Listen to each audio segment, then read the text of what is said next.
Yes or no, J.D.? I want the answer now. I'm putting too much pressure on J.D. this morning.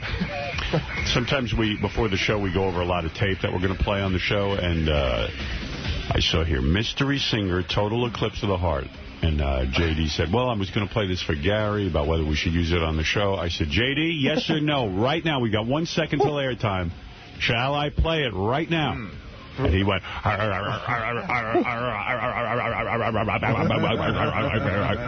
exactly what I sounded like. Yeah, what is your answer, yes or no? I will say for a quick opener, yes. All right. This is a Mystery Singer, someone I have to guess is singing it. Only for a quick opener. All right, here we go. Total Eclipse of the Heart. Every now and then I get a little bit nervous after best of all the years have gone by.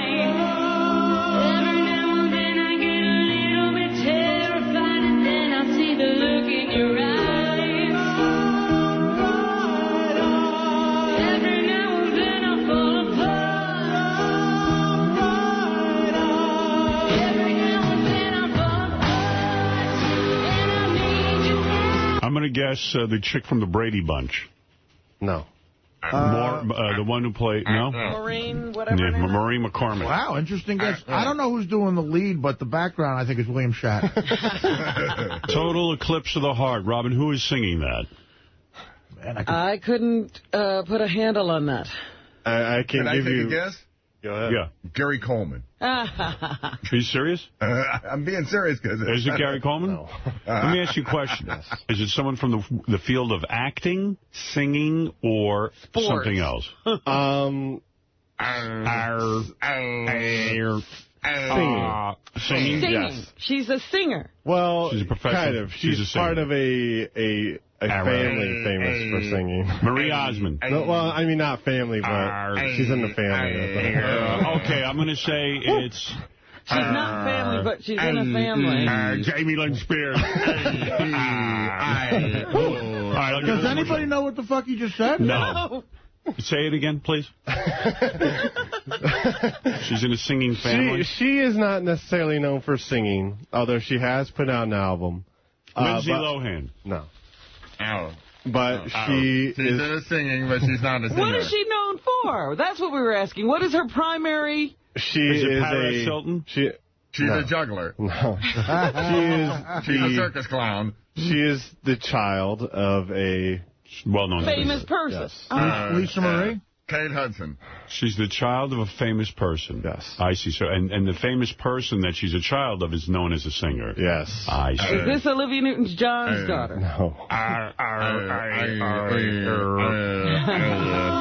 now and then I get a little bit nervous. Is this Tara Schwarzenegger? No. Is this Rumor?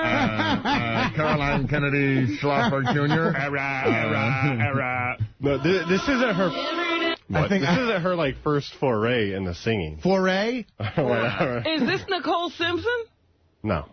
Nicole Simpson, you mean... I mean, Nicole Richie. No. If it's Nicole Simpson, that's cool. Is it Sidney Simpson? I think JD's rethinking, suggesting you play it. It's Gilbert Gottfried's baby. Is it Susan Smith, the woman who drowned her own children? I'd buy an album of hers.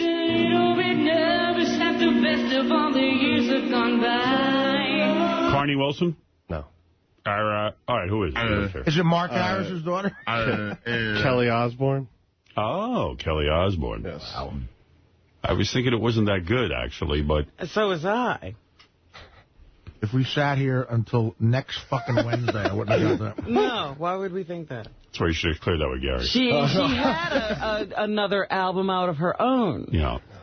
I don't know what she is. Exactly. Best of all the years have gone by. Every now and then I get a little bit terrified, and then I see the look in your eyes. Every now and then I fall apart. Every now and then I fall apart, and I need you now tonight. And I need you. Well, what was she saying? singing this for? Well, I relied on you for a decision. Yes. And in another 2 years, I'm going to allow you to have another decision. Thank you. But really, what was she singing this for? Some British TV show. One of these days, he's going to make sense. I gotta say, How is that nonsense? You did well. You did well. Thank you. Thank you. I'm the worst with interpreting that shit because to me that sounds as good as, I don't know, Barbra Streisand. It sounds like somebody singing good. It's good. It's okay. It's not that good. We have a song from Michael Jackson Jr., don't we? Yes, we do. Go ahead. All right, I get it. Okay, thanks. Sorry.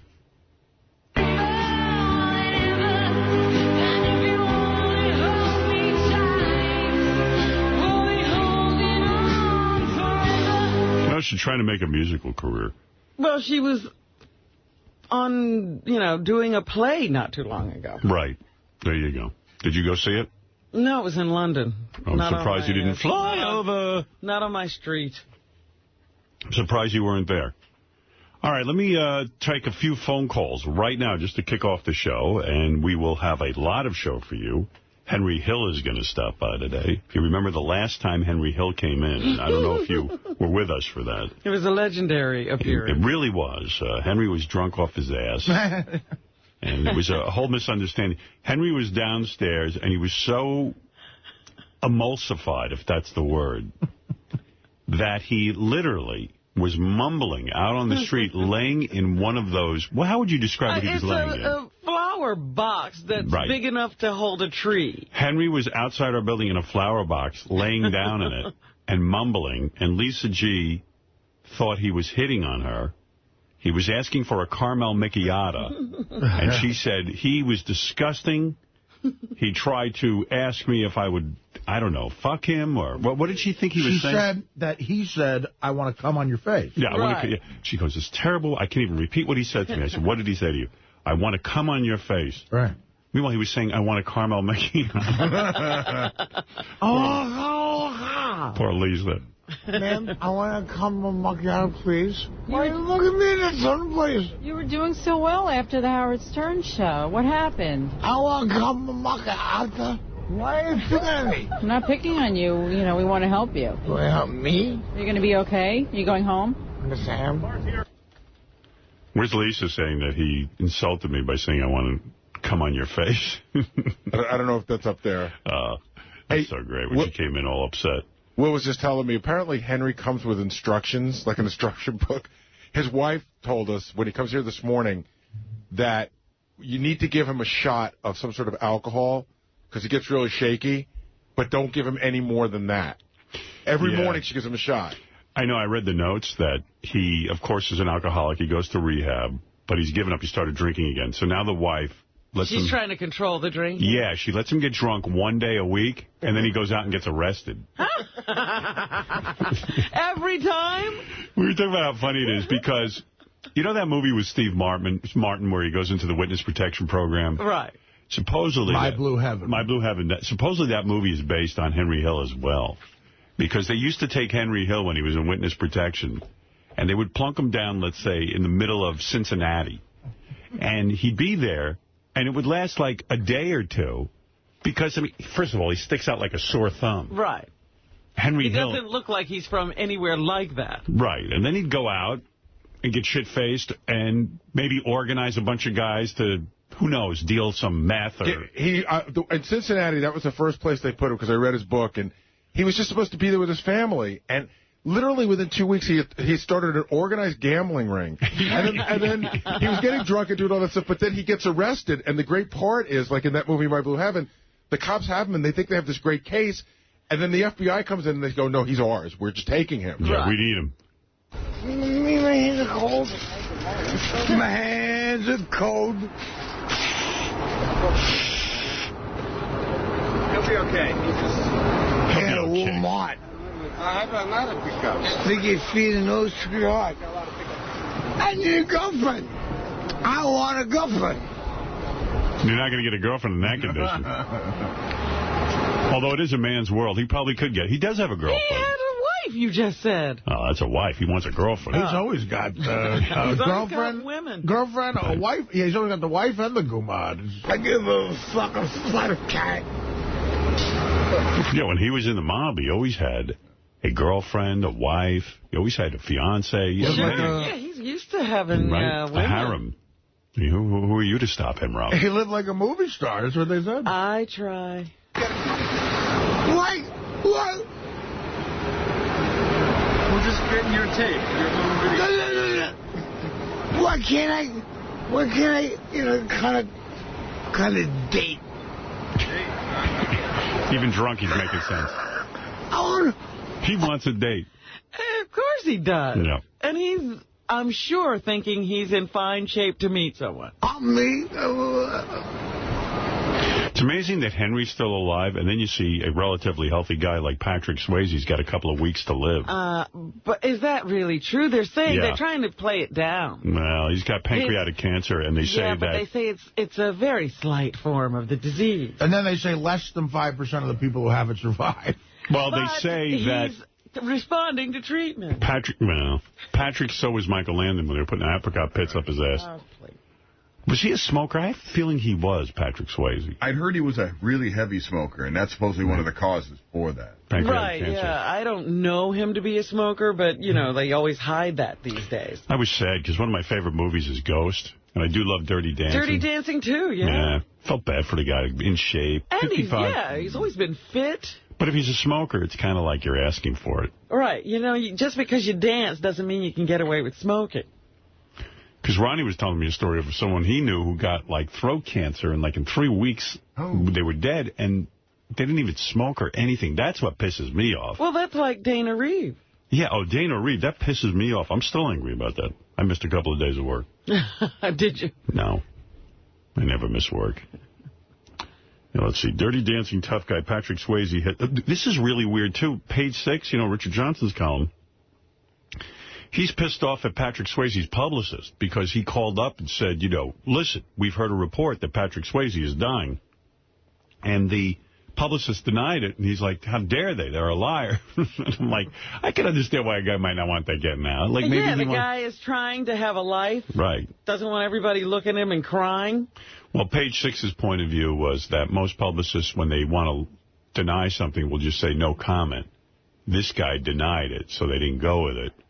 Evidently, there's all kinds of rules in publicity, and who knows what they are, but if I had pancreatic cancer, I might not want to share that with the world right away. I might want to deal with it. Right. Maybe I don't want to be out there for the last couple of weeks of my life on the planet with people walking around giving me the sad eyes and nice knowing you kind of rap. I'd rather go out without anyone knowing.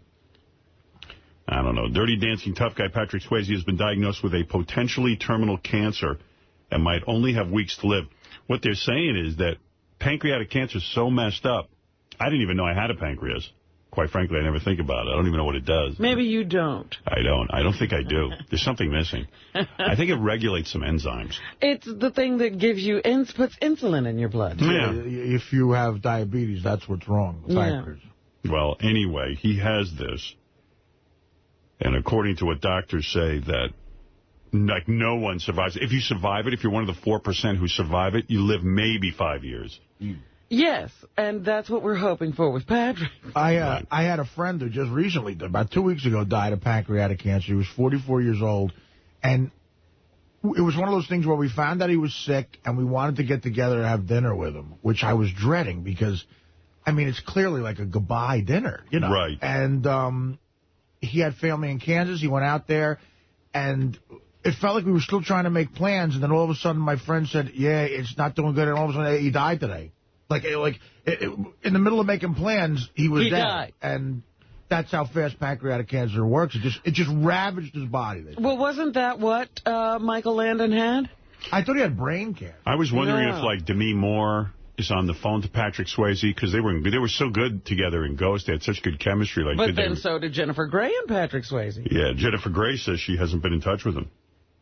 Here, I'll tell you, I read it. I don't think he's been in touch with anybody in show business for 15 years. I'm was shocked. trying to get him on the phone. I'm shocked Dirty Dancing co-star Jennifer Grey told the Post upon learning the news. That makes me feel very sad. Grey said she hadn't kept up with Swayze in the years since Dancing, but finally recalled their wildly popular movie. If I saw him on the streets today, I'd throw my arms around him and love him up. Wild. Added Grey. 47. Hoofa. He's 55. That shocked me. That's crazy.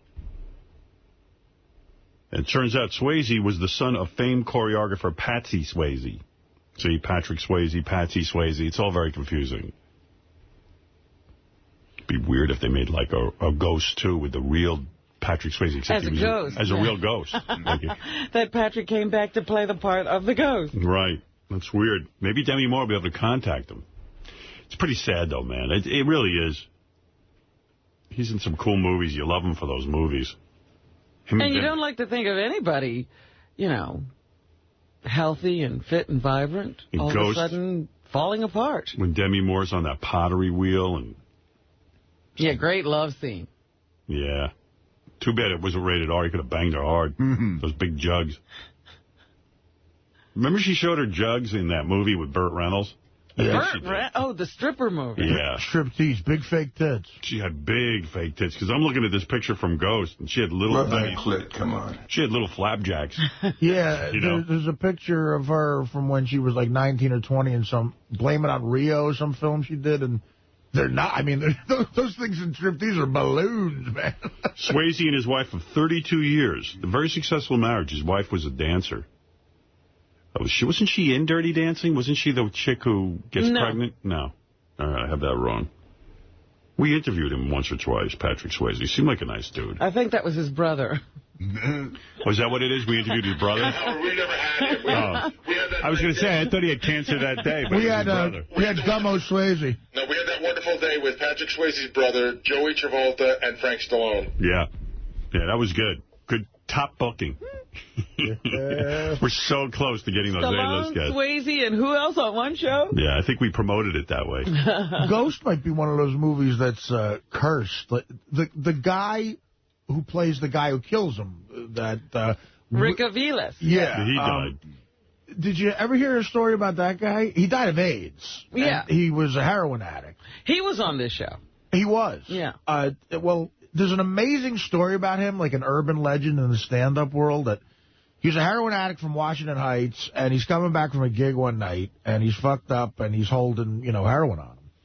And the story goes, and a lot of comedians swear this is true, that cops pulled him over, found heroin in his car, and he said, "I'm a comedian" to them. And the cop said, "Well, listen, we're going to put our lights on the hood of your car. Get on the fucking hood and do your act. If you make us laugh, we'll let you go." And supposedly he got up and did like 5 minutes, and the cops let him go. That's pretty cool. Yeah. Usually only strippers can get away with that stuff. Anyway, so they say Swayze, 55, was diagnosed with the illness more than a month ago. His doctors insisted his doctor insisted his patient has a fighting chance for survival. Yeah. Yes, he does. I don't know. He has a very limited amount of the disease. I don't know. They always say that stuff. You're not buying a thing. You're jaded, and you think they're lying. Yeah, I think that's it for old Patrick. Well, with pancreatic, it's not like you're jaded. It's just like, look, I'm looking at the numbers here. Yeah. No, I'm just saying. His doctors personally are saying that about his case. You don't believe it. His publicist said he was fine. I'm mad at him, too. Look, I'm not an actuary, but I'm looking at the numbers. It don't look good. But we'll see. I don't know. Here. Add Swayze's rep to Liars Den. So they're mad at him. I was like, yeah, come on. They think publicists never lie? That's what you hire them for. Clean up your mess. Yeah, what if, if Richard Johnson and the powers that be at Page 6 find out that guy was working on direct orders from Patrick Swayze, who's sick, and said, look, deny it. They're going to be mad at the guy. The kid who invented Facebook just got on the Forbes list. He's worth over $1 billion. Wow. When you say kid, how old is he? 23. And did you see that Bill Gates was dethroned as #1? Facebook. That's like my kid loves Facebook. What is it? Ashley. And every kid is on it. What it is it's MySpace. Yeah. Except you could control who goes on it. So, like, if you want to block out your parents from looking at your My Facebook or whatever it is, Facebook. Oh, wow. Yeah, that way when you put pictures of your friends and you drinking and shit, and you're like 12, you keep your parents out of it. I'm surprised there's not an uproar about that. Then Here I am blowing my boyfriend. My mom can't see it because I'm not making her one of my Facebook friends. These kids, if you ever saw their Facebook page, you have them committed to a mental institution. Well, do you, there's that question like with Gary and John Hein with their kids and monitoring. Do you say, I'd like to see your Facebook page? No. I don't care. I don't know. I think I would. And it's supposed to be a place where kids can have their own little virtual world. Look, I mean, how about your what are you going to do? When I say under my house. When I say I don't care, it's like whatever shit they're up to, they're up to. We were up to shit. Right, but... And you give them a basic foundation, and you hope it gets them through. Yeah, and you just hope Richard Johnson doesn't get a hold of their page. Well, yeah. No, it's like if you get on these Facebook pages, according to like lots of parents I've spoken to, they say you find that shit about your kids like you never dream. Oh my God, they're on there, with Dixie cups doing shots. They're doing that asphyxiation thing so they get off and snorting things you can't believe. Their titties are out. They're blowing their boyfriends. Forget about it. They got their rainbow pictures up. Yeah. Can I ask you something? I have to know this. Like, how does this 23-year-old kid, how do you invent something like Facebook? What, is he on the computer fucking around? He was like in college or something, and he was always into computers. He's a brilliant kid. Right. And he just had this idea, and he started fucking around. And they all do it for free. They don't even, do it for money or anything. And they invent these programs, and then the next thing you know, it catches on. I think he started doing it for other college kids, because in his mind, something was wrong with MySpace, you know what I mean? Like, he had a... Right, it was a reaction to whatever was there. Right, and they make it better. I don't know. What do you know, Gary? And he invents a program. He sits there and fucks around and invents a program. He was just on 60 Minutes, I don't know, like a month ago. I know. And he said that, he'll tell you that he started it so that people could, on campus, could communicate with each other. But in other interviews, he's admitted that he used it as, it's a great way to get laid. Like, it's just a way for guys to meet girls and girls to meet guys and stuff. Yeah, I mean, listen, most great careers come out of guys wanting to get laid. I mean, look at my own career. All? Yeah, look at my career. Why are guys doing anything? You know what? I have a Facebook page. Exactly. If it wasn't for pussy, I'd be... You have Facebook? I have a Facebook page, and the reason I got one was because my son wanted one. Right. So my wife and I wanted to see what it was, so I put one up. So as soon as you put one up, it has some weird mechanism where it can go through your email list and see who else is on Facebook, and it immediately lets those people know that you're out there. Then you start getting contacted by, all sorts of wacky people who want to be your friend. It's really a fucking chore to have it. You know what I mean? So you have, right now there's a Facebook page with you on. Yeah. And we're not your friends. And what is on your Facebook page? I put up a couple of pictures of me, and that's it. And then all my friends are up there. Like, the interns are my friends. They heard I had a Facebook page. Oh, can I be your friend? So they're my friends. And then what happens And when they're your friends, you see them all day at work, you could talk to them. Absolutely. But now you have them on your Facebook, and you talk to them also. You can't escape them. Well, they post I'll get an email that says that, Liz has posted a message. But I'm thinking, you could just walk in and talk to me. But I guess it's a way if you don't see people every day. Like, who's a friend of mine? You know who found me on Facebook? Who? Wendy the Snapple lady is my friend. No kidding. Well, you've got some list of friends. But people just find you. Do you ever get bored on Facebook? I don't spend any time on it. You don't. When you're bored. How much time does this take? When you were in Vegas and you were bored, why didn't you go on your Facebook and write people? Didn't have it at the time. Oh, okay. This is new. But the whole point is okay, if I were single, right? Do you want to have people get in touch with you like that? I mean, he loves to talk. No, here's a perfect example. Gary's like a wolf caught in a trap. He wants to gnaw on someone's leg. But also, you're somewhat famous. You know what I mean? But nobody knows I have it. Oh. But I block. In other words, because it's not like MySpace. You can block out the world. I block out the world. I'll tell you what. You know who wants to be my friend, Artie? Neil Berliner. Yeah. I blocked him. That's Rapid Granny's manager. I didn't respond. I don't want him to be my friend. I blocked him. But that's the whole point. In other words, you ever worried that he'll commit suicide because he'll live? He'll live. But and I don't dislike Neil. I just don't. I have enough friends. Isn't that in a way of rejecting a guy? I mean, now Neil knows clearly dislike him. No, it's just I don't need him in my life. Was that Neil hanging himself? No, but it is What could he do to become your friend? Why I don't can't know. he be a friend? Because then he's got access to all of my friends. And here's what happens. Like, here's a perfect example.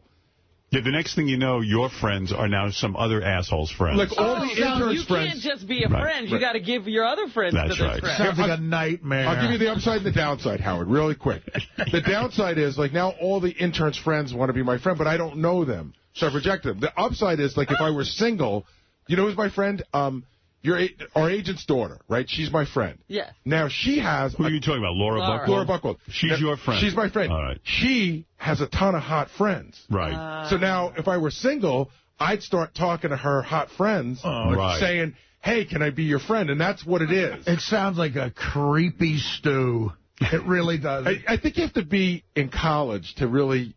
Like, Yeah, all the college kids love it. Yeah. You got to be 10. Listen to how you're talking. You know who's my friend? Yeah, it's really like I think all my kids have Facebook. I don't think my oldest daughter does, but I think my youngest and my What's young, like college 14 or 15? Yeah, that's the age they have Facebook. At that age, I could see kids going, they want to be in the in crowd. And that's how they do it. They start these rumors about each other, and it becomes viral and goes all over the place. See, Jackson got it. That's why they all hate each other. Yeah. Jackson's Facebook is he's only allowed to talk to people in his school that are graduating within his 3 or 4 grades. That's his universe. How do you know that, though? Well, because there's a way you can set that. And again, I look at his Facebook page because I have access to it. And what's on his Facebook page? You know what? Pictures of him and his friends.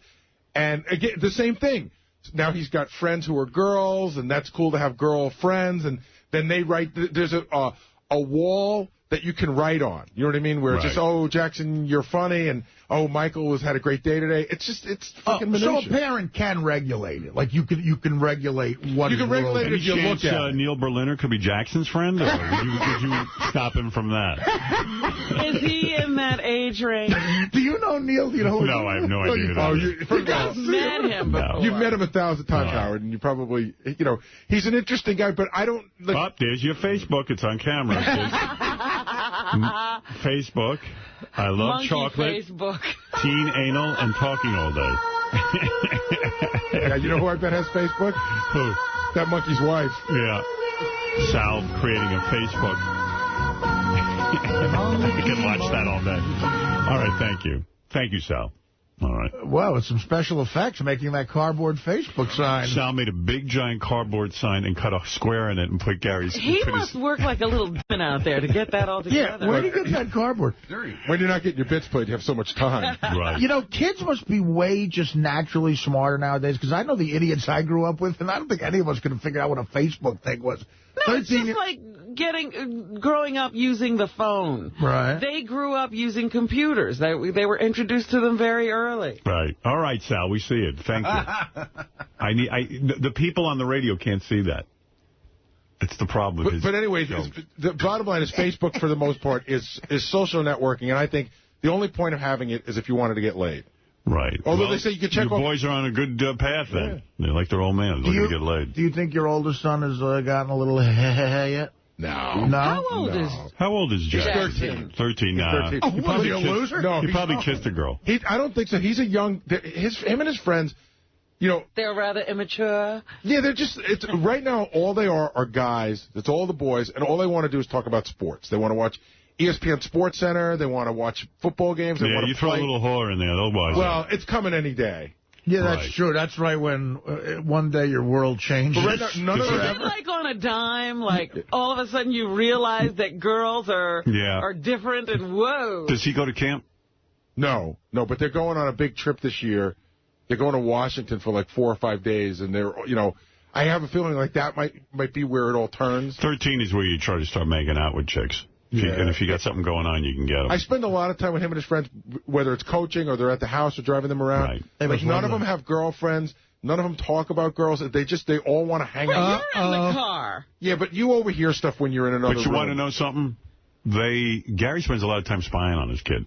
I know. Oh, wait a second. Neil Berliner's on the phone. He's got a Neil. whole spy program. Hey, Neil. Howard.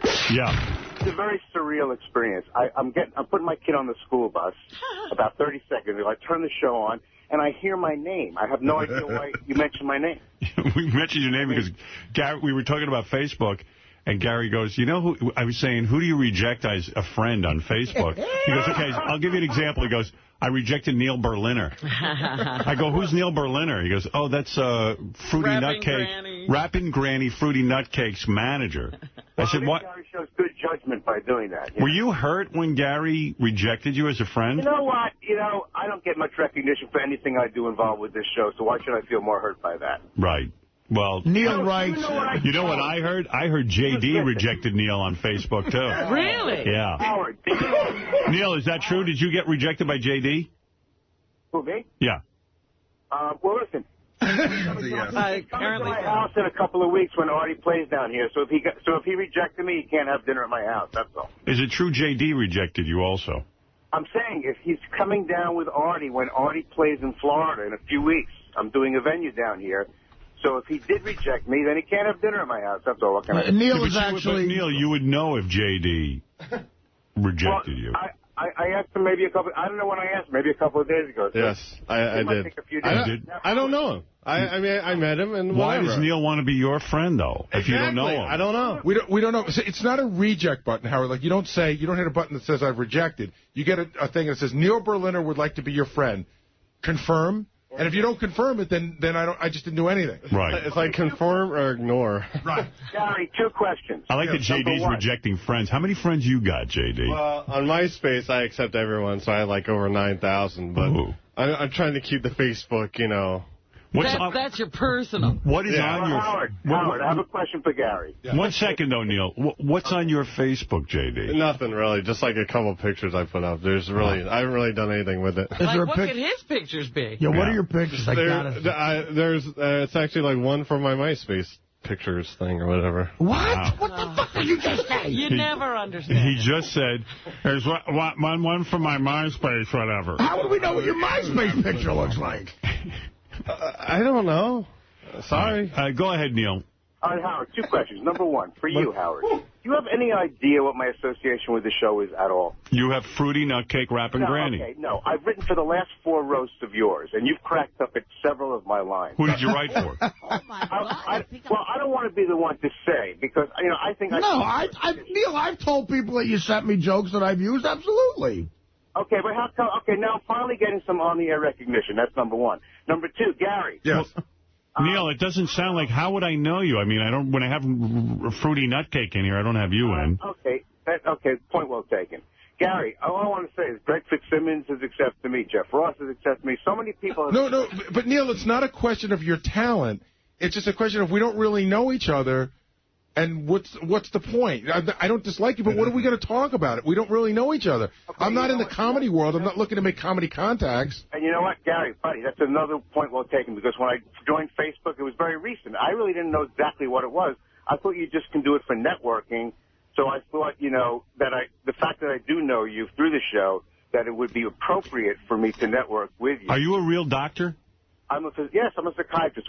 Howard, we've had this discussion. Not that I expect you to remember it, but I'm a psychiatrist. Oh, you're kidding. I didn't know that. An MD.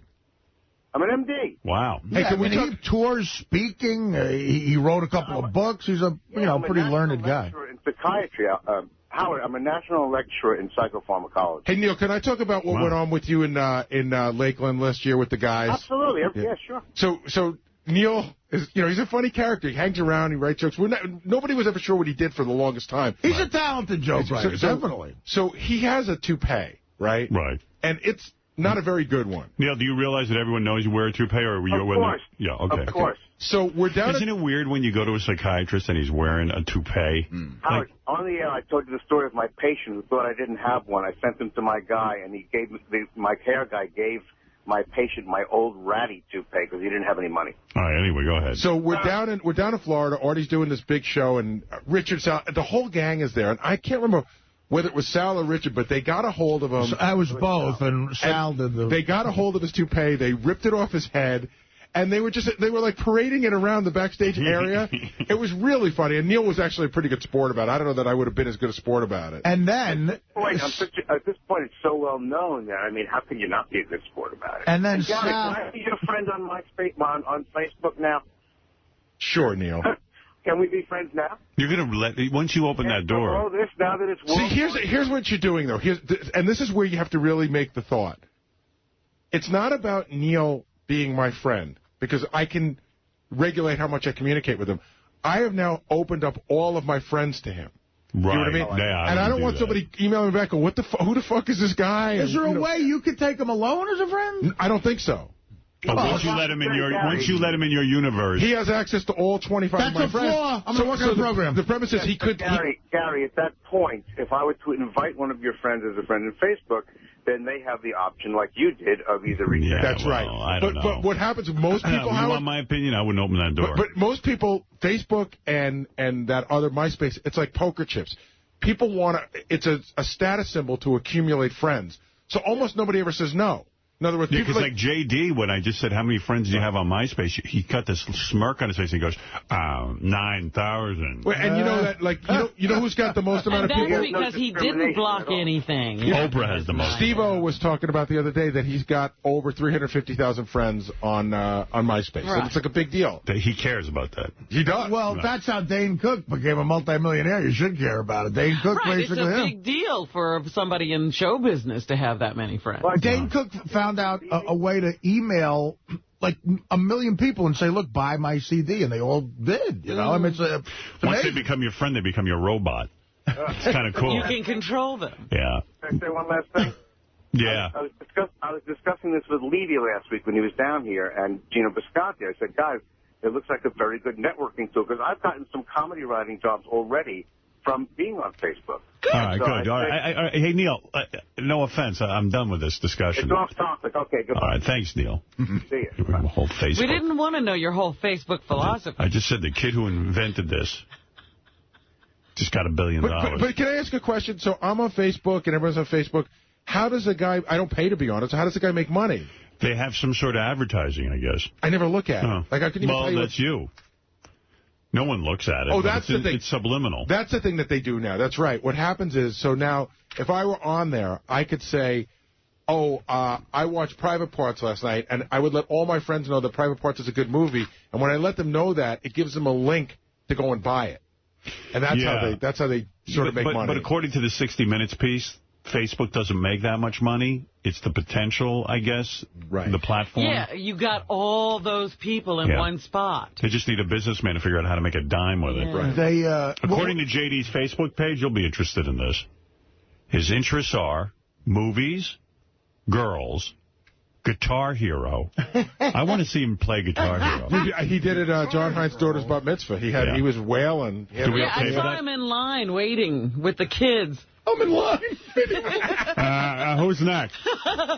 JD couldn't even get to the front of that line. Guitar Hero and beer pong. Explain to me Guitar Hero. That's where you stand there and you pretend to be a guitar player. You plug in a guitar. It's a video game. So on the screen, they have buttons that you hit that correspond to buttons on the guitar. It has nothing. This is the key. It has nothing to do with playing a real guitar. Right. It's fucking gay. And it has a little bar that you strum. Right. It's fun, Howard, but like I know people go, oh, it teaches you how to play the guitar. I go, not at all. Let me ask you something, JD. Idiot. What is this? Let me see. That's him playing. That's you playing Guitar Hero? Oh, that's Jason and you. All right, can I tell you something, man? If I was you and had the kind of empty life you have where you have no friends and stuff, I would practice real guitar. Why don't you take some lessons? And maybe chicks would look at you differently. Like, you play Guitar Hero. Wyclef Jean plays guitar. Yeah, why don't you play guitar? Why don't you learn that? Because I don't care about either one all that much. But why don't you care? I mean, why don't you... What? I don't know. He has 9,000 What do you do? On Facebook, it says your main interests are, after girls, Guitar Hero. It's retarded. What? How old are you again? Honestly, how old are you? Idiot. How old are you? 28. 28, and your favorite thing is Guitar Hero? No, dude, it's just something to put up there. But do you want that on there? Like, when a chick gets on there and sees that your favorite thing is Guitar Hero? That smells like loser. Play the fucking guitar. Dude, you're 28. Like nothing else about me screams loser. You're 28. By the time you're 30, you could actually play an instrument. On Facebook, you don't have to be a loser. You're writing yourself as one. JD, you're in your wildest imagination, you're still a loser. Yeah. Someone told me you just blew $500 on a new PlayStation. Well, I didn't know. Well, earlier this year for Christmas, yeah. What are you, Winnie the Retard? PlayStation. Dominic, you're on the air. PlayStation 3. Thank you very I much. wanted to thank J.D. for how nice he was when we were watching Artie down in Atlantic City. So Leslie and I are giving him a $500 gift certificate. However, we want to know if he wants clothing, like we'll apply at the Gap, or does he want me to give him a credit at a strip club? What would you rather have? Strip club. All right, you tell me the place. I don't know. Where you want to go? Rick's Cabaret. All right, I will today call them up and you'll... Is that where that fat black chick is? Yeah, his She wasn't fat, all right? Dominic, can you just make out a check to a fat black chick over at Rick's Cabaret? No, seriously, I will call them today. We gotta find that girl. Make a credit for you. Like, J.D., here's a perfect example. Talk about screaming loser. Instead of taking $500 and maybe buying, I don't know, a little bit of an outfit that could get you a real broad. He's sending it right to the strip club. No, you don't understand. She's so beautiful. You got a big, fat He can ass. get up in that VIP room with her. J.D. is still under the delusion. He's one of these days, a chick's gonna be his girlfriend. No. I think you are. No, I'm not. You don't think you're ever going to get a girlfriend? Get a girlfriend? I think he's under the delusion of he can talk a stripper into being his girl. That delusion ended like years ago, 2 years ago. But do you think you'll ever get a real girl? I don't know. When we first started taking him to strip clubs, he thought that he could bring the strippers home with him in some way. And then we told him that it probably wasn't going to happen, but he didn't believe us. Oh, he thought there was a store you could go buy a girl. Yeah. Well, he thought that maybe one of them would fall in love with him. But I'm just saying, he couldn't find a girl on the street, but he thought there was a store you could go to. All right. Hey, Dominic, very generous of you. Thank All right, you. now you know how they use this Facebook in divorce cases. No, how do they use it? The spouse puts his wife's picture up and makes up all lies and things about her, like, enjoy sex with donkeys, like to go to sex clubs. Wow. And they fill it all out. And they do it on all the different Internet things. And the wife gets, of course, messages and calls. And they really have a problem stopping this because there's no controls. All right. Well, thank you, Dominic. Fascinating look. So Facebook was bought by a huge company. That's what happened. Now this kid got $1 billion. Remember that Barney's gift card you gave him, J.D.? Oh. Yeah. Oh, J.D., yeah. He sold it for $250. Oh, that's right. I just heard this yesterday. No, you're kidding. How much was it for? He got 50 cents. He got 50 cents. I needed money then, and I thought that certain person would not say anything. But who'd you sell it to? Well, when I was friends with him, it was Jared Fox. Right. Oh, that's why you don't like Jared. No, that's not. In Jared's defense, he waited to tell me that till yesterday. Yeah. Because we didn't have time to talk about it yesterday, but I gave him a $500 Barney's gift certificate, so he sold it for 50 cents on the dollar. You could have brought it to me, J.D. I would have given you the $500. I'm sorry. I wasn't. Well, I'm sorry. We don't talk. I don't know. I don't know how, as the guy who gave me that gift, I don't know how to feel. Oh, no, you hate Jared, right? Is that why you hate him? Is that the only reason? Yeah. No. I just don't like him personally. I heard you got pissed that he was at Rick's the other night while you were there. Like there was a whole big thing. He can be anywhere, and if I'm there, I don't like it. So what? We can be anywhere. It's not just Rick's. It's wherever. The other day, I'm sitting here, and JD's telling me what's on my page for the show. And sometimes I have to go, JD, I apologize. I don't know what you're saying. I just don't even know what you're saying. I'm sorry. Well, we have limited amount of time, and I try and get it out as fast as possible. Yeah. So Jared was there, and he's real good looking. And he was at Rick's Cabaret. Well, it was just, it was annoying to you? You really hate him. I don't like him. So you were annoyed? Yes. Did you actually see him or like? Yes, of course. We were like in the same area together. Like, isn't Rick's like 5 floors? I mean, can't you guys pick a floor? no. Well, they were filming like around and stuff, and you wanted to be part of that. No, we were waiting. Me and Richard were supposed to do something, so we were waiting. Hey, Jared, if you're listening, why don't you get some dances from that fat black chick that he's all hung up on? Hey, Howard? Yeah. The guys are telling me that JD's hatred for Jared is so deep now that he won't even acknowledge him in the office. Jared walks in and says hello, and JD just turns his chair. Wow. I feel a breeze going by. I don't know who that is. How many good-looking people would you say you like? I like Will Murray. He's a good guy. Whoa. So is that weird when you see him, like, and you have to turn your back? Is it weird? Just, for the moment, and I just walk away. Wow. Jeez, I just don't understand how this got to this point. I think it was a big misunderstanding. So crazy. I told him that he said me. So at what point you were good enough friends with him to go to him and think he'd keep a secret that...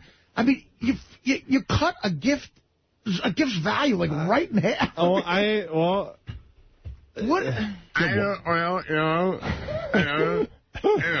Notice what Benji did. He went right to the source and got all the money. Yeah, I mean, I'm not going to give these jerk-offs Dude, I would have given you $500 so you could have had the full 500. Yeah. And I'll go to Barney's. I go to Barney's all the time. I would have done the same thing. But should have done Benji's move of, like, keep bugging Teddy about it. Well, this was before, I think, Teddy, I don't know. All right. Thanks a lot, J.D. Yeah, thanks. Good going. Well, thank you, Jared. And thank you, Dominic, $500 over at Rex for you. Gotta worry about that, young man. Right. What were you doing at 28?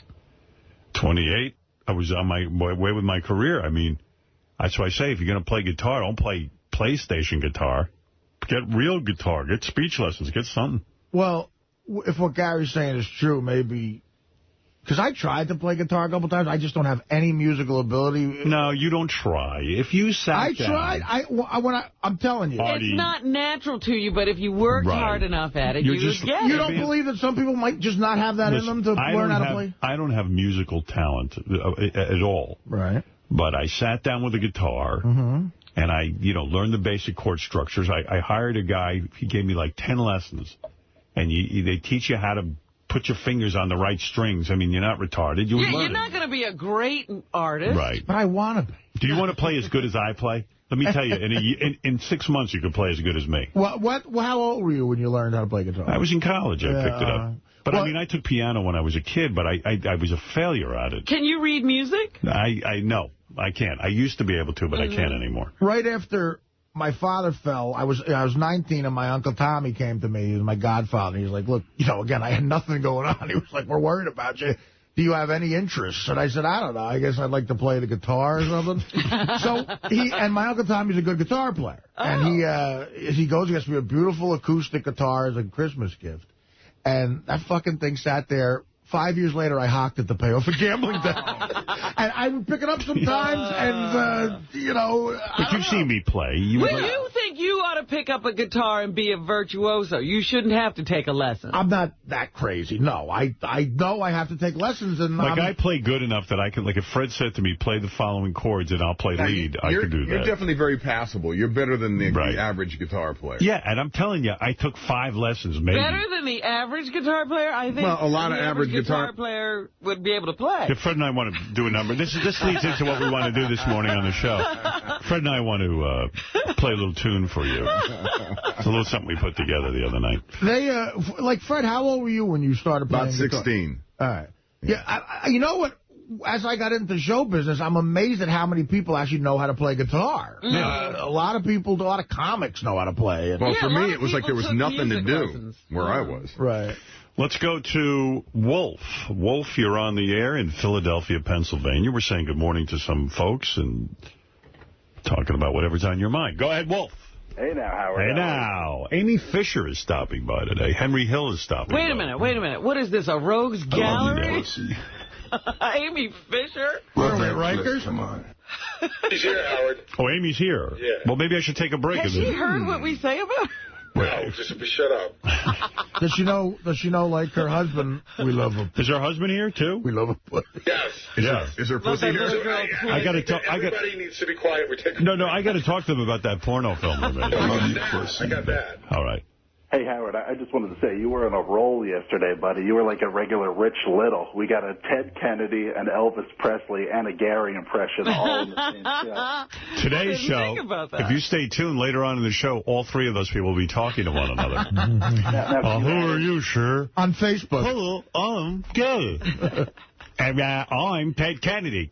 By the way, I already have 70 requests for friends. Nice. Wow, it's really happening over there. Neil Berliner has 300 requests for friends. I've accepted J.D., and I've rejected Neil Berliner again and Marion from Brooklyn. All right, we'll talk to... Marion from Brooklyn, you rejected her? That's the perfect way to talk to Marianne. You don't have to listen to her. I don't want to mix work with Whack-Pack. Right. All right, Gary doesn't want his fancy friends mixing with Marianne. Look at this awful world that's been created. Like, JD, 9,000 friends. Not one of those people are your friends. You don't have friends. Friends you go get lunch with. Right. I mean, it's crazy. We're going to take a break. There's a lot to talk about. Oh, my God, there's so much to talk about. I have so much to talk about here with you. Something on your mind? Oh, yes. Always. Hey, Howard, with all those impressions, I actually was inspired to check out richlittle.com. Yeah.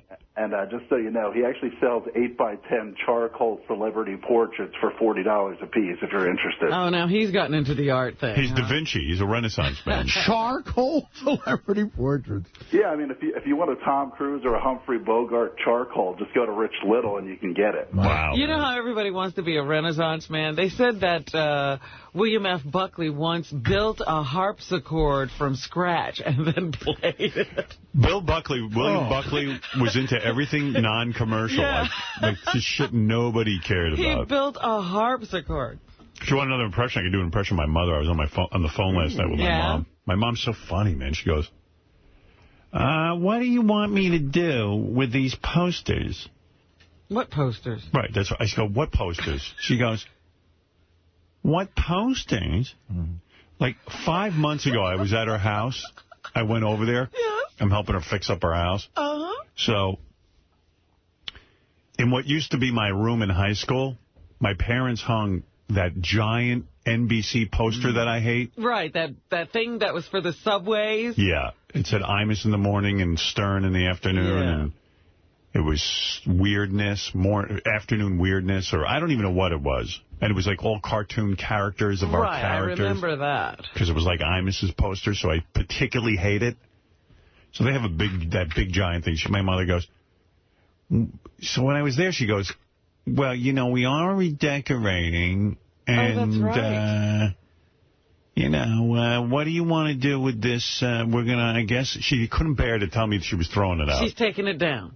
So I said to her in passing, I go, well, you know what, maybe we'll just sort of archive it somewhere, That's another word for throwing it in a storage bin. Right, and like hoping one day it'll be worth something. You don't have to see it. Right.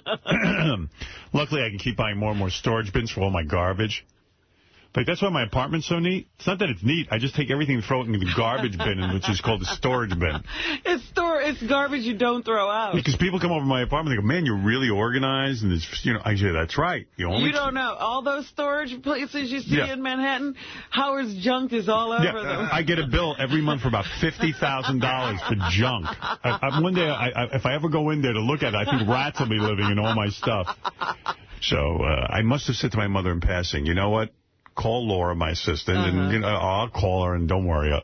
So it's, I know my mother. My mother's so anal retentive. It's probably been sticking in her craw. I probably said, okay, I'll have Laura call you. And meanwhile, I do have a few things going on in life. Do you know what I mean? I know everybody calls busy. You like that's the only thing you need to do. So and why haven't you done it yet? Yeah, imagine months later, my mother goes, well, what do you want us to do with the poster? I'm like, what poster? She goes, the poster, the NBC hanging on our wall. You said you wanted it. You were going to have Laura call. I mean, first of all, she's not decorating her house yet. The thing could just fucking lay there for the next 6 months or whatever, however long it takes. It's bothering her. Oh, they're on fire about it. They sit there and stare at that thing and says, he hasn't called. He said Laura would call, and no one has called. And I'm not going to call. Well, if he said he's going to call, he should call. And this is an all-day conversation. This goes on all day, and it's like, I just know what goes on in that house. The whole house is empty. There's nobody living in it except for the two of them. Just the two of them. It's like one big empty mausoleum. And they don't need that room for anything. They don't need it for anything. They don't use it for anything. But they're preparing for this big makeover in the room. My mom's going to use it as a knitting room. Oh. She's going to sit in that room. She has to have a separate room to knit. Well, they don't know what to do. So there's going to be a knitting room. Where's she knitting now? She probably knits downstairs, and now she's going to knit in the room. So, but of course, the one thing that's sticking there is that stupid poster. She can't knit looking at that. And they couldn't bear to throw it in the garbage. Just throw it in the fucking garbage. I would never know the difference. Right. I mean, she didn't even have to involve you in this in the first place. Well, they figured maybe I want it. And that was a nice thing, but now it's become your problem. He hasn't called. When did you first discuss this with him? Well, when they were here. And we said, you heard me, and you heard him say that Laura would call me. Oh, boy. And you never And no one has called Laura. me. And let me tell you something. If I say to someone, someone's going to call, they call. That's right. That's because you're doing the right thing. No one ever said, he's probably busy. And this, no, that wouldn't occur to them. Like my mother called up like I would know what she's talking about. Right, the poster. The poster. And you want to say to your mom, "Are you brain damaged?" But she's your mom, and I love her. But my parents will obsess on this poster. Yeah. Her and my father will put me down into the ground. You remember when he made us wait? And then it'll become a legendary story. You talk about things. There was a time, do you remember, Ben, the story about the poster? When Howard said he would take the poster? I remember that. All you'll have to do is be in a room and having a conversation with somebody and say, I'll have Laura call you. Oh, let me tell you about the time he told me Laura was going to call. Well, we're sitting with a poster from NBC. And look, we were ready to get rid of this thing. Months! And no one called. So when he says Laura's going to call, don't hold your breath. That's the code word.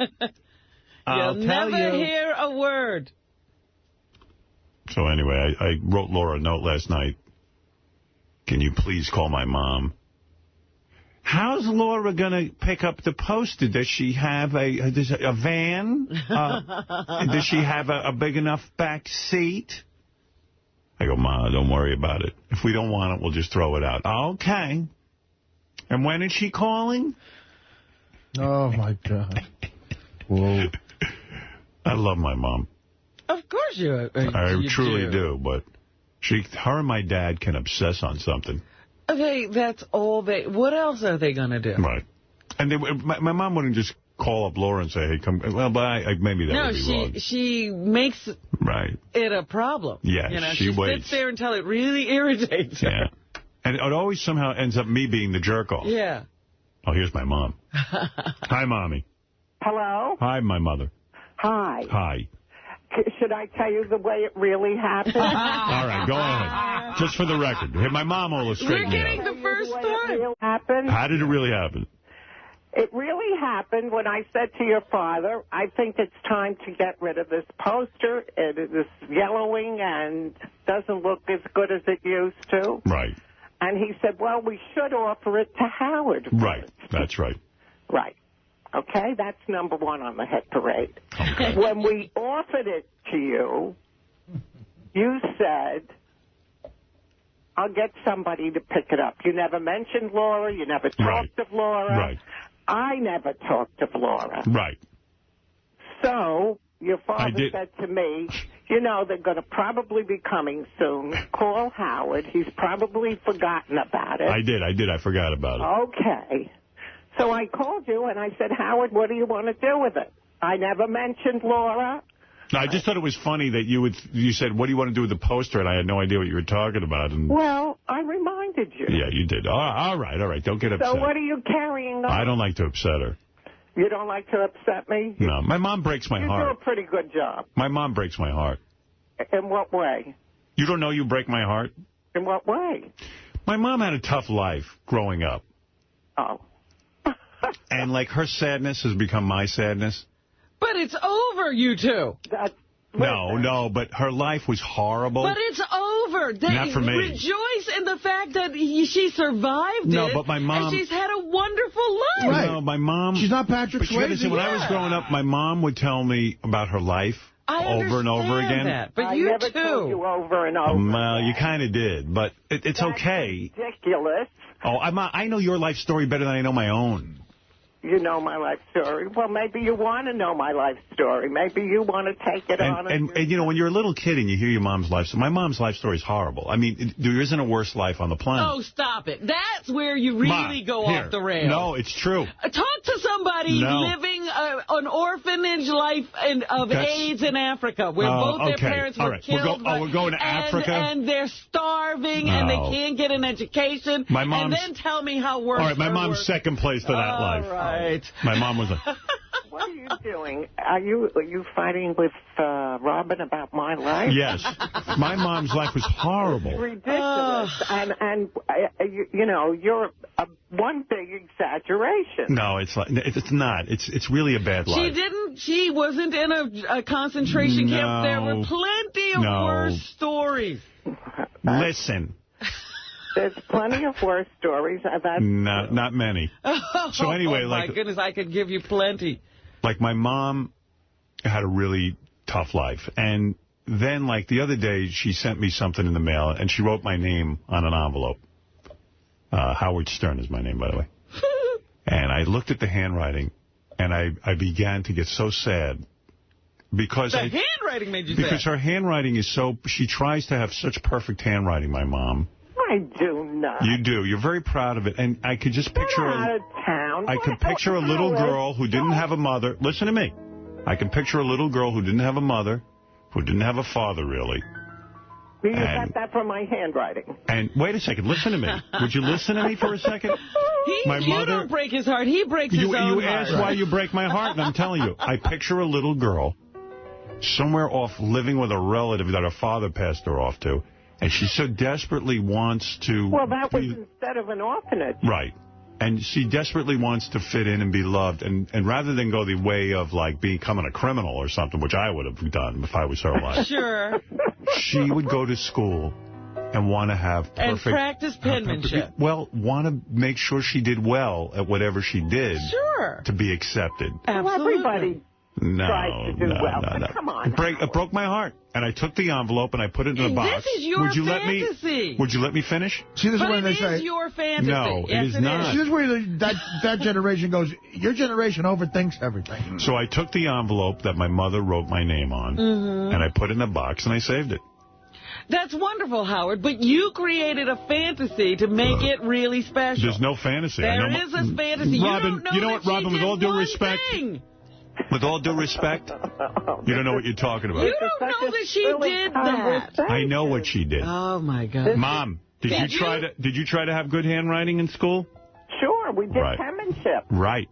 And she didn't do it nice? All the kids in school did penmanship. And when the teacher recognized you, it felt good, right?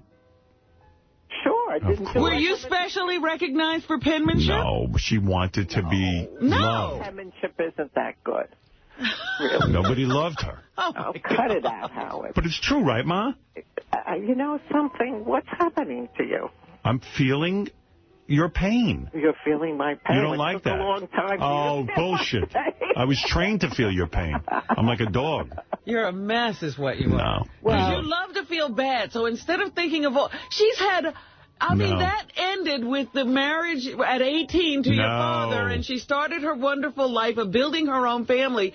You have ignored all of the rest of her life to concentrate on her childhood. No, you don't know. My mother's sadness is deep. You don't know.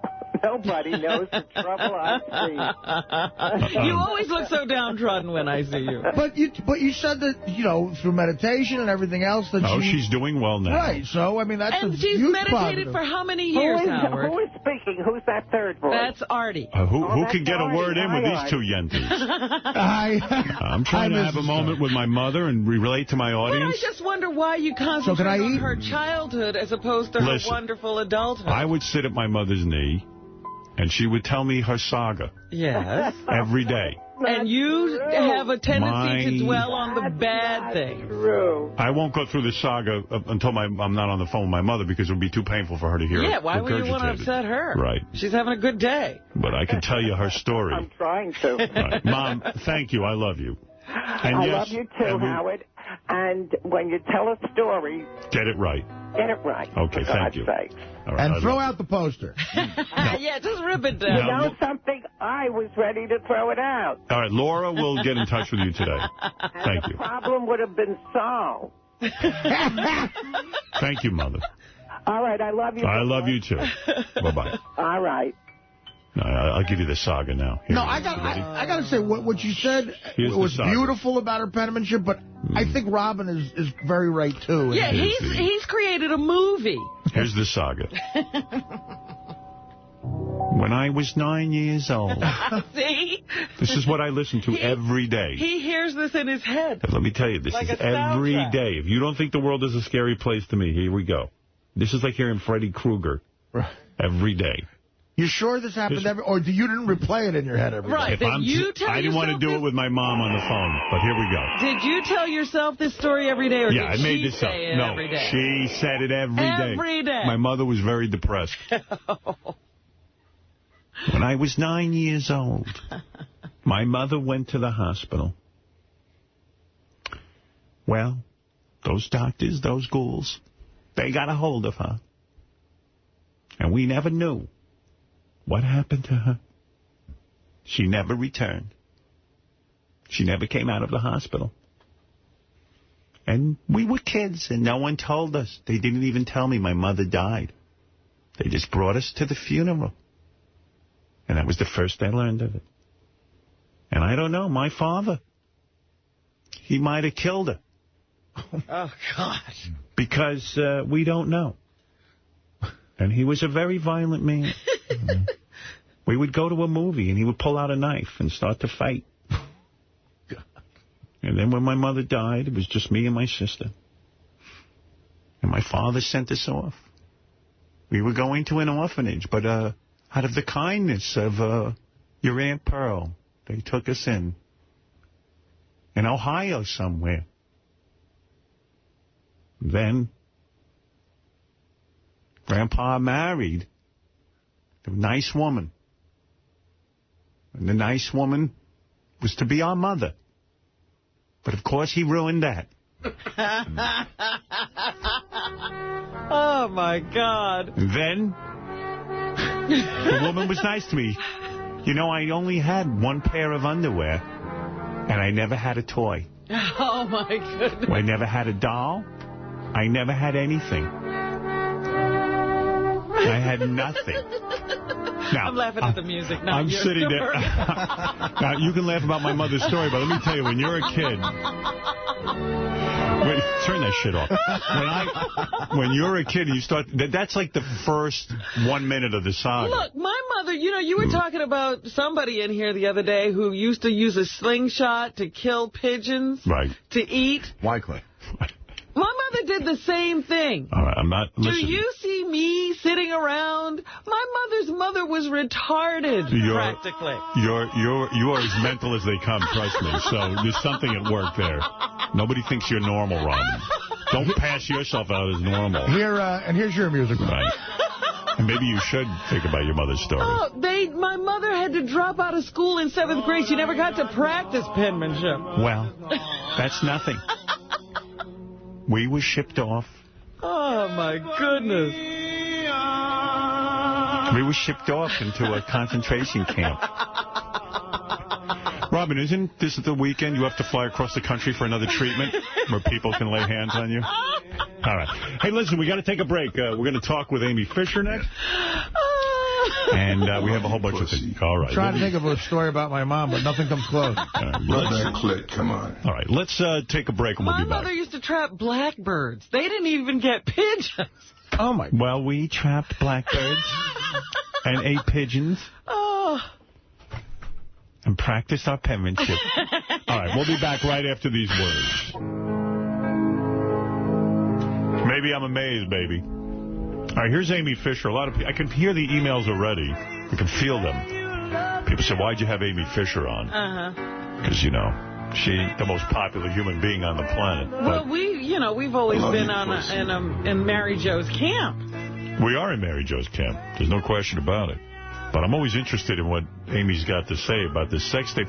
The first part is that she made a sex tape with her husband, and she's... Well, here's Amy. Love that clip. There. Come on. How you doing, Amy? She You looks made like those- she's walking to her death. You look like you're walking to your death. The boobs, you made them very big, didn't you? Think they're big? Oh, yeah, I do. I think. What are they, D cups? They are. They are, yes. You Oh, my really goodness, made them big. she is They look good. afraid. Are you afraid? You are nervous, aren't you? A little bit. You are shaking. A little. Yeah, all right. Easy up, ease up. Everything's all right. You want We're coffee? not that bad. I'm okay. You look like you're going to pass out. I almost did. Did you really? I did. Yeah, I tell you, it's got to be tough in the sense that, I mean, look. What do you do? I just said to Robin, I can see the emails already. Why'd you have Amy in? We despise Amy. Amy shot someone in the head. Amy should still be in jail. You've heard it all. So I am sure that when you walk into a room, you don't know what to expect. True? Well, it depends which room. Yeah. I don't understand why you Are made... there rooms you feel perfectly comfortable walking into? Some. Yeah? What's it like for you now out on Long Island where you live? Is it... People are always nice. They are nice to you? Very nice. Do you have friends? I have a few, yeah. Girlfriends? Definitely girlfriends. They don't lay trips on you? No. They don't? No. You on Facebook? Are you on Facebook? I don't even know what that is. You're not on the internet? Not much. Right. No. I got to tell you something. I've watched some of the sex tape between you and your husband. We've listened to a lot more of it. Yeah, we've heard tons of it. I know. I heard I talk too much. Yeah, well, you the two of you talk too much. I've never heard such talking. But I don't understand this career path you're on with this sex tape. I mean, look, I thought you did something smart. You got out of jail and you said, look, I'm going private citizen. I'm even changing my face a little bit. Let me get some plastic surgery. I want to put the Amy Fisher of the past behind me. I want to raise my family and do the best job I can. Now the new Amy Fisher going around with sex tapes. And getting back together with Joey Buttafuoco. It makes no sense.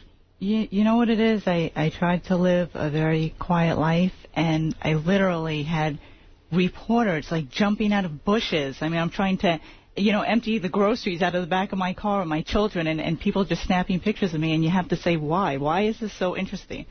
I didn't find it interesting, and the media did not allow me to live a private life. I went to college. I figured, okay, get a job, be like everybody else. Right. And it was always, this is the girl that shot somebody, blah, blah, blah, in continual purgatory forever. Right. Can never go on, can never be anybody, can never be accepted. Right. And, I realized the only person that really needs to accept me is me. So. But becoming a porno star is a very drastic... What do your kids think about this? Do they know? Well, I don't talk to... my children are 7 and 3. We don't... But they're going to know. Discuss things like Yeah, that. eventually they're going to high school. This thing's going to be out there. You know what? I think, your private life, as anybody in the spotlight knows, is very different from your public life. And the way you interact with your parents or your children and people that love and know you is very different than, people that have an opinion about you that don't know you. So what do you do? So now you're selling the videotape of you and your husband having sex. You're not claiming this was stolen or anything. No, you know what? I did. I signed off on it. Right. And, I'm very comfortable with myself and my sexuality, and I felt like, this is okay for me. I have a hard time watching the tape. I got to be honest with you. You look like a victim in it. I mean, you really do. You look like, I don't know what is going on there. I haven't seen it. You and your husband, I'm sure in private, are very sexy people, but, I mean, it is not I've said to Robin, it's like, it kind of creeps me out a little bit, the tape. Does it creep you out a little bit to see yourself fucking, blowing? I haven't watched it. Talking about your pussy and your clit and all of that. Oh, and boy. Howard, you were describing a scene yesterday where she's in a tub showering and she's there's no dry. soap. You're dry and you're rubbing yourself and your husband's talking about your clit. He wants to see pink and open it up. And I mean, boy, it's you're graphic. Hey, but you're graphic. It's very, very graphic. I mean, you're going to have to deal with all of this with the kids and everyone. Plus the people who are going to say, how dare you try to make money on a porn tape after you shot Mary Jo in the head? It's just bringing up more and more aggravation. Like I said, everybody lives their own life. There's always people that like you, people that don't like you. I'm not running for public office, and, I try to be nice to everybody when I meet them, and, so be it. It's life. But, I mean, is this a career path you're trying to take? Yeah, or what is is this the a what is the one-time game thing? plan? Well, I'm not going to be making any porn tapes You in will the not. future, no. Wow, I tell you, it's pretty wild. In fact, when I read... How is the porn tape doing? Yeah, how many have you sold? I have no idea. You're not involved in the business. Mm-mm. Has it made any money? Have you seen a check? No, I have no idea. I have nothing to do with that at all. Yeah, I don't believe that. I mean, you must know. I really don't. You're not nervous about that? I mean, you let your husband handle all that stuff, and he doesn't share that information with you? No, you know what? I think it's just the distributor, red light district. We haven't gotten that information yet. At some point, they'll provide it, but they haven't. Do you get a payoff up front when you sell it to them? Yeah. You do? And, How much money do you get for that? You know what? It doesn't even matter. 50 G's? 100 G's? You know what? It's irrelevant. 50, Why is 100, a billion, it doesn't matter. All right. Look who's on the phone. Here's your first phone call. I told you, open up a can of worms. Jessica, Mary Jo's daughter. Oh, dear. Yeah, I'd prefer not to take phone calls. Hear Jessica out if she's on the phone. I mean, why not? Why not? Why not talk to her? You know what? I really prefer just to talk to you. I can't talk to you. Jessica, I can't talk to you. Amy doesn't want to speak with you. Well, maybe Jessica can talk to us. Bad. I didn't want Amy to come onto my front doorstep and shoot my mother in the face. The least she could do is 5 minutes. I don't even have a lot to say to her except for what? You're leaving? I am, Howard. You are? Yeah. All right. Well, you drove Amy out of the door. I'm sorry. Maybe I can't hear you. I'm sorry. What? You don't want to talk to her? Well, okay. Well, wow. Okay, we'll see you. Oh, this is... I'm sorry. Well, Jessica, Amy doesn't want to speak to you. She left. Really? She walked out. She just walked out of the room. It's the shortest interview I've ever done. That's what she should have done 20 years ago when she was on that doorstep. Jessica, I'll talk to you. How you doing? What do I do now? How do you talk to I you? stayed home from school. I don't know what to think about what I don't know either. I don't know what the hell to make of that. Wow. Well, Amy made an effort to come here. I'll give her website out, AmyFisherCaughtOnTape.com. But well, that was very strange. She was saying she doesn't know anything about the videotape or the finances, but she's here to promote it. Yeah, and $50,000 or $1 billion doesn't matter. No, the money is inconsequential. Well, Amy left. So, Jessica, what were you going to say as long as I got you on the phone? Well, me and at least the mother side of the family try to keep things classy. I wasn't going to attack her or anything. I was just going to bring up the point of how all of her actions to this day, no matter how good or bad, will come around and bite her in the ass when it comes to her children. As a child, one of the only children of this unique situation, I haven't talked to my father in over a year because of his past actions. And I wanted to give, I don't care what she does with her life. She's a hoe bag. She always will be. She looks like a Dallas cheerleader that never made the team. She is going to be who she is and do what she does. But for some reason, it seems like she doesn't have it through her skull that anyone can give birth. Crackheads can have a baby. It's the decisions that people make when their children are alive. All right. Now. Well, I'm glad you called. I didn't know that it would drive Amy out of the room, but it Me has. neither. I apologize, guys. No, everything you said we agree with, and, look, it's... Thank you. And Artie, I'm going to see you in April, and I can't wait to give you a hug. All right. Thank you. Thank you. All right, Jessica. I'll see you then. Bye-bye. We're watching Amy get on the elevator. Tim Sabian's on it. Amy left. Gary, the shortest interview I've ever done. I barely got started. You know what? Seriously, when she's walking out, I was like, in my mind, I'm going, fuck you, goodbye, skank. I mean, goodbye. Right. Fuck her. Right. But I want to make a point about something because we never got to talk to her about it. She did that interview with a magazine where she said all these really horrible things about Mary Jo, like she gets to make money, who the fuck is she? And Amy's been going around denying it like crazy. Right. And we just heard the tape. Yeah, Chauncey Hayden did an interview with Amy Fisher. And she said some pretty horrible things. And Amy has been denying it, but Chauncey's tape is on the Internet, and I've heard it. So you hear her voice saying exactly what... There's no mistake. There's no mistake. He said them, and she should own it. And by the way, she shouldn't... I didn't know she didn't want to take phone calls. She's a horrible human. She really is. You know what? I really could care less that she was upset. Yeah, I don't care. I'm not... She should be able to handle anything. Right. She shot a woman in the head, and she's living her life.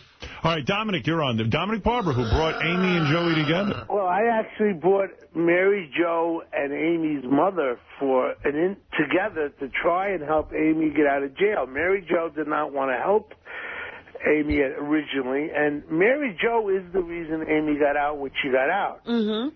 Well, and that night, which I don't know if you remember, Mary Jo, it was almost 8 hours of conversation between you and her mother. And it was fascinating to me, just probably the longest time I ever kept quiet. But I'm kind of sorry she walked out, because I don't think Mary Jo is here to yell at her or insult her. I just think that everyone can kind of talk it out, because this case really did grow on the Howard Stern show also.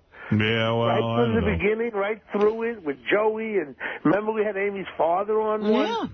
Yeah, I don't know. I was curious to talk to Amy about this porno tape, and, you know, it's kind of weird. You don't want to be in a position where you're having fun because, you know, Amy did commit a serious crime. But I don't know. It was just also weird. You know, the fact that she thinks people should leave her alone about it now is part of her problem. Listen, it's an awful... She has never acknowledged how horrible it was. It's an awful thing she did, but, you know, I think it's more her actions recently that's getting me incensed, because everybody's different than what they were when they were 15, 16, whatever, and you make mistakes, but I believe people change. But recently she's been doing shit that is just awful, and it's...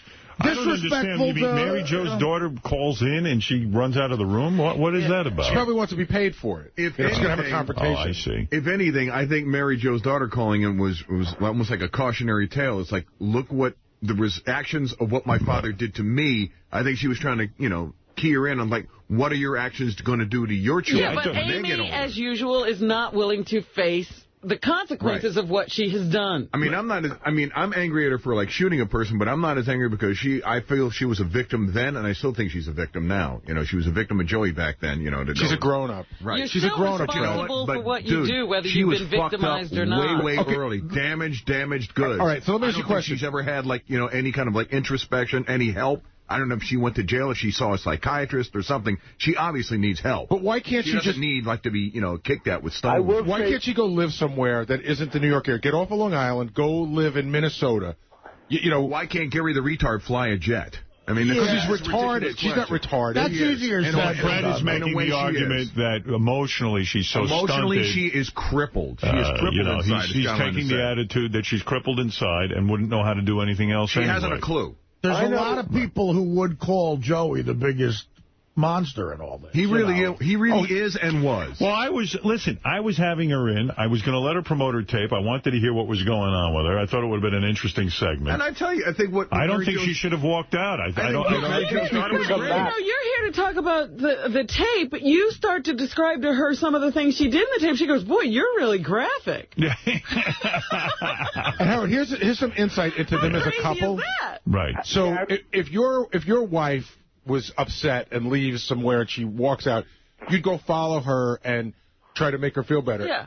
Amy leaves. The husband's out in the lobby. He's still talking to the camera, you know, plugging the video. Well, he's having a good time. Right. Oh, we should talk to him then. Yeah, what happened to him? I don't know if he's still out there. That's all right. All right, forget that. I think Amy should come back and finish this and talk it out, because... I don't think that's happening. She's in a car already. Maybe she's listening now. It's okay. You know what? As a matter of fact, I always am weirded out by doing the whole Amy Fisher thing anyway. Yeah, it's kind of freaky, you know? It's just freaky. Yeah, you're sitting there talking to somebody who could shoot somebody in the head. Yeah, I'm like sometimes I'm sitting there. I've never sat in a room with Amy before. This was the first time. And quite frankly, she's a lot more attractive in person than she is on that videotape. That's the other thing I was going to say. She's really a stunner. Yeah, she's actually good looking. And what's really odd is that on that videotape, she doesn't look half as good as she does sitting in person. Well, even when she was the Long Island Lolita, I never thought she was all that. She's pretty good looking. But obviously, she's, you know, really good looking. She just doesn't take a great picture. Yeah. I got to say, I was blown away by how good she looked. I never thought of her as being attractive at all, but she looked hot as hell. Surprised you didn't offer her some money to have some sex. Well, I was about to.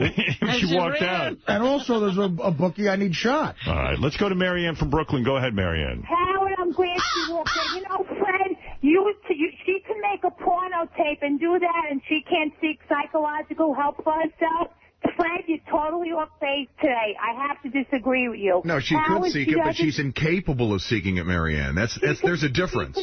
She knows how to party and have a good time and live out on Long Island. She could go live in... You're coming from a place of health.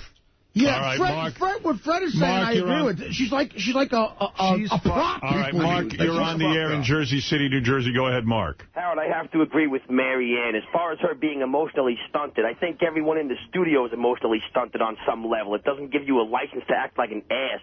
Right. And I find it distressing that people like Richard Lewis, it takes them 10 years to get on the air, and every 8 weeks we give this pig a platform to push her newest agenda.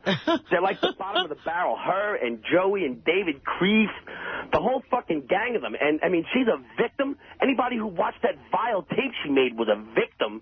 I mean, Jesus Christ, let her get out of the fucking studio and keep her out. Let's get back to some laughs, not this fucking heinous fucking shit. All right, real good, Mark. You've had a word on that. Captain Jenks wants a word about this. Go ahead, Captain Jenks. Yeah, Howard, there's just one word to describe her, and that's cunt. And, I mean, from now on, when you refer to her, just refer to her as cunt. She is the epitome of a cunt. All right, let's go to Dennis. Dennis wants to say something. Feelings, yes. If she was willing to date Jank, she'd be there. How many times can I say the word cunt in 5 seconds? Go ahead, Howard. Yes. Yeah, I called the other day about Uncle Mike, and I was telling you how these ex-cons are never rehabilitated. Mm-hmm. Yeah, I'm just reemphasizing that fact that also, if you think about it, Joey Buttafuoco, he's never once ever admitted to any guilt. With like the insurance fraud and when they caught him with the ammunition in his closet and stuff, the guy... There's always a misunderstanding. He's a typical criminal. He never did anything. All right, Mel, you're on the air in New York City. Hey, good morning, Howard. Great interview. That Thank little whore has not changed a bit. I know people that are still banging her. She cheats all the time. Well, we don't know that. Well, yeah, that's your story. Listen, if she was on, I would have threw some names down. She would have ran out anyway. So. All right. Well, you know, Gary did say to me she is known for walking out of interviews. Oh, yeah. It's like her thing now.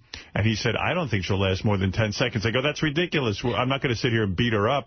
All I did was plunk down the phone, and she walked out. You didn't even ask her anything. You took a phone call. She left and said... She walked out of an Inside Edition, Howard. But the worst part is, like, she walked out, it's fine, but now she's going to be able to utilize this for press to sell her little whore video. Well, you know what that's like? It reminded me of Anna Nicole Smith. Remember when Anna Nicole sort of pulled the same thing, and then she got on the other entertainment shows by saying she walked out? Yeah, all right. Well, there it is. If Amy will be able to catapult this into more publicity. All right, thanks, Mel. Okay, thank you. I love you guys. Love you, too. But what is the mindset? Do you guys think there's any way she could change, you know, from what she was? This girl, much like Fred said, she's never probably sought any help. It's a very hard thing to live with what you've done when you've done something so heinous. So maybe you don't ever want to go revisit it and really look at what you did and how it worked for you. Is a kind of scary thing.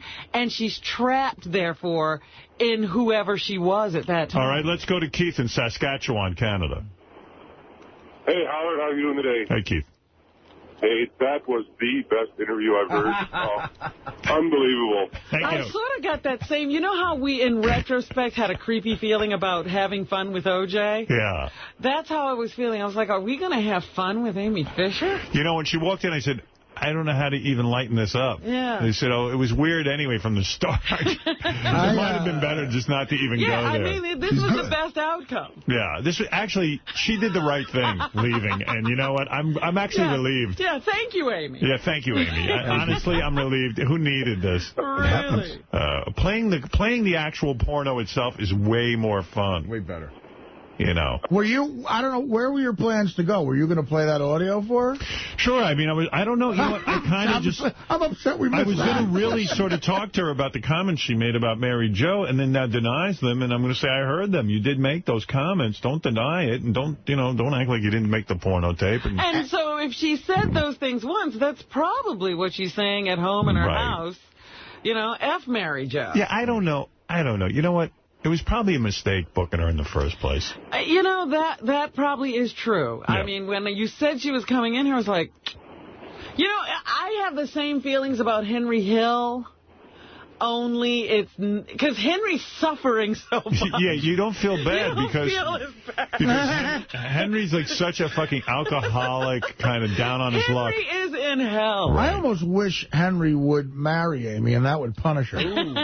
Although Amy walking out of the interview will be on Howard TV tomorrow. That will be the featured show. It's funny because her camera just stays with her right in the lobby. I know, she's standing there trying to avoid looking at the camera. But I will say this. I got to be honest with you, and when you see it on TV, you tell me if I'm lying, because people accuse me of having bad taste. But I think, and Robin, correct me if I'm wrong, Artie, Fred, Benji, I think Amy Fisher was pretty good-looking. Hot way better than what she looks on that video. Her body looked great. It pains me to say, I agree with you. Yeah, I get it, you know. She was, her hair looked really sexy. And what really threw me off was she was acting coy. You think? Well, you know what's hot? Think about her in prison sucking some pussy. Right. Let me see your pussy. Didn't she have that clip? Come on. Well, there were all those stories. There was that big black woman who came out and said Amy was her girlfriend or something, and she was in love with Amy. Maybe if I had just stuck to prison stories and you'd have still been okay with it? Maybe that would have been better. Every topic. Come back, Amy. We figured out how to do it. We figured out an angle on you. We're not going to talk about Mary Jo. We're just going to talk about your sexuality in prison. She would have walked out after every single topic you just brought up. I know. And another great thing about Howard TV, when you see it, is the fucking expression on her face walking in here. She really looked like she was about to be beheaded. She was shaking. You'd think this woman had never done anything bad in her life, and she was going to the Inquisition. She was the Queen of England. Well, anyway, that's the end of the Amy Fisher interview. It lasted, I think, 3 minutes. I hate that I want to bang her.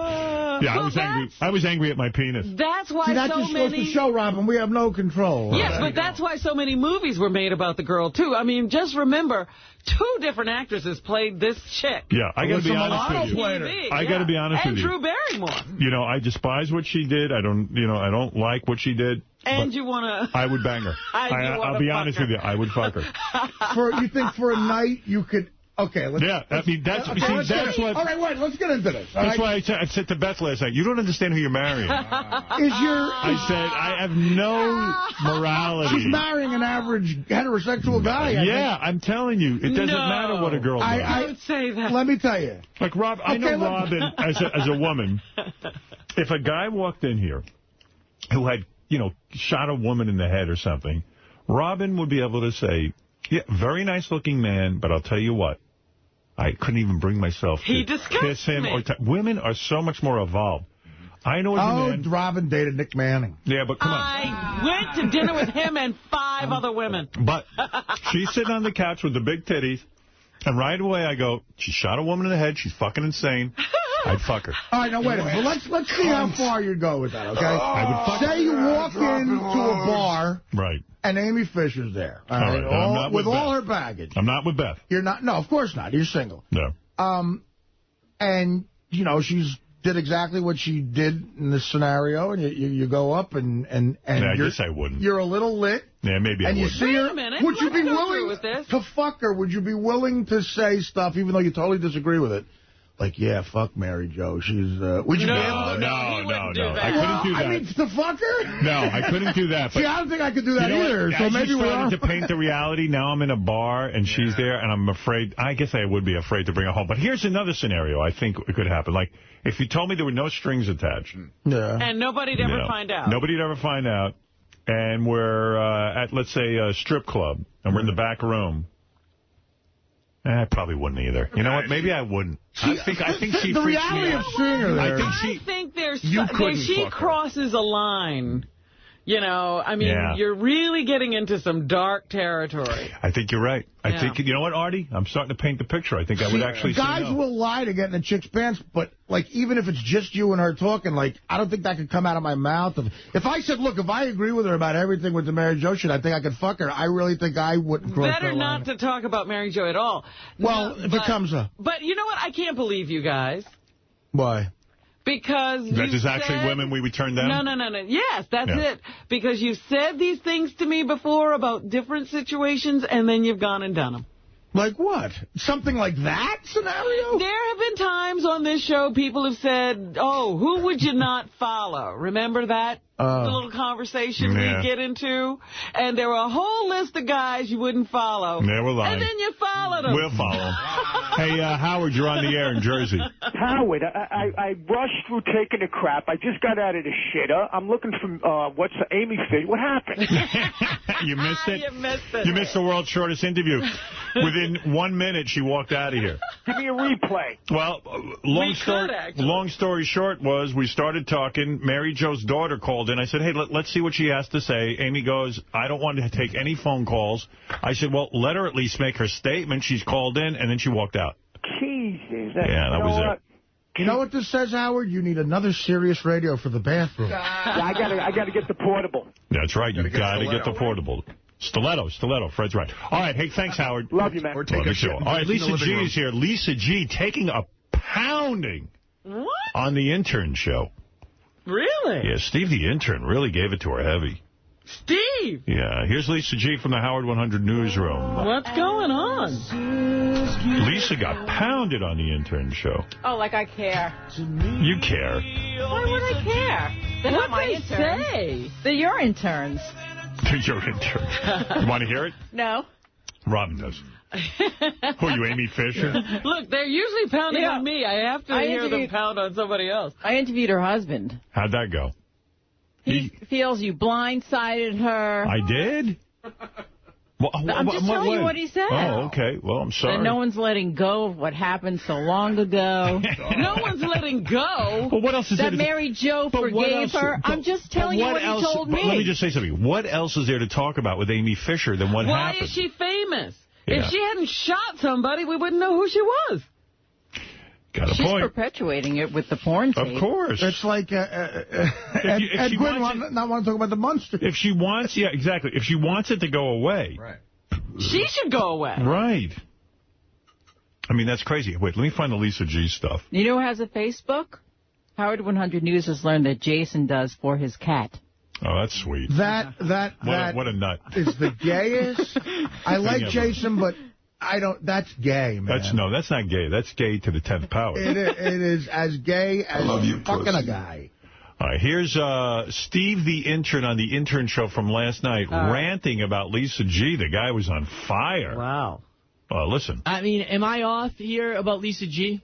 No, a lot of people get annoyed with her because she's a reporter. You know, she's always in your business. She's so annoying. I hate Lisa. I love Lisa, but I hate her. And she is annoying, and she does get in your business, and I'm speaking for myself right now, but I think guys like John, Gary, Jason, and Will would agree with me is that Lisa G is so fucking nosy, but it doesn't have to do with the news. The difference between Steve Langford, who is crazy, absolutely. They're being he's sexist looking here. for a news story, and he says, no, this is a news story, this is a news story. I work for the Howard 100 News. I got to report a big news story. Lisa G is just a fucking yenta and annoying. Lisa wants to know what the fucking piece of paper on your desk is. Not because it's a news story. It's because she's got nothing better going on in her life, and she just wants to know what the fucking piece of paper is. Whoa. Lisa, leave me the fuck alone and everybody else. Wow. Jesus. Wow. Did he eat a cupcake before the show? Do you think Well, keep listening. Lisa Rinna has fucking whatever in her lips? Who the fuck cares, Lisa? Aww. We're going out to a break. Wow. I love all these guys. They're immediately radio hosts. We're going out to a break. But what set him off? I really don't understand the basis for his anger. He's crazy. Well, Gary was trying to explain it to me. He said Lisa has this thing where, like, she'll walk into the office, and, like, Gary got, like, a box of chocolates from someone, and Lisa will walk up and go, box of chocolates. And then she'll just, like, open it up and start looking to see who it's from. No, I asked him who it was from. No, but he said sometimes you just even go through his stuff. No, I would never do that. That's what he says. He says that Lisa really, like, it doesn't even appear to be for the news. It's just she's very, very nosy. Hey, Howard, Will will come in. Will tell a story how he had a piece of paper on his desk of some sensitive information, and Lisa's like reading it and asking what it is, and it's like, it's a paper on your desk. They don't keep it out on your desk. Yeah, but Lisa, we trust you to some degree. Right, so I didn't report anything about it. No, but you didn't have to report it. It wasn't your business. What was it was on my desk. But you don't read something on someone's I mean, desk. leave it the fuck alone. What note was it? None of your business. There's your answer. What was it? None of your business. I'm not saying. What do you mean? Was it no? It was what type of thing was it? Like a caller called us with some information that affected somebody on the show. Oh. And I wanted to know whether we should pursue it in any way. And I was told, leave it alone. Right. And then Lisa happened to see the note, and then she started talking about it. And I said, Lisa, leave it alone. Doing my job. That's not your But job. I didn't your talk job about isn't to snoop around my people's desks. I'm not snooping. I was just standing there. It was big lettering. I don't even remember what it was. Are we all done now? She knows exactly what it was. You took some lumps. You took some big lumps. Yes, Benji. Go ahead. Ouch. I got an example, and I do like Lisa, but at least several times a week I'll walk in with my salad, and I'll walk past her, and she always looks at my salad and looks at me, and she goes, "Won't that make you gassy?" I couldn't eat all that. I would get very gassy. Don't you get very gassy from all that Well, salad? do you? No, but it happens like 5 times a week I'm asked that. You don't get gassy? No. That's called investigative reporting. Lisa's onto something. You can't eat too much. You get so gassy. I've been getting gassy lately. I've been eating too much. I cut back. That sort of means your system is not able to digest everything you're putting into Because it. if you rely on vegetables for your fiber, it makes you gassy. You need to mix it up. All right, Lisa, this is would you like fascinating. some real stuff now? By the way, you weren't the only one to take it on the intern show. There was some other good stuff. I got a story about Gary. Oh, and this is what it's like to get Artie's bagel in the morning. Did you hear that one? No. And Robin's banana. By the way, I heard some of this. Oh, somebody's getting my banana? Then we'll stop that. I don't want to have anything to do with these interns. I heard some of this. By the way, the bagel again today is not enough butter. Get fucking butter in here. All right, here's the story on Artie's bagel. This is funny in light of Artie and his butter demands. Listen to this. This is it from the intern who has to go get the bagel. You were down before a store opened. This is before 6 a.m. Getting a ton of butter and a bagel from people that aren't even working yet or trying to get stuff ready. I did it all last semester, and it is the most horrible job to have to do as a Howard Stern intern. Because when you go down there, there's 2 guys that are getting ready for the store to open. They're laying out like 100 English muffins, like ready to go for Egg McMuffins.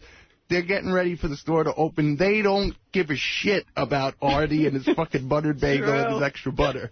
So, like, the guy will make it for you, but then you have to wait for someone to come for a cashier because there's no cashier on duty. So then they get someone out of the back to do that. And then when you ask for the extra butter, she has to go through this whole thing of going through the refrigerator and the extra butters all the way in the back.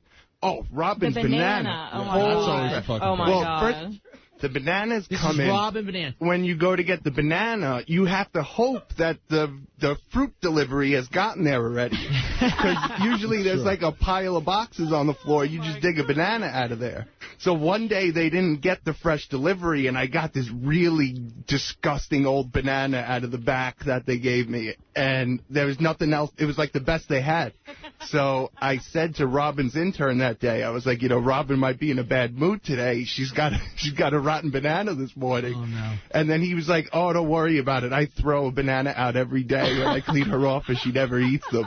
Oh, so you're going I down. go through all that shit for nothing. She doesn't even eat the friggin' thing. Well, in my defense, I eat everything they bring me. This is all true because I'm standing there when the intern's down there. Because you're investigative reporting. Right. But, Artie, as much as you want your buttered bagel, they don't give a shit about your buttered bagel. Listen, we're in the middle of Man-fucking-Hatton. It's too much to ask for a bagel and butter?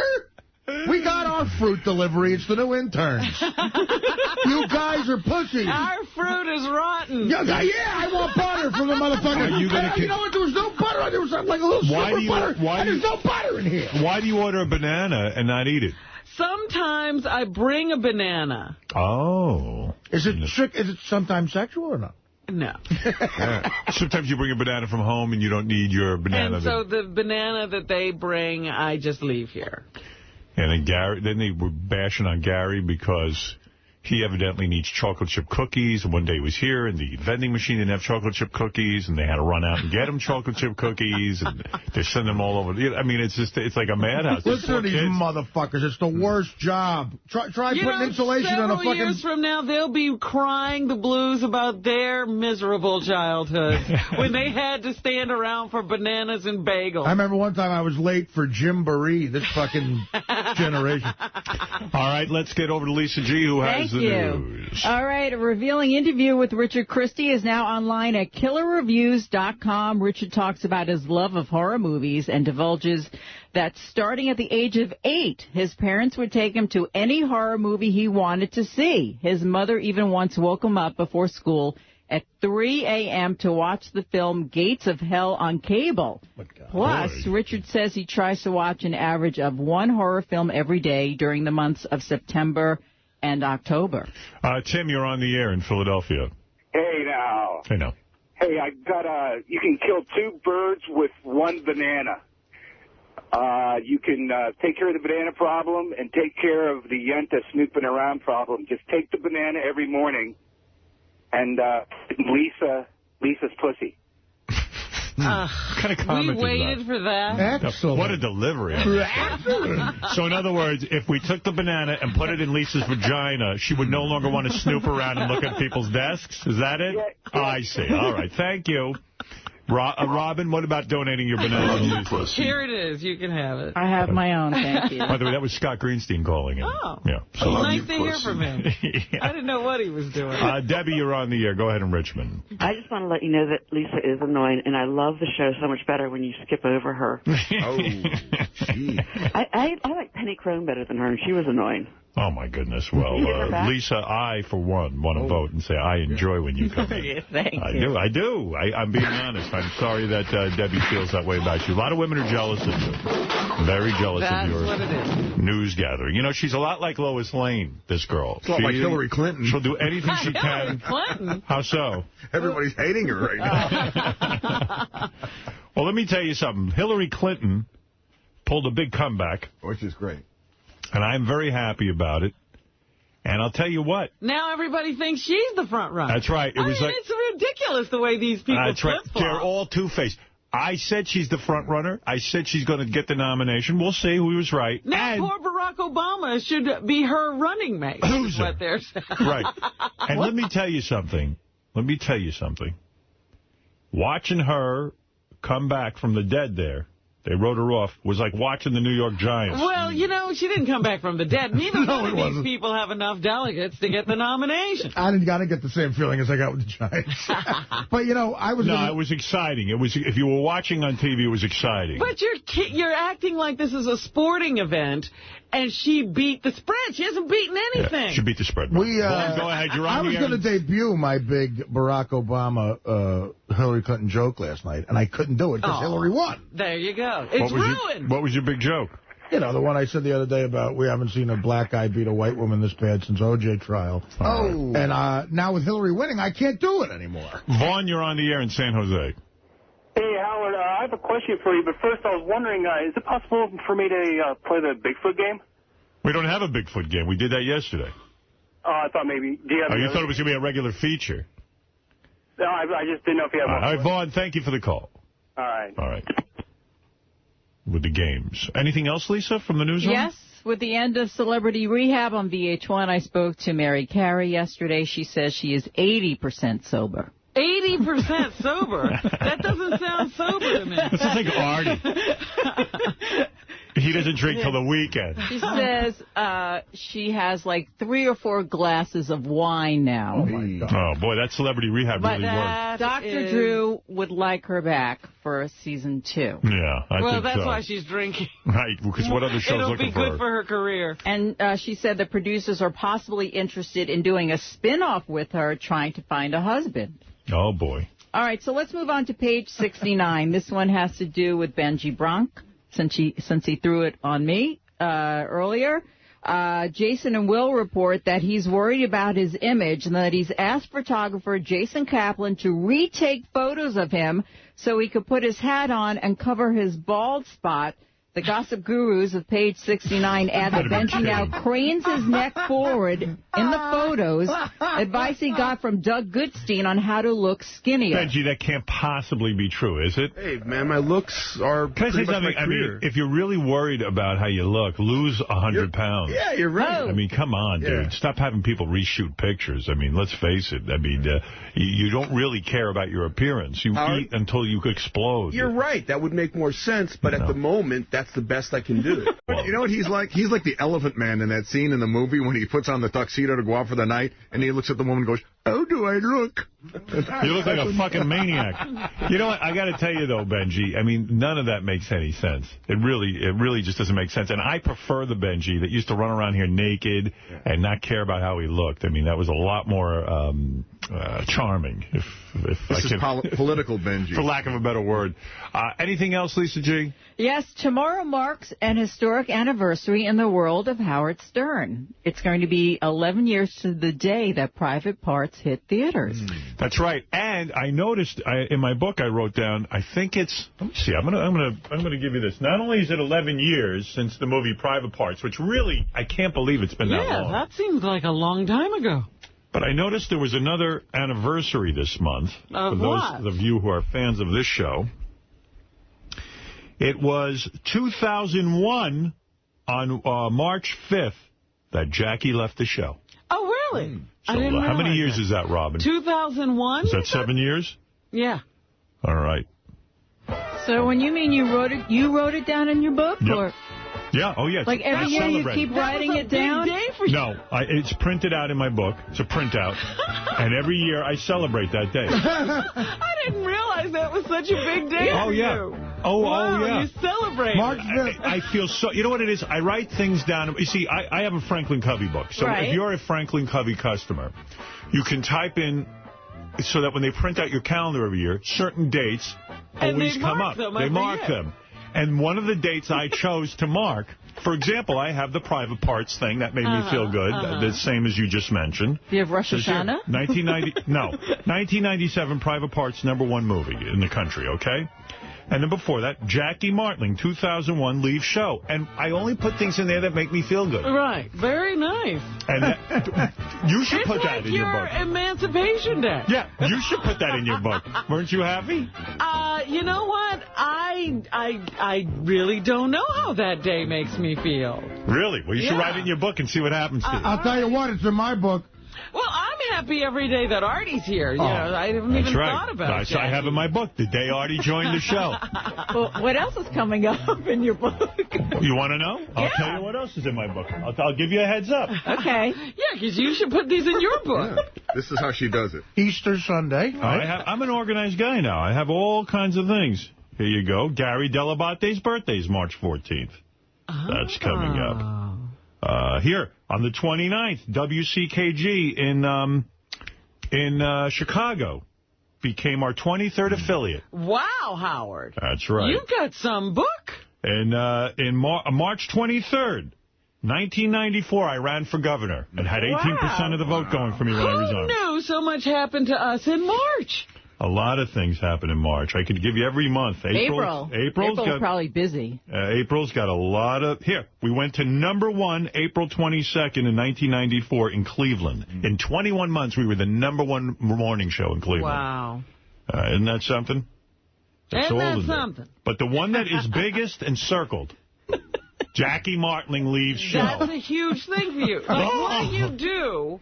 I celebrate. Jackie Martling you know what it Day. is? I check my book first thing in the... it's Jackie Martling Day. I check my book in the morning, and I see it, and I go, this is going to be a great day. Here's something good that happened to me on that day in history. March 5th, 1982. You know what happened? I'm going to be leaving the show. I can't get... I want... Did he actually make a speech? Yeah, I called Howard, and he didn't care, and he gets everything, and I get nothing, and we're the Beatles, and I don't get... Or did he just disappear quietly? I don't know, but I see my book. He didn't say anything on the air. I remember you guys got on the air, and he wasn't there, and Howard made an announcement to the audience. Look at this, June 27th, 2007. This is already into June now. Okay. Gary removed my jizz tissues from my apartment. I remember that. That's right. When did you say that was? Made me feel good. No, because I was here for that. That was in June. It's in my book, yeah. You should see my book. Jizz Tissue Day. It's Happy Jizz Tish. I thank you, Lisa G. Very good report, and keep on doing what you do. I like when you snoop around, personally. That means you're doing your job. Keep on getting on their nerves. It means you're doing your job. It's been a very busy morning. When I come back, I've got a lot of things to get to. But look, let's recap. Amy Fisher walked out after 1 minute. I'm really shocked. Right. We never even got to... We offended her. And by the way... We offend her. By the way, not that I want to acknowledge this, because that's the only reason he fucking did it, but I'm grossed out. Could you tell Benji to put his clothes on? Are you took naked? His clothes off? After you said that about him, he took his clothes off. Back to the charming naked and I can tell you, the smell is not pleasant. Oh. Is it really smelling? There's an odor. I'm going to smell you. Dude, there's an odor. I really don't think I have a smell. Take off your headphones. You know what? Can you really be honest? I have to say... I know I'm gross because of my weight. Wait. Let me take my headphones. Yeah, Benji, I'm being honest. Most of the time, you've done very well lately when it comes to your sense. I do not. I'm freshly showered. But today you're just slightly right.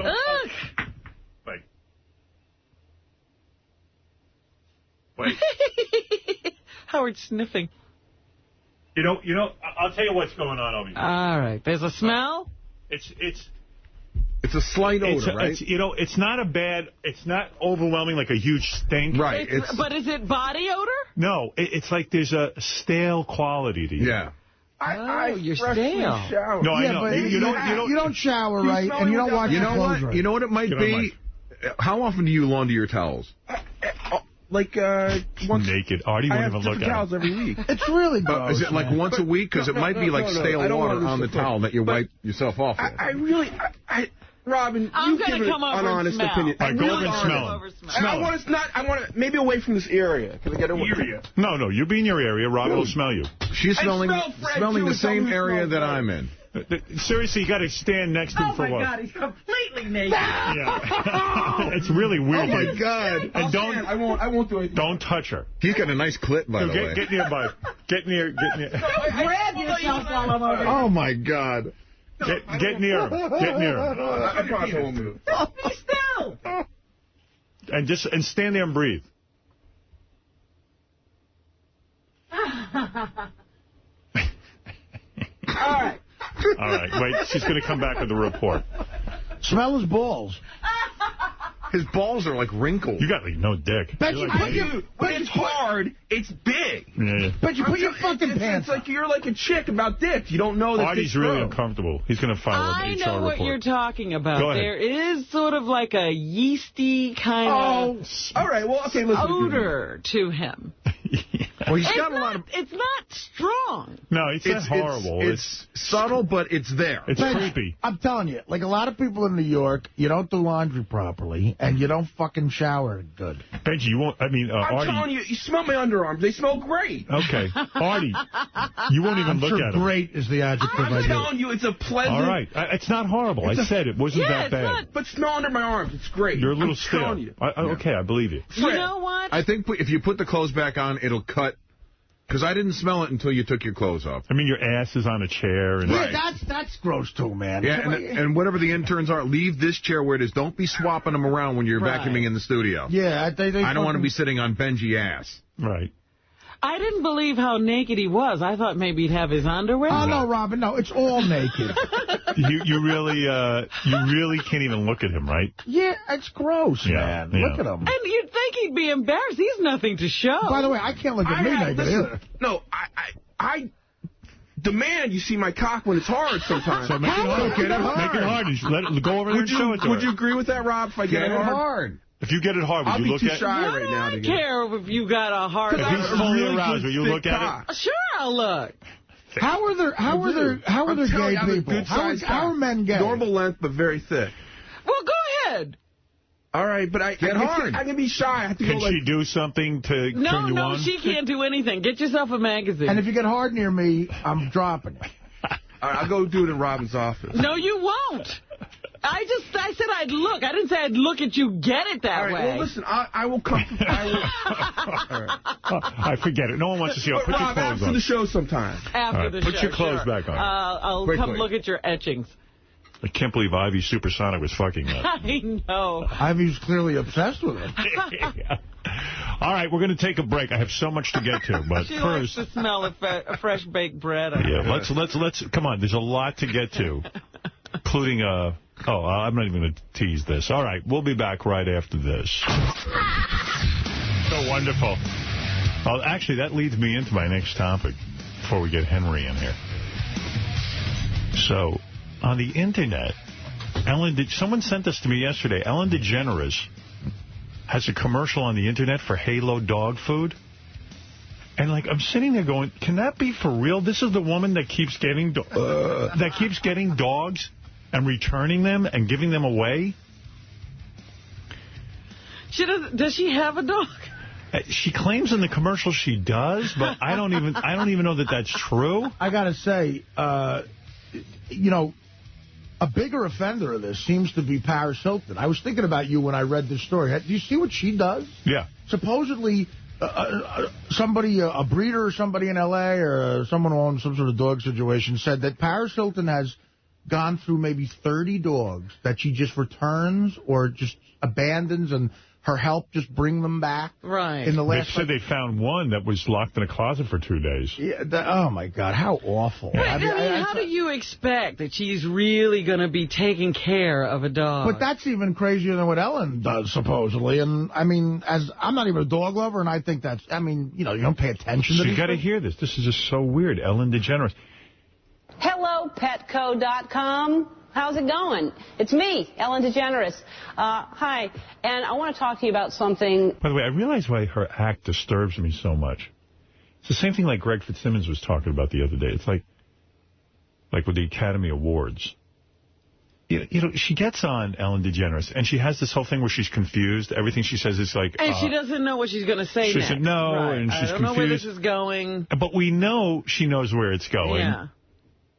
We know that it's an act. The whole thing is planned out, yes. Yeah, and it's like when on the Academy Awards, when they get up there and they go, when that guy Steve Carell gets up and he goes, I'm now going to give away the award for best documentary. And he starts to read the documentaries, and then the woman goes, wait a second, Steve, don't you know we're giving away best animated short? And he goes, what? We're not doing that. And he like off mic, he's like, what? We're not doing that off mic? And then the whole audience is laughing. Can they see this in Croatia? You know, I'm really so embarrassed. Yeah. Can they see this in Croatia? People? How many people are watching this? 80 million people? Oh my. And it's like we know, fuckhead, that I mean, what are we, idiots? And this Ellen DeGeneres' act is like this. She's always Her confused. whole act, yeah. Well, Bob Newhart did it, and when he did it, it was fresher 50 years ago. But now it's sort of like, you're right, everybody knows what's going on. Yeah. That I love. Here, wait. Wait, here she is. Petco.com. How's it going? It's me, Ellen DeGeneres. Hi, and I want to talk to you about something that I love, personally. Food. Isn't food delicious? I eat it all the time. I really do. My motto, if you want to know, has been for a long time, food. It's for eating. You want the best food you could possibly give your animals. And what I do is I feed my pets, it's called Halo Spot Stew. What pets, man? She's talking about Portia. Yeah, because quite frankly, we read that she gave away like 5 dogs already. She gets them, and then for some reason can't relate to them. None of them are named Spot, but I don't show them the can. You can feed. So what if you had an animal named Spot, and you're like, oh, I'm feeding it Spot Stew, and you know, you'd show the animal, look, your name is on it. If they read, they would be impressed. Anyway, there's all kinds of things that Halo has. We have Live-A-Little treats, and it should be called Live-A-Lots, because that's how good it makes your pet feel. I'll tell you a true story. Before I gave my dog Wolf Live-A-Littles, Wolf wasn't happy at all. He would read the obituaries in the morning and was addicted to online poker. And then I gave him Live-A-Littles. He was cheery, and one day I caught him bedazzling his own... So Wolf is the one dog that survived all that? That she can relate to, yeah. The one that can get through her crazy, I can't deal with you situation. Bowl and singing. Special. These are a few of my favorite. Somebody put a pussy in her mouth and quiet her down. Yeah. Things. He didn't know the whole song, but he had a little of it down. In fact, here's the thing about Halo. I love the food so much for my animals, I decided to become part of the company. I own the company with Halo so that I could reach. They weren't telling people as much as I would like them to. Anyway, they'll tell the dogs and kitties. Everybody will learn about it. She owns it. And it'll, before you know it, Halo will be on everyone's lips, and which is good because it's food. And you know what my motto is? It's for eating. I'm done. Bye. Boy. Wow. What a read. Or not a read. I don't know what that was.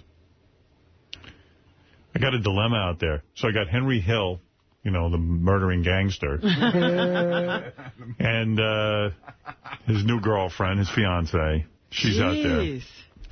So he says they need to give him a drink because he shakes so bad from not drinking. But I smelled booze on him. When I was walking through the hall, I started to smell booze, and I looked up and I saw Henry Hill.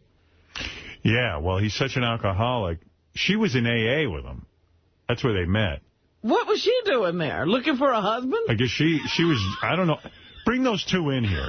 Here's Henry Hill. You know who Henry is. He's the guy. Mr. Goodfellas. The movie Goodfellas. He was a murdering mafiosa. Now he's out of the witness protection program. There he is. And he's got, he's already got What has he got there? He's drinking That's something. Red Bull. Red Bull. What's on your lip? What? I fell down. Oh, wow. And I got a bruised rib. I need a drink so bad, Howard, please. And that's your fiancé?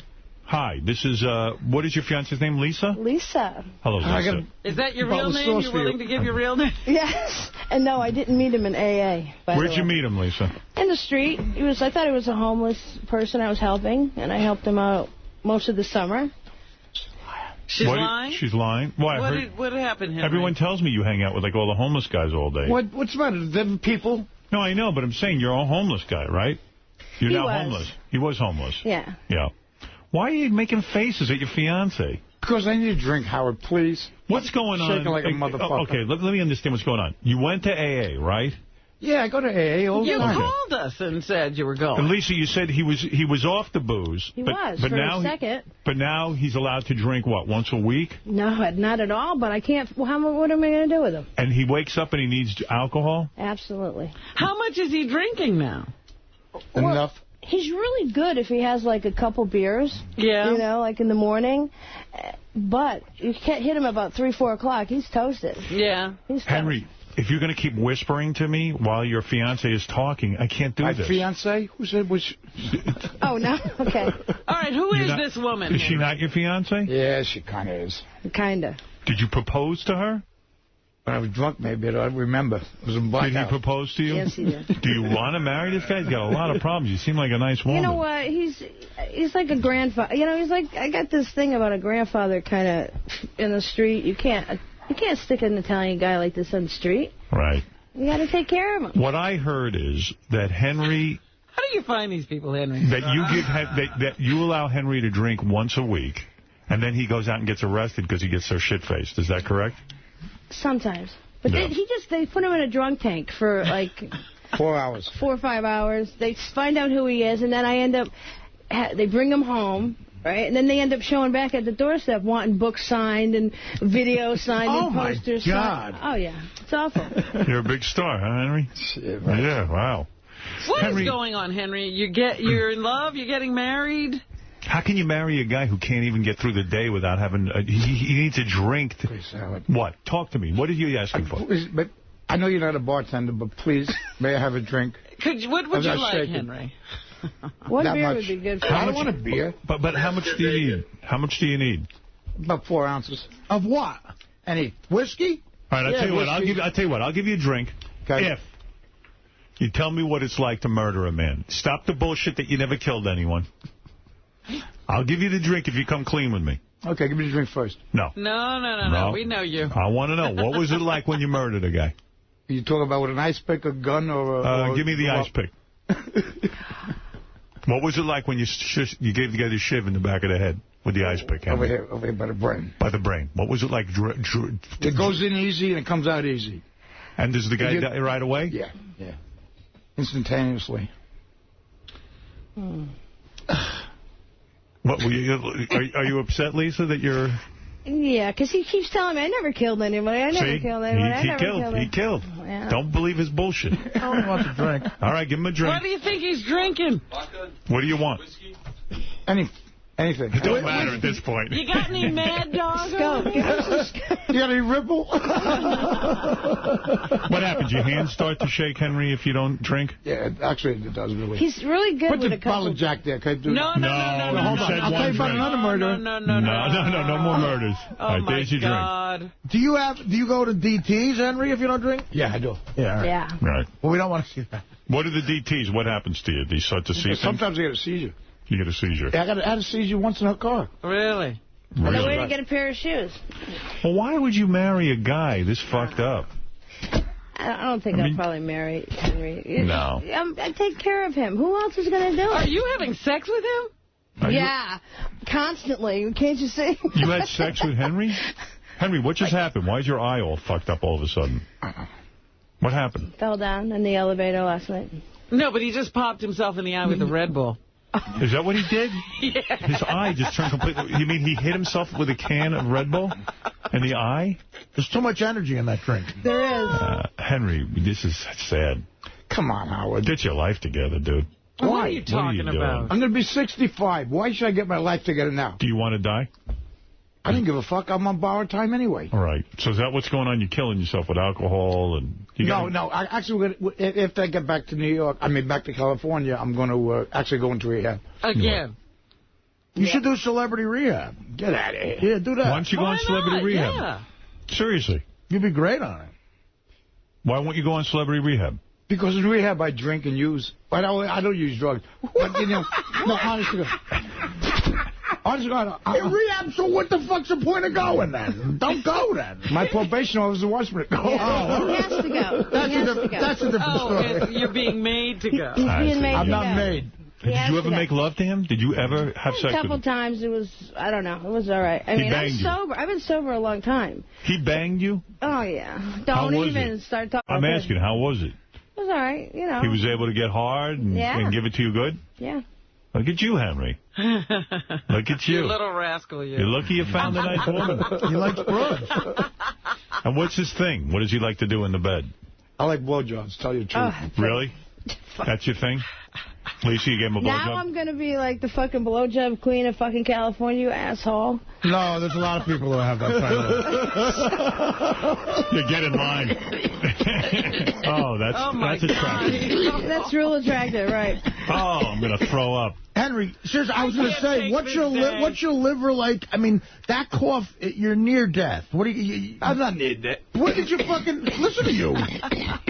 Henry, that's... Oh, yeah. That's a death sound. What is that, Robin?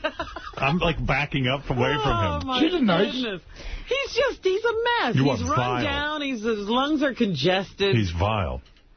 You really are, Henry. When's the last time you saw a doctor, Henry? You gotta... At least, I go to the emergency room at least once a week, every 2 weeks. Is that right, Lisa? What's wrong with him? Nothing. They find him on the street drunk, probably. What about have you got a physical lately, like your liver, all that shit? Of course. Yeah? And what happened? I take him to the doctor weekly, really. I go to the VA all the time. His liver's all right? I'm throwing up from that cough of yours. I'm sorry. I'm gonna puke. I'm not kidding. That just really was vile. That was really vile. Howard. Stop it, please. I got to get out of this business. It's really hit rock bottom today. Can Amy With you Fisher and come Amy back? Fisher. I mean, honest to See her God. at her? She looks good. Let's go to Bill. Bill, you're on the air in Rome, New York. Hey, now, Howard. I hate it when you call this guy a murdering mafioso. He was nothing but a gopher. That's all he was. He's a murdering gopher. What do you mean? He never killed nobody. Actually, he didn't do much at all. Really? He just hung around. That's all he did. He hung around. Robbed a few things. He said he put an ice pick through a guy's head. He did nothing. Ask him. Henry, He was a fucking golfer. Were you a golfer, or were you a golfer? Or were you like a top guy? The guy in the hole was a golfer? You know what I mean. Like you know, like a shine. Put a guys in the hole. Were you shining shoes? Shut the fuck up. Tell his ass to get off the phone. With your best years... I know a couple guys that know him from back then, because I did some time myself. Did you? And he was nothing. He was just a fucking golfer. Yeah, but, you know, he's got books written about him. There's a movie made about him. Henry? What? What's Tommy got to say about you? Tommy Two Guns? Dig him up and ask him. Fucking moron. Hey, let me ask you something, Henry. Your best year in the mob, how much money did you make? Best year. When you did, was that Lufthansa? Was it... Air France, Lufthansa, Alitalia. That was your biggest year? Actually, it was in '67 when we robbed the Air France. When you robbed Air France. How much? What would you say was your income that year? My personal income? Yeah. $60,000. In 1967. Your whole income for the year was $60,000? No, that was for that one score. Okay, but add up your bet. What could a guy, a top guy... $120,000, $150,000, I don't know, something like that. You say you made $150,000 cash your best year in the mob? No, I made a lot more than that. So what was your best year? Why can't you answer a fucking question? How? Why you got to question me? You be drinking all... Get over here and shine my shoes. Yeah. Fucking time. Don't you shine box. There you go. All right, Howard, thanks for taking All right, thank you, Bill. No, I'm really trying to understand. Like, let's say a guy just decides... Howard, I got no fucking clue. No, here's my question. Henry, I'm trying to get an answer from you. Cool. Let's say someone's making a career decision right now. They're deciding to go into the mob, okay? Mm-hmm. They could be a made member, all right? What could they expect a good year? I realize that we're talking inflation now, but your best year as a mob guy, could you have made $1 million in a year back then? Well, you know, Howard, this is how it goes. You know, if the trailer was worth, you know, if the fucking trailer was worth $4 million, right, we'd have to discount it, right, to the discounters. Right. So we get maybe, you know, we rob a couple trailers every day. Right. Some days we rob 2 trailers. Okay. You know? So what? Give me a good year for you. Fuck, I don't know, Howard. You don't fucking know what you made? Fuck, no.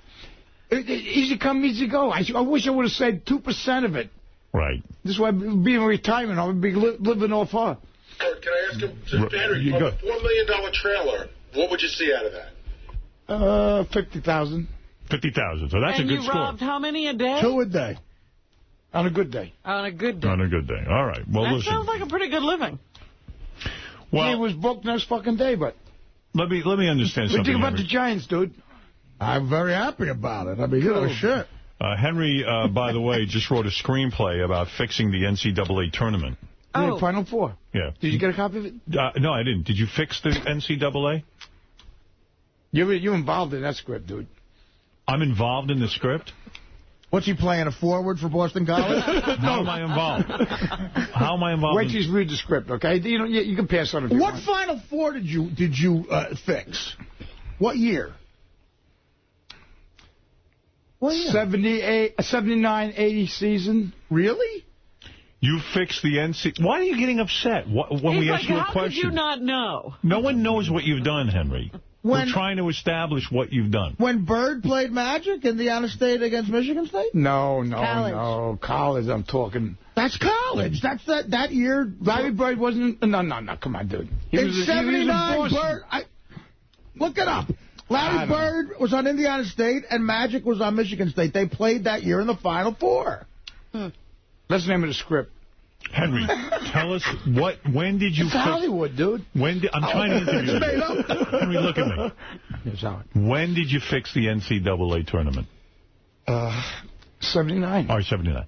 I got it as Louisville over UCLA. Is that the one? In 79, look up. He just said 79. It's 79 to 80. So I'm looking at the 1980 champ. No, but look at the 79 champ. That's what he just said.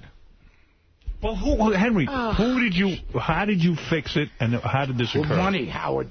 Money, okay. All right, now we're getting drugs, money, and rock and roll. In the spring, and slow horses. In the spring of 1979. You're claiming you paid off the players? Only the leading scorer and the center. That's all you need, dude. It was a woman college. The lady score or the leading score? Okay, leading score. You're fucking right. Why are you fucking with me? Not that fucking with you, man. Allow me to interview him, because I'm trying to get to the bottom of this. You made a movie about fixing the NCAA tournament. And yet, no, we didn't make the movie yet. Right. He's written a script. Right. So you're saying... I don't write. I can't even spell my fucking name backwards. All right. You've got to... Robin, please, don't pick on me. I get him picking on me, you picking on me. I'm not picking on you. Not you, Howard. I'm trying to interview you. Interview me? Yeah, I'm trying to find out some information. I'm asking you about the NCAA tournament, Henry. The Final Four? Right. March Madness? Yeah. Shut up. Now, how much money did you make off of fixing the tournament? $420,000. Oh, wow. So that's a big score. Your bosses must have been very happy with you. Of course, right. of course. The bookmakers weren't happy. Right, when you made the 400... They didn't have the internet gambling at the time. So what you did is you put a lot of money on the game. You knew you were going to win. And we just shaved points. We didn't fix anything. We shaved. Shave points. You said to these guys, look, if it gets crazy out there, miss a few... Just throw the ball in the fucking stands or something. Right. That's called fixing. If they had double-crossed... Well, yeah, that's called fixing. If they double-crossed you... They would get their fingers fucking broken. They would. That would be the end of their career. Most of those dudes don't even... Well, most of them don't go to the pros and know it. You know what I mean? Right. So this is their big payday. This is the only time to make well, a payday. they eat steak and wherever the fucking game is played and shit. Right. They get carte blanche, but they ain't got no fucking cash, right. And that sucks. They should pay these basketball players in college. They should give them some fucking money. All right. I'm glad you feel bad for them. That's another issue. Did anyone ever double-cross you? Henry has a cause. Did you ever go to fix a game and then someone got cold feet and then they double-crossed you? Yep. Yeah, okay. So what'd you do to him? Not Ernie Cobb. He's a black dude. I think it's still... He played in Israel. He's the only guy that didn't get convicted in all of, the basketball. What's his name? Ernie Cobb. Okay. And the captain of the team was was Sweeney. Right. And we fixed this one game, right? And then we shaved the points, Right. The Boston Eagles. Okay. I don't, no offense, Howard. I know you went to school in Boston. That's okay. I don't care about this. Yeah. I don't want to offend you. You're not offending me. Go ahead. So I had to fly up to Boston, right? I called ahead. Meet me at the airport. I don't know, the hotel. Yeah. Airport, right? I told this little cocksucker, because the captain of the team was he was a pretty short dude, but I said, you fuck up again. Go ahead. And your fucking arms ain't going to work no more. Mm-hmm. Nice. That's the way you get these guys in line. Now, did he fuck up again? No. He did? No. We won 10 in a row. 10 bets in a row. Come on, dude. And back in those days... How do you convince him to do it in the first place? Physical threats? No. Rick Kuhn was the center. Right. For BC then. Right. And they approached me, actually, Mm-hmm. They did, honest to God. Right. Nobody's arguing with you. They want to make money. Yeah. I don't know if any... I don't even know who these people are. No, they're college basketball players who never became anybody. Right. And they know that they can't go to the pros. Right. And then they just, they figure that, Do you think it still goes on today? Howard, I don't know. Do you think baseball players and wrestlers take steroids? So you're saying you think it does go on? Do you ever get tipped? Give me a fucking break, Howard. Is there still a mob? I thought most of the mob is gone now. Are you out of your fucking mind? I was in Brooklyn yesterday doing something, and are you fucking kidding me, Howard? I don't know anything. I'm an entertainer. I don't know anything. What do I know? Tell me what are you saying? He started to get scared. We were in Brooklyn, and he wanted to leave these certain places. We were doing a documentary. Where's that Junior? He thought he was going to get whacked in the head? No, fuck no. There was bodyguards around. Why go to Brooklyn? That's where they wanted to shoot it at. Oh, right. These fucking English cocksuckers. We went to Robert's Lounge. You're lucky you didn't get whacked. You're lucky, yeah. Henry. You're lucky. Wait, how many points is the most you ever shaved? Like, what would you tell, like this Ernie Cobb guy, after you said you're going to break his arms, like, how many points would you shave? Well, normally? the line was 7.5. Right. So we bet the other side. Just go under, motherfucker. Right. We don't give a fuck. We don't care if you win, just go under. And you would just bet the spread, the under-over? Of course. Yeah. There wasn't under and over back in those days. Has Mr. Cobb ever been interviewed about this? Does he probably thinks you're lying, I would assume. Am I right, Gary?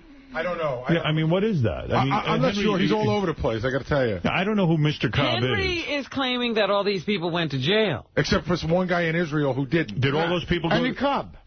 I don't know.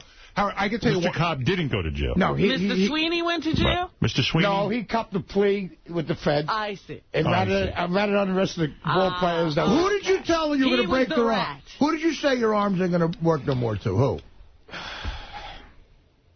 Before I think on. The captain of the team. Sweeney? Sweeney. Not Tom Sweeney. He was an FBI agent. Well, that's very, very scary. Howard. So you never went to jail for any of this? Dude, I got clemency. Howard, can I tell you how this whole thing went down? You got clemency for that? No.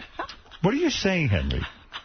I could see why these guys in the mob had it with you. I mean, you can't get a fucking straight answer. The mob had it with him. The FBI had it with him. No, the FBI was cool. Let me tell you something. Let me give you a shout out to Ernie Cobb was found not guilty. Yeah, it was the only... So he was the only clean one. Are you kidding me? In the Boston Garden, when the old Boston Garden, I used to give his girlfriend, this black chick, gorgeous, by the way. Not as beautiful as you. All right, who cares? Okay, well, at least he was found not guilty. Let's make That's the only case we lost. All right. Okay. I watched a special with Henry on one of the channels, A&E or whatever, where they talked about this whole scandal. First of all, one of the funniest things was they said him and Jimmy, the guy that De Niro played in the movie, they would go sit in the front row of these games, and they would watch an incredibly talented player shoot a ball and miss the entire backward and would go into the crowd, and they would laugh their ass off because they knew exactly why. They were getting $5,000 a game. What the? Henry, 400. You made $420,000 on that game. So how much do you have to give the capo? To Tutti Capo. The capo de Tutti. Yeah. How much do you have to give the capo de Tutti Capo? Yeah, you got to throw something, right? Tribute. Yeah, tribute. Is it half? What? No. Is it half? No. What would you get? Who was your boss? Paulie, Big Paul. Big Paulie. So you go to Big Paulie. Big Paulie. There's $100,000, dude. Here's $100,000. No, I don't give it to him. I give it to somebody, one of his emissaries or whatever you call it. How do you know it gets to Big Paulie, though? How do you know the emissary doesn't take 60 G's off the top? Because he knows better. He knows better than to do that. You don't fuck with Big Paulie. Hey, Henry, would you bet with bookies in New York or Boston? All over the country, dude. All over the place. Got to spread it around. And then how would you... Henry, Artie just made a bet recently with a bookie. Yeah, what would you do? He won $78,000, and the bookie says... Hey, can you loan me a couple of $1,000, Artie? No, the bookie claims he can't pay it. Listen to this story. Henry, let me hear the story. Yeah, so what would you do in this situation? So the last... I bet the Giants the last 4 weeks, they cover every week.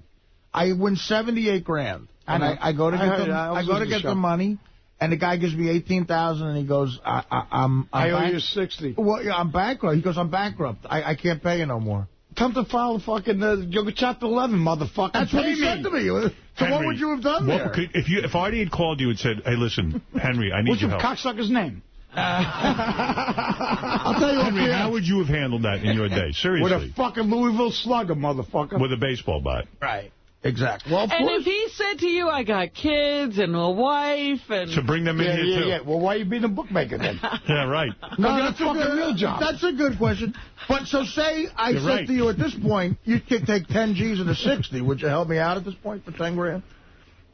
If Artie gave you $10,000, can you fix this problem for him? Absolutely. You'll be his collection agency. No, I am not. You're listening. I hope your wife's listening, too. I can't get my money from Warner Brothers, but I'm suing them now. From Warner Brothers? Seriously. Why don't you take a baseball bat to Warner Brothers? Yeah, right. How much did you bet with Warner Brothers? My fucking life, that fucking stupid movie. You know what they told me? Goodfellas? Yeah, you know what they told me? They couldn't locate me since 1998.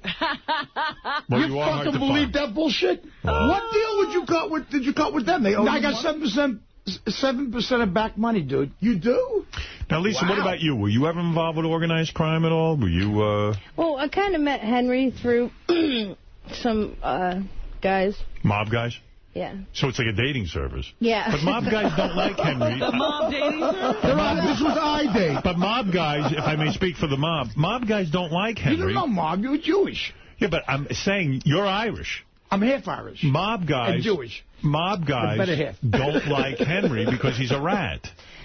Most of them are right, dead. stool pigeon. Why would they set you up on a romantic date with Henry? It wasn't that way. I saw Henry outside. I had a store in Santa Monica. I saw him outside on a bench. He looked, like he was hurting a little. I went outside and started chit-chatting, talking, and da-da-da-da. He asked me to go buy him a half pint. I said, oh, my God. All right, I'll be nice to a homeless, I wasn't homeless. I just got to fucking play for Palm Springs. Yeah, I didn't know this. I didn't even know who this fucking guy was. So I went inside, bought him a half a pint, brought it back out, started talking. He came pounding into my store, and he said, I need your fucking bathroom. And I said, okay. Well, first I said, no, get the fuck out of here. I don't want you in here. Right. And he goes, here, my name is Henry Hill. Here's my wallet. And he gives me his wallet, and... it's romantic. Isn't that romantic? Yes. Yeah. And I'm like, Henry Hill. It's what every woman... You knew the name right away, I knew the name right away, right? So what do I do is I get on the phone and I call... Throw up. I know. Here, go ahead. I get on the phone and I call my friend Johnny Francisi, who is Sonny Francisi's kid. Okay. Okay, and he runs the Columbos right now. Family. Whoa, wait a second. Let's back up. We don't know anything about that. You're not mob affiliated? No. All right, I'm going to get off this topic. I don't know these gentlemen. I'm sure they're nice guys. They're not gentlemen. I'm very excited about this. I don't know about anybody running it. And they called you. Listen, they're not running Jew? We don't know if they're running anything. I don't know anybody running anything. All right, I'm sorry I said that. Well, anyway, I was on the phone with Johnny. Johnny says, give me the fucking phone. Let me talk to that motherfucker, right? All right. So I get him on the phone, and it turns out that these guys know each other. Both were in rehab together. Oh. Okay? So, and then I started, because I knew Johnny from... All right. Well, I don't know. I'm getting uncomfortable because I don't know these people, and I don't know their names. Oh, they're cool. They're all right. Call family, dude. I don't know anyone. I can see Howard's getting uncomfortable. I get uncomfortable. What about in rehab? You don't meet any famous people, Henry? Do you ever rub shoulders with... He's the most famous person. Are you the most famous, or do you get to rub shoulders with famous people? What's famous, dude? What's famous? Jeff Conaway? Well-known people. Well, we met him a few times. Well, you met Jeff in rehab? Yeah, we met Jeff in rehab. Yeah. No. Were you in rehab? He's not a nice guy. He's not a nice guy. She's got 19 years sober. Oh. Yeah. By the way. The most famous... I don't want to mention his name. Mike Tyson? But he was in the Beatles. Mike Tyson? Oh, Mike Tyson was in the Beatles? No. Ringo? Richard Sharkey. You were in rehab with Ringo? That's cool. No, he's got 16 fucking years. Oh, so who are you? Paul McCartney? Who was in there with you? Who was in there? No, they go to the meetings. We go to these meetings. And so Pete Best? And we live in Malibu area, right? You know what? I don't want to know who was in rehab. That's not cool. That's not cool. No, never been in rehab. What about Britney Spears? She's in rehab. You ever see her? Yes, we have. You've seen her? Yes. Really? Yeah. You see her, Henry? Do you ever talk to her? I have a... Could you help her out? She needs more help than I could give her. You're telling me you think Britney Spears is fucked up? She's on her way to suicide, dude. You think so? Yeah, she really is. Honest to God. It's a sin. She did good in rehab. She did good? Good. She was good. She was a little scared. She was sober, and she was scared. And I saw her in a meeting, and it was like... The paparazzi was there. That was really fun. I started throwing fucking bottles at them. At the paparazzi? We started to. We came into... well, they shouldn't be at a rehab. I mean, they weren't at rehab. We was at a meeting. It sounds like rehab is the most fun place to go. Sounds like a good time. It is. I would like to hang out with Britney Spears. Really? I really would. Why not? And a Beatle. And a Beatle. You're going to be kidding Mike Tyson?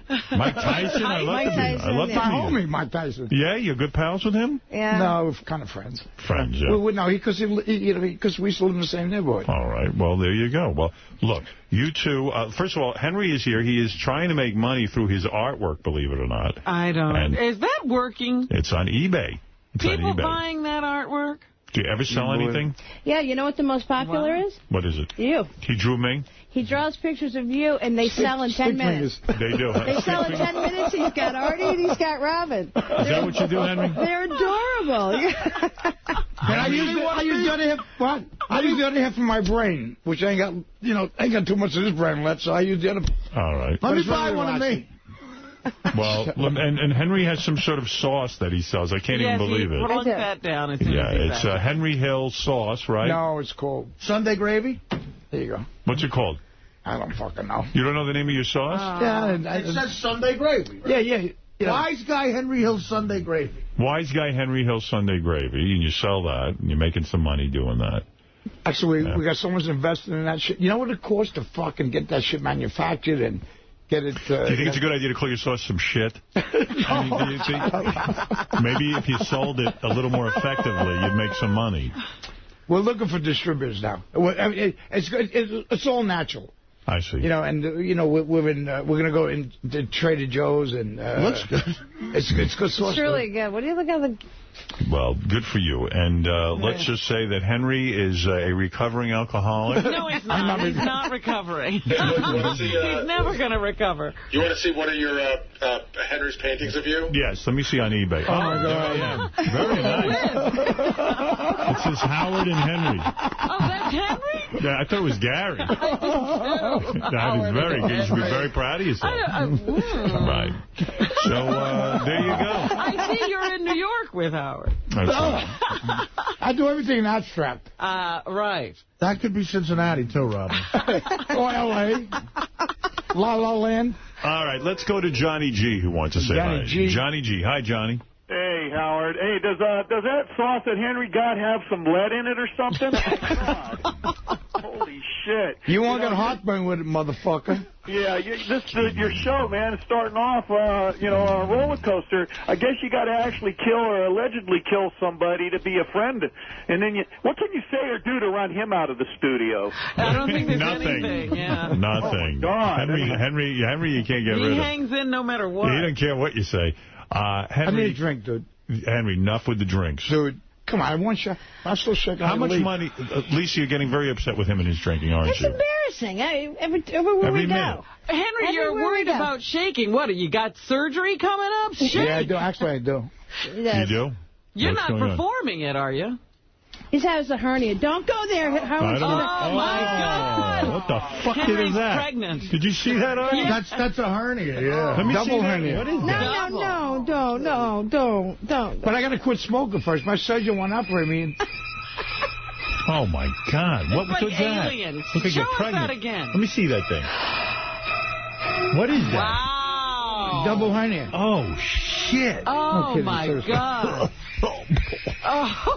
Well, the cough sounds good with it. Oh. Henry, what really, something's, I don't know. Go to the doctor. Drink. I'm in pain right now, dude. I hear that, but I feel funny giving you drinks. No, Lisa, please. I don't take medication. Henry, we're going to be leaving shortly. I'll get you a six-pack on the way home. Yeah. We're going into Connecticut do to me see a favor. the family. I don't want to feed into your alcoholism. Yeah. I really don't. I don't. What? He's right. Henry. I smoke pot. Because it's legally in California. He has a legal marijuana card, by the way. Good. Great. I'm so glad. I'm happy for him. He doesn't drink as much. Lisa, you seem like a lovely woman. I don't know what's going on here. What am I going to do with him? This is a big burden for you. Yeah, why would somebody burden themselves with Henry Hill? That's what we're wondering. Yeah. Every time I throw him out or get mad, he comes right back in a cab, and I have to pay for it. It's like a dog. It's like a dog. How often does that happen? A week? Are you in love with Lisa? Three or four times a week. Henry, are you in love with Lisa? Are you in love with Lisa? Love sucks, Howard. You know about that. Are you in love with her? Of course. What do you mean, of course? Tell her you love her. I love you, Lisa. Can I drink now? How warm. Would you give up alcohol for Lisa if Lisa said she was leaving you? No. You would not? Absolutely not. No. So you love alcohol more? No, I don't. I'm an alcoholic. Yes. Yes. So how many drinks do you have a day? You mean you wake up the first thing you have to have a drink? No. I wait till 10 o'clock in the morning. Does he have a drink? Yeah, when we're at the house, my son, my poor kid, I swear to God, if I'm talking about leaving kids. Hey, Howard, you want some hip-hop? Well, let Lisa finish, yeah. Okay, cool. Yes, Lisa? Okay. Let me give a shout out. My son, if I have to leave, go to the store, whatever I'm doing, I have my son divvy out, like a beer every hour. So he times it, and he gives Henry a beer every hour to get Henry not DTs in my house. Right. I don't want that. How old is he? 19. He's 20. 20. Well, he's learning something about... He's a producer. He's a producer. Yeah, he's producing beer for you. No, he works. He's a music producer. He is. He's a good kid. He's not a criminal guy. Right. Is he upset that you're with Henry? Sometimes. Yeah. What the fuck are you doing this month? When I brought him home, he looked at me and he says, "Why is this guy on the couch?" Do you love Henry? Of course I love him. You love him? What am I gonna? Yeah, of course. Wow. All right. So your motives for helping him are, like, no one in your life sort of ordered you to help him, right? I mean, no. Like, it's just out of compassion. You know. Artie, I'm an Italian girl. I come from the, Italian. Everyone in my family's dead. Right. What do you mean? From the mob? No. Wow. And, it's like I feel like I'm something in me is telling me. Do you feel guilty about stuff you did years ago? Do you feel you're like giving a penance now or something? It could be. She's in purgatory. Do the kids coming up in the mob nowadays, do they admire Henry or do they hate him? It depends. You guys like say that he gets a lot of ranks and this and that. But I do his email all the time. He gets hundreds of people calling saying he's a superhero to them. From young mobsters who are trying to get their careers together? Yeah, I put him on MySpace for a minute, and the people and the feedback is, like, unbelievable. They love him. Everybody rats today. All they have to do is get caught. Everybody rats, right? Henry started that whole ratting thing. Everyone's ripping off Henry. That's right. No. That was Valachi started the whole fucking thing. Right, Valachi. You don't want to take credit for that. No. All right, look, Henry, I wish you luck with your pictures. Henry Hill's artwork is available on eBay.com. You got to get this drinking under control. I am. When I get back, I got to stop smoking first. Right. And I can't stop smoking unless I stop drinking. Right. All right. Well, Psychiatrist? You have 2 psychiatrists? All right. I need 4. Yeah, those psychiatrists definitely need psychiatrists. What is it, Ralph? Hey, now. Hey. What's the difference between giving Henry a drink and letting Artie eat Hawaiian Punch and cupcakes and all that other crap he's telling him about? Oh, come on. It's a big difference. Come on. No, it's really not. Come on. You're being obesity? Obesity is different. Look at my double hernia. Ralph, when you get a show, you can give Henry drinks. How's that? Or keep Artie from eating cupcakes. Yeah, you can feel good doing that. Hey, how's Henry's chick? Is she hot? She's hot, yeah. She's a good-looking woman. Thank you, You're a good-looking woman. I can see you got big boobs. I get it. I'm a little overweight these days. Yeah, you might be. Not much. I like them big. Like Jenny said. How big are those breasts? How big are the breasts? D's. Henry, good for you. Does Henry spend a lot of time on those? No. So you have D's and Henry has DT. So you mean he's got a hot chick like you? Lisa, he's got a hot like you. You're laying there naked. The big boobs are out. That doesn't matter when he's drunk. And he doesn't even pay attention to you. He's got a wet noodle when he's drunk. Wow. Constant. And he's got a nice noodle. He's got whiskey dick? Whiskey dick. He's got a nice... He does. Henry, why don't you fuck the poor woman once in a while? Rather drink. What's the attraction to Henry? You're a good-looking woman. You know, we have a good time together. When we go out... We laugh. What do you do? We walk down. I have 3 dogs. I'm an animal lover. I love animals. Really? I take Henry to a lot of benefits with me. I do a lot of... I do. Yeah, I take that's nice. We do. And we have a big one coming up this summer. Your friends must be impressed with him. What kind of benefit are you taking? We're doing... Well, this year we do Topanga Days up in my neighborhood. It's a 3-day music festival for the community. You're a good-looking woman. You should be able to get any man you want. Henry, he won't even fuck you. I mean, you've got to be horny. When's the last time he gave it to you? My son is probably listening to but listen, your son's not naive. He's a smart kid. He knows you 2 are sexual beings. You sleep in the same bed every night, right? No. I mean, honey, I sleep on the couch. I could have gotten a Gotti, a made member, I'm sure. Oh, my God. You played your cards right. I don't understand. But, all right, listen, you chose Henry, and he's a lucky man to have you. He really is. Thank you, Howard. You seem like a very nice I want to give a shout-out to the FBI in Southern California. No, seriously. All right. To the Fugitive Task Force. They're good friends of mine. That's In good. case I ever become a fugitive. Sounds like a good life. Howard, can I give a shout-out about a benefit that we're doing in a couple months? Okay, go ahead. You might as well. All right, thank you so much. It's called the Annual Musicians Picnic, and what we do is we raise money for MAP. It's called Musicians Assistance Program, Okay. which Buddy Arnold put together, and we've had great stars there, headliners and stuff. Duran Duran, Eric Clapton came to the show, and every year we do it. And Henry, I'm trying to get him involved to do something. To ruin it? And it's September 17th this year, and... he's going to cough. All right, I got to get out of here. All right. Henry doesn't Listen, need all to right. die. Henry's eBay.com. Have a great weekend, Henry. An appearance. Great act. What a great weekend, Lisa, lovely to meet you. Thank you. Hang in there, baby. You're putting up with a lot there. There goes Henry and Lisa. Henry, thanks for the gravy. All right. Henry, who are you endorsing for president? Quickly. Just yell. Hillary. All right, thank you. All right, Henry Hill, everyone. Thank you. And Bahama for vice president. Bahama for What is the guy's vice name? president? Say it. Don't make me think. What's the guy's name who's running? Abba. What? Abba Bahama? What? Abba Canava. All right, thank you, Henry. All right, Henry, go ahead. What? Just trying to work him out of them. All right, thanks, Henry. Bye, Lisa. Bye, Henry. All right, there they go, the happy couple. He was really fucked up, huh? Yeah. Not as fucked up as he has been. Oh, I could get him fucked up. If I gave him a couple of drinks, forget about You it. got to see the hernia. I mean, oh, my God. You have no idea. It looked like somebody's ass is poking out of his stomach. Oh, my God. You know on Alien? There it is. You know on Alien when that thing comes bursting out of someone's stomach? Ralph, when you see this on Howard TV, it's this big mass that just pops out of Henry's But stomach. doesn't it look like an ass? How is he hanging on? He should be really... How is Patrick Swayze dying and Henry's alive?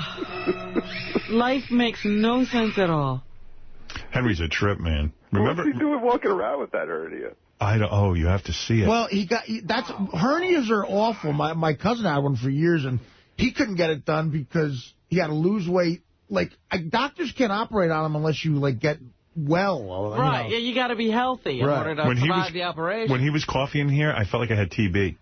But I can't imagine what that hernia is doing when he's coughing.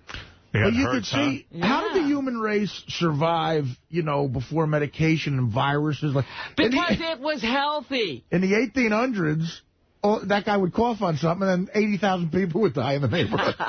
Hey, where's that, the page with all of those clips from Henry when he was... Henry's like Gollum at this point. Gary, page 2. All right, thanks. Just a little taller. Actually, not much taller at all. Really? Ma'am, I want to come and mock you out, please. Why are you looking at me in someplace? You were doing so well after the Howard Stern show. What happened? I want to come and mock you out. Why are you playing me? I'm not picking on you. We want to help you. You want to help me? You're going to be okay? You going home? Yes, I am. Do you want that Henry? Because he's 5 drinks away from being that Henry. Remember? No, that Henry you can't really deal with at all. Right. Remember Lisa got all offended? She thought he was saying, do you want to come in my mouth? I want to come in my mouth. And Lisa, don't you think Lisa's delusional that everything's about her and maybe everybody's attracted to her and she's got to protect herself? That doesn't sound like I want to come in your face at all. Did Henry look like he was focused on anything but himself? Here's Henry coughing, a replay from just a few minutes ago. I can't even listen to it. That is, you know what? I've heard bad coughs. That's the worst cough I've ever heard.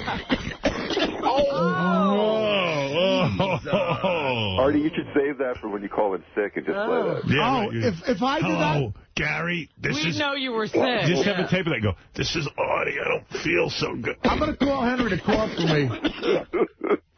It'll be a scam I run. Henry, I sent you 500. Call into the phone. It hurts my chest. You can sell them My hands are cold. My hands are cold. He'll be okay. I got a Walmart. I have another pickup. Sticky feet and nose to your heart. I need a girlfriend. I want a girlfriend.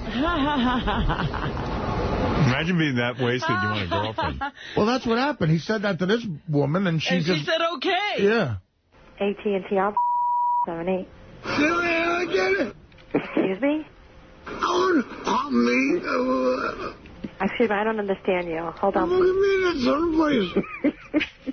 The caller has said I'm bringing over coffee. What would you like? The caller has said I'm bringing over coffee. What would you like?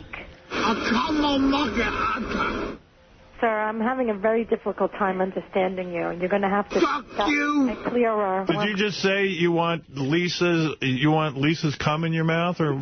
Trying to hang up. You need to speak clearer. I'm going to need to disconnect you. Sir, I can't understand you. Speak. Sorry. Goodbye, sir. Fuck you. Have a good day. Fuck you. All right, Jacob, you're on the air. Howard. Yes. Hey, good to talk to you, buddy. I finally got through. Hey, that was an awesome segment. Really enjoyed it. Yes. Are you guys ever going to get Elegant Elliot back on? We try to get everyone on. What can I tell you? We are working on having everyone in here so that I can finally just quit the business. I got to tell you, when Henry was coughing, I really wanted to quit. I was ready to leave. Yeah, I could see that. You really had hit rock bottom there for a moment. Yeah. Oh, that cough. It's a fascinating story, obviously. You were asking yourself, what kind of show is this? You know, and I even like Lisa seems like a very nice, normal woman, and she's with Henry. She's running benefits for people. There's something wrong there. Yeah. What a saint. You know. No. No? No. I mean, no saint. Oh. As Artie pointed out, she must feel terrible and need to be punished. Oh, my goodness. Yeah, well, I and hope not. she said maybe that's it. She sounded like she agreed with that theory. You know, when I had to do that, when I was they asked me to picket for the strike, I happened to be right behind Nora Ephron and Nicholas Pileggi for like 2 hours. Nicholas Pileggi wrote the book Wise Guy and then Goodfellas, and I was asking him, he said he liked the Stern Show, and he goes, I've heard you guys have Henry on, and I go, when's the last time you talked to him? And he said, years. And I asked him what it was like writing the book and, the movie. I said, could you deal with him, getting stories out of him? And he said, well, he was articulate then because he was deep, deep somewhere in the witness protection program. And we would call him, and the FBI guys would make sure he was articulate and stuff. And that's how he wrote the book with him. I see, because now you couldn't. Right, just over the phone. Because I said, look, to Henry, I know you have meetings with the guy? And he goes, it was different than that, because he really wanted to get the book done, and they would, where he was, they'd make sure he was okay to talk on the phone. Yeah, well, they were like babysitters. He had handlers then, yeah. Well, you wonder... well, you wonder what even what he told Pileggi is a lie and what. But you don't know. Well, I'm sure he embellished and sort of made his role bigger and more glamorous than it was. Right. But, I love the way when he talks, even when he's talking about that, point shaving deal, he's like, yeah, he was the only one we didn't get. Like, he's one of the FBI investigators. Yeah, he loves, you can tell he loves that action, man. I hate to say that I relate to that, but when he talks about shaving the points and making the bets, that's... He loves it. He loves live, the life. All right, listen, we got to take a break. We come back, we'll do the gossip game, we'll get things going. Everybody just take it easy and calm down. Yeah, let's get this thing back on a normal course. That's right. Give me a drink. We're going to be back right after these words.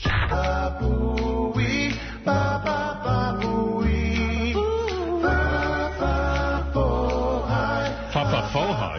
They're doing a fa-fa-fo-hi song, Gary. Fa-fa-fo-hi. Fa-ba-ba-bo-hi. Love it. There you go. Not for you. Not for your ears. It's insulting. Am I supposed to be honored when you say that? What were we talking about? We have so many things to get to here, and I know we have the gossip game coming up. There's a couple of songs, first of all, that came in for Robin. I'll wait till she comes back into the room. Oh, what was that thing you were reading me about Jesse Jackson? Well, John Hein found this for me. I guess Jesse Jackson's part of a coalition, a group or whatever, that's against the Sirius XM merger. They'd be for it if there were certain concessions that were made. Let's hear this. This is called the Jesse Jackson Shakedown. What is he got? Well, listen to this first, just so you know. It's called the Georgetown Partners. That's what they call themselves. Sounds good. A good fancy name always helps. And they have had, I'm quoting from an article when I use this adjective, an incredible 23 meetings with the FCC. and an astounding 18 meetings in 45 business days in 2008. So this year, they've already had 18 meetings in 45 business days. The FCC met with Jesse Jackson's group. Right. 18 days. Right.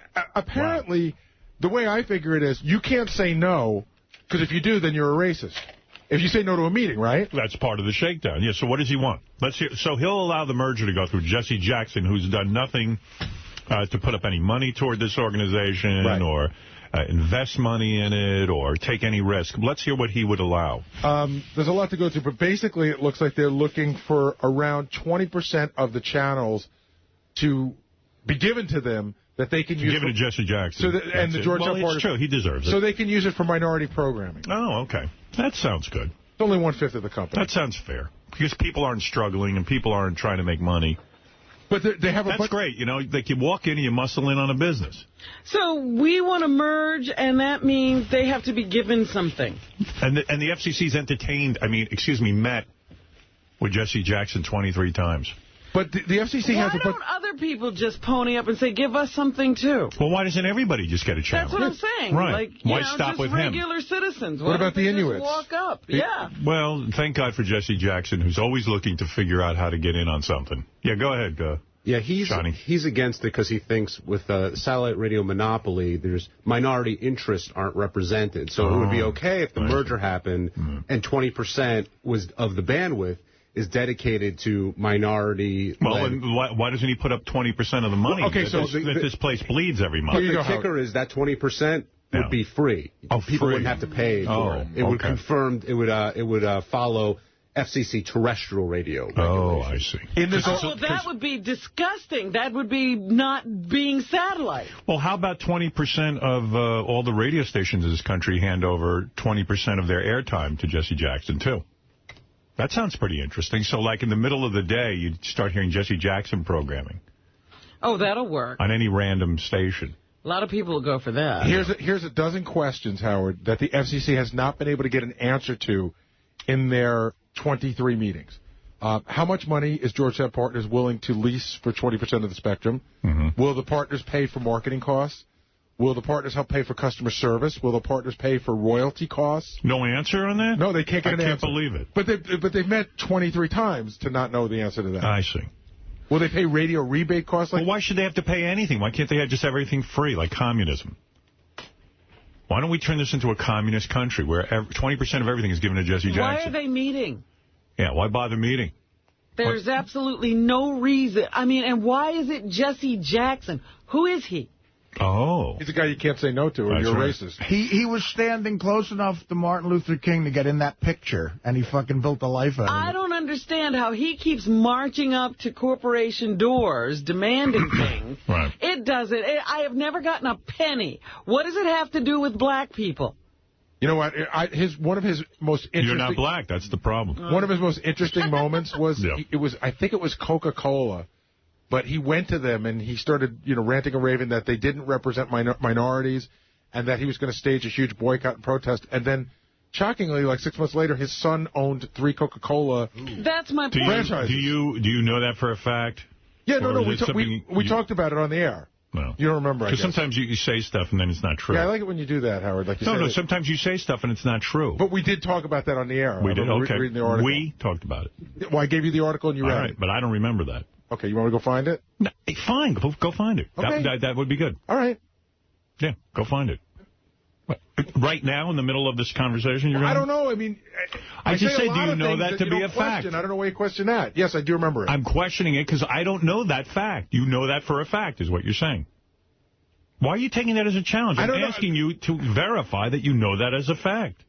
I remember that we had an article. We read that. We talked about it. Yes, okay. we. Okay. You and I fucking read the fucking article. Yeah. So why I read it, and you took the paper and you fucking read it. I don't recall that. So I'm asking so your memory loss why are you yelling at me? I don't know, because I'm asking you, do you know that as a fact? What are you, a fucking idiot? Yes, I'm a fucking idiot. I'm asking you if you know that as a fact. That's it. I'm not accusing you of anything. Yes, Benji. No, Gary. You just made a statement that Jesse Jackson's son owns 3 Coca-Cola plants. My memory serves me correct. That do you know that for a fact? I'm pretty sure I know it as a fact, but you, of all people, can always make me doubt Gary, myself. Gary, I'm pretty sure I know it as a fact. So you don't know it as a fact. You're pretty sure you know 99 and 9/10% sure. All right. So you're able to verify that. I believe I'm able to verify it, yeah. All right. So that's what I want you to do later on. Bring me verification. Okay. Why are you taking that as a challenge? I don't know, because... You're being retarded. Because there's lots of things that we've discussed on the show, and I guess you just don't remember it. Gary, I don't remember this fact. Do you... Robin, am I saying something insulting to this maniac? No, I think Gary's thinking of it as an attack. You're just trying to cover your bases. Yeah, I'm just trying to know, is that really a fact? Because then when I hear from Jesse Jackson that you accused him of having 3 bottling points, Can I just play the devil's advocate? I want to know if it's real. That's all. What Gary, I think when you said...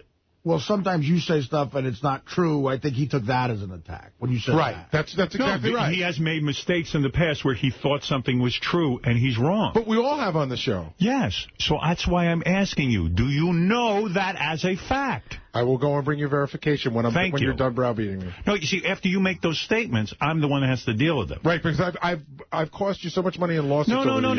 That's not what I'm saying. I like to be fair to people. Okay. So when I ask you, why would you get defensive? Just say, I believe it to be true. In fact, I can look it up. That's what you do. You're being bizarre right now. I don't think I am, but that's okay. We can agree to disagree on that. I think Artie hit it right in the head. No, Gary, I'm asking you, I don't know that as a fact. I don't recall that as a fact. Okay. If I ask you if something's a fact, and then you just say, I believe it is, and I can get verification. Okay, Howard, I believe it is, and I can get verification. Or you say to me, I'm not 100% sure, I'll look into it. Or I'm 100% sure. Those are the 3 answers, not attacking me. I need to know if you really know that. Okay. You understand? Yes, that's my responsibility. I understand. You're being stupid. Yes, that's right. I am. Your reaction to my question is idiotic. I'm an idiot and stupid. No, I didn't say you're an idiot. Your answer is idiotic. Yeah, you're being stupid. That's right. You're not understanding what I'm not trying to be stupid. I'm just trying to move the show along. I'm not trying to be stupid. You slowed the whole show down. I think you did. Do you know that? I didn't do anything except ask you a question, and you got into defensive mode. Okay. I need to know if you know that as a fact. Okay. I think we've established that probably about 7 or 8 minutes ago. Yeah, but you're not letting go of it. No, you're not letting go of it. I'm not letting go. You're not letting go of it. You're not letting go. We established that, and I said I would go and get... Did I say 4 minutes ago that I would go get verification? You said, okay, great. Then you go to rebrowbeat. No, but you were in attack mode as if and then you go to rebrowbeat again. You're not done yet. There's something wrong with your response. You're just not done talking about it yet. No, you're irritating me. Yes, I can see that. You irritate me. Yes, I can see that. Because you're not comprehending what it is that's upsetting me right now. I am comprehending it. I said I would go and get the verification you desire. So what else is it that you need? Because you went into attack mode. No, but that was all before that. Then we established what you just said. No. You're wasting. You're bizarre. Right. Your bizarre behavior is bleeding into the airwaves. That's correct. And you're ruining my airwaves. Should I leave? Yes. Okay. Leave.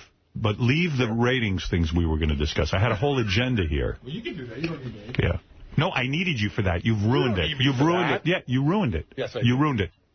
Get out. Get out of my show. Now, and go get verification. Why are you back? Because I have the verification. Okay, good. Go ahead. What do you got? That's all I was looking for. It all began in the early 80s when Jackson's demands moved Coca-Cola to award more distributorships to minorities. Among those who got the lucrative contract, Jackson's half-brother, Noah Robinson, now serving life prison sentence. So it was his brother. So it wasn't his son. It was his I'm sorry, I was off. You know what? It was his half-brother. But here was the thing. Here was the mistake that was made. Apparently there was a boycott of Anheuser-Busch in 1982 that Jackson tried to organize. They gave a lucrative distributorship with revenues of $30 million to $40 million to Jackson's sons. Yeah, good. I just want to make sure that is a fact. That's it. I don't know why you have to get defensive about that. And that's from National Review Online. He takes that as a personal attack. A personal attack. Yeah. And I think it was because we have read those articles on the air before. And when he was saying it, I was like, I know some relatives were involved, but I don't know the exact companies. And that's all you were saying. Just give me the verification. Howard, do you mind if I play devil's advocate here right now about this? No, I really don't. I really don't need to be challenged on this. I see his point. Maybe I can explain it to you better. You should talk to him. What is his point? What is music playing? I needed to know whether that was a fact that he was 100% sure. And when you were talking about that specifically, he was fine. When you made it a more general insult of like, you say stuff and it's not true before. He has done that before, then thought it was where he's come back and said, I swear I thought that was a fact. Right. So I said, do you know that for a fact? Where Gary let it go too long was he clearly didn't know if it was a fact. That was the problem. Right. Yeah, but the point is, Howard was just like talking about, these are people of a very litigious and... No, I understand why Howard's doing it. I'm just saying, do we know that his son has 3? Yeah. As it turns out, his son doesn't. See, Gary again jumbled it up. Anheuser-Busch boycott ended up with it. And not that it makes that much of a difference, but he does jumble facts. Actually, whatever. Yeah, it was his half-brother. What are you going to say to that? I'm wrong? No, nothing. You jumbled it. You were jumbling. You're known to jumble. Everyone sees it as jumbled. Is your favorite thing in the newspaper jumble, Scrabble? That word jumble. Everything is jumble. I'm so stupid. I'll just be so in other words, I was right. He didn't have his facts completely right. Am I right or am I wrong, Robin? So off base they were. No, you weren't off base, but you were not 100% You said, are correct. you sure? And you said, I'm relatively sure. I'm relatively sure, both. Relatively sure isn't good enough. That's all. Just asking. Don't get defensive. Oh, there he is reading a book of facts. Oh. Wow. That is funny. Yeah. He's eating the book of facts. Is that what he's doing with it? You don't learn the book of facts by eating it.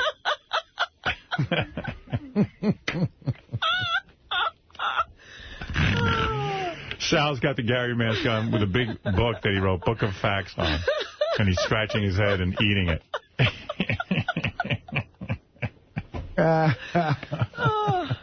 I really wasn't being accusatory. I was just trying to find out how sure he was about that. That's all. He mistook the origin of your concern, I think. He cross-pollinated 2 stories. That's right.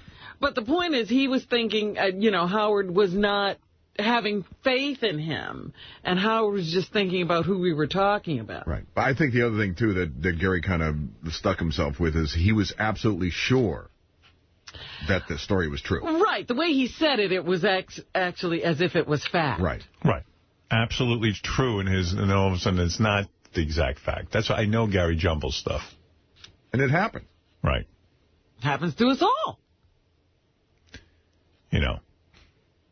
In 2002, if you remember, Gary told me on the air a guy was gay, and it turned out he wasn't. Really? And then Gary admitted he didn't read the article. So I got to be a little careful. 2002? 2002, I got it in my book. Another happy day. Another big day in my life. April 8th, 2002. Remember that Gary says someone's gay. Remember that, Gary? Remember you thought you read it? Vaguely. Is that a bigger day in the book, or is Jackie a bigger day? No, Jackie's a bigger day. That's always the day he left was the biggest day. Gary declares someone gay day. The day Jackie left this show was Christmas for me. All right? It's your New Year's. Your 4th of July. All right. He thought I was attacking him. I wasn't. I know. That was the problem. What I'd asked Gary to come in with, he had the latest sort of rundown on the ratings of the radio stations we left. And we did some of these yesterday. But here in San Francisco, we have Kits is a station we used to be on. They're down from a 1.7 to a 1.4. They're sinking. Let's see. In other words, they were already down to a 1.7. Now they're down as low as a 1.4. Yeah, they've gotten worse. Right. The bleeding has not stopped. JFK in Washington at 1.9. Those stations are going to be worth 0. San Jose, let's see what's going on there. Maybe they had a comeback. No. They're down to a 1.4. All right. Enough gloating.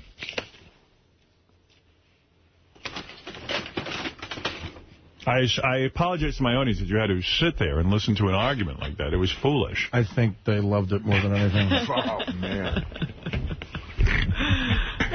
I apologize, Robin, to my audience. Well, I think they were enjoying it, as Artie said. In fact, I hear people on the wrap-up show all the time saying, we think Howard's gotten nicer. He doesn't give Gary such a hard time anymore.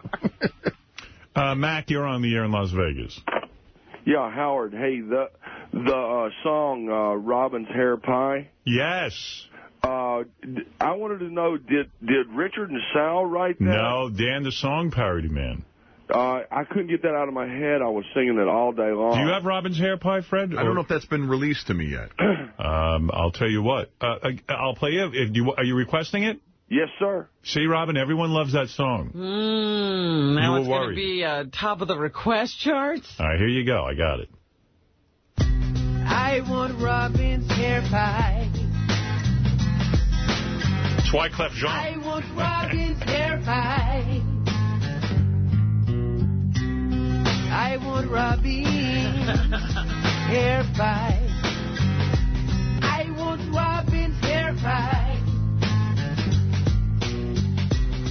When she was younger, she was quite a catch. Shoving lots of meat and veggies in her snatch.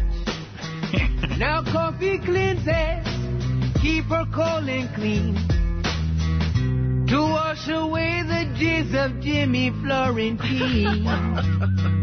I'm not going to play the whole thing. Really? Did you hear the new one, The Taint? Have you heard that? The Taint? Yeah, The Taint.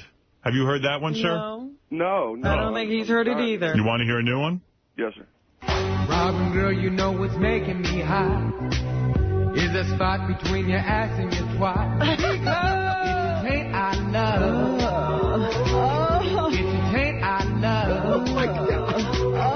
It's a taint I love. Sexy. It's a taint I love. Robin, it's a taint I love. Robin, it's The Taint I love. Very nice. People are gross. You know, when I did that Ellen DeGeneres story, I don't know if everybody caught the importance of that. If I told you, if you read about me, that I had adopted 5 dogs, and at least 5 of them I gave away. At least 5. Like, they come into my house, and then I just can't deal with them. You would say, listen, there's something with you and these dogs. Wrong. You maybe don't like dogs. Stop adopting. Right. But then if you read that I got a dog food endorsement from Petco or something, you would say that's crazy. Well, it's not even a dog food endorsement. She claims she's bought part of the company. She now is in the dog food business. I don't know. It's wild. Isn't that a wild What is her story? obsession with dogs? I don't know. Leave these dogs alone.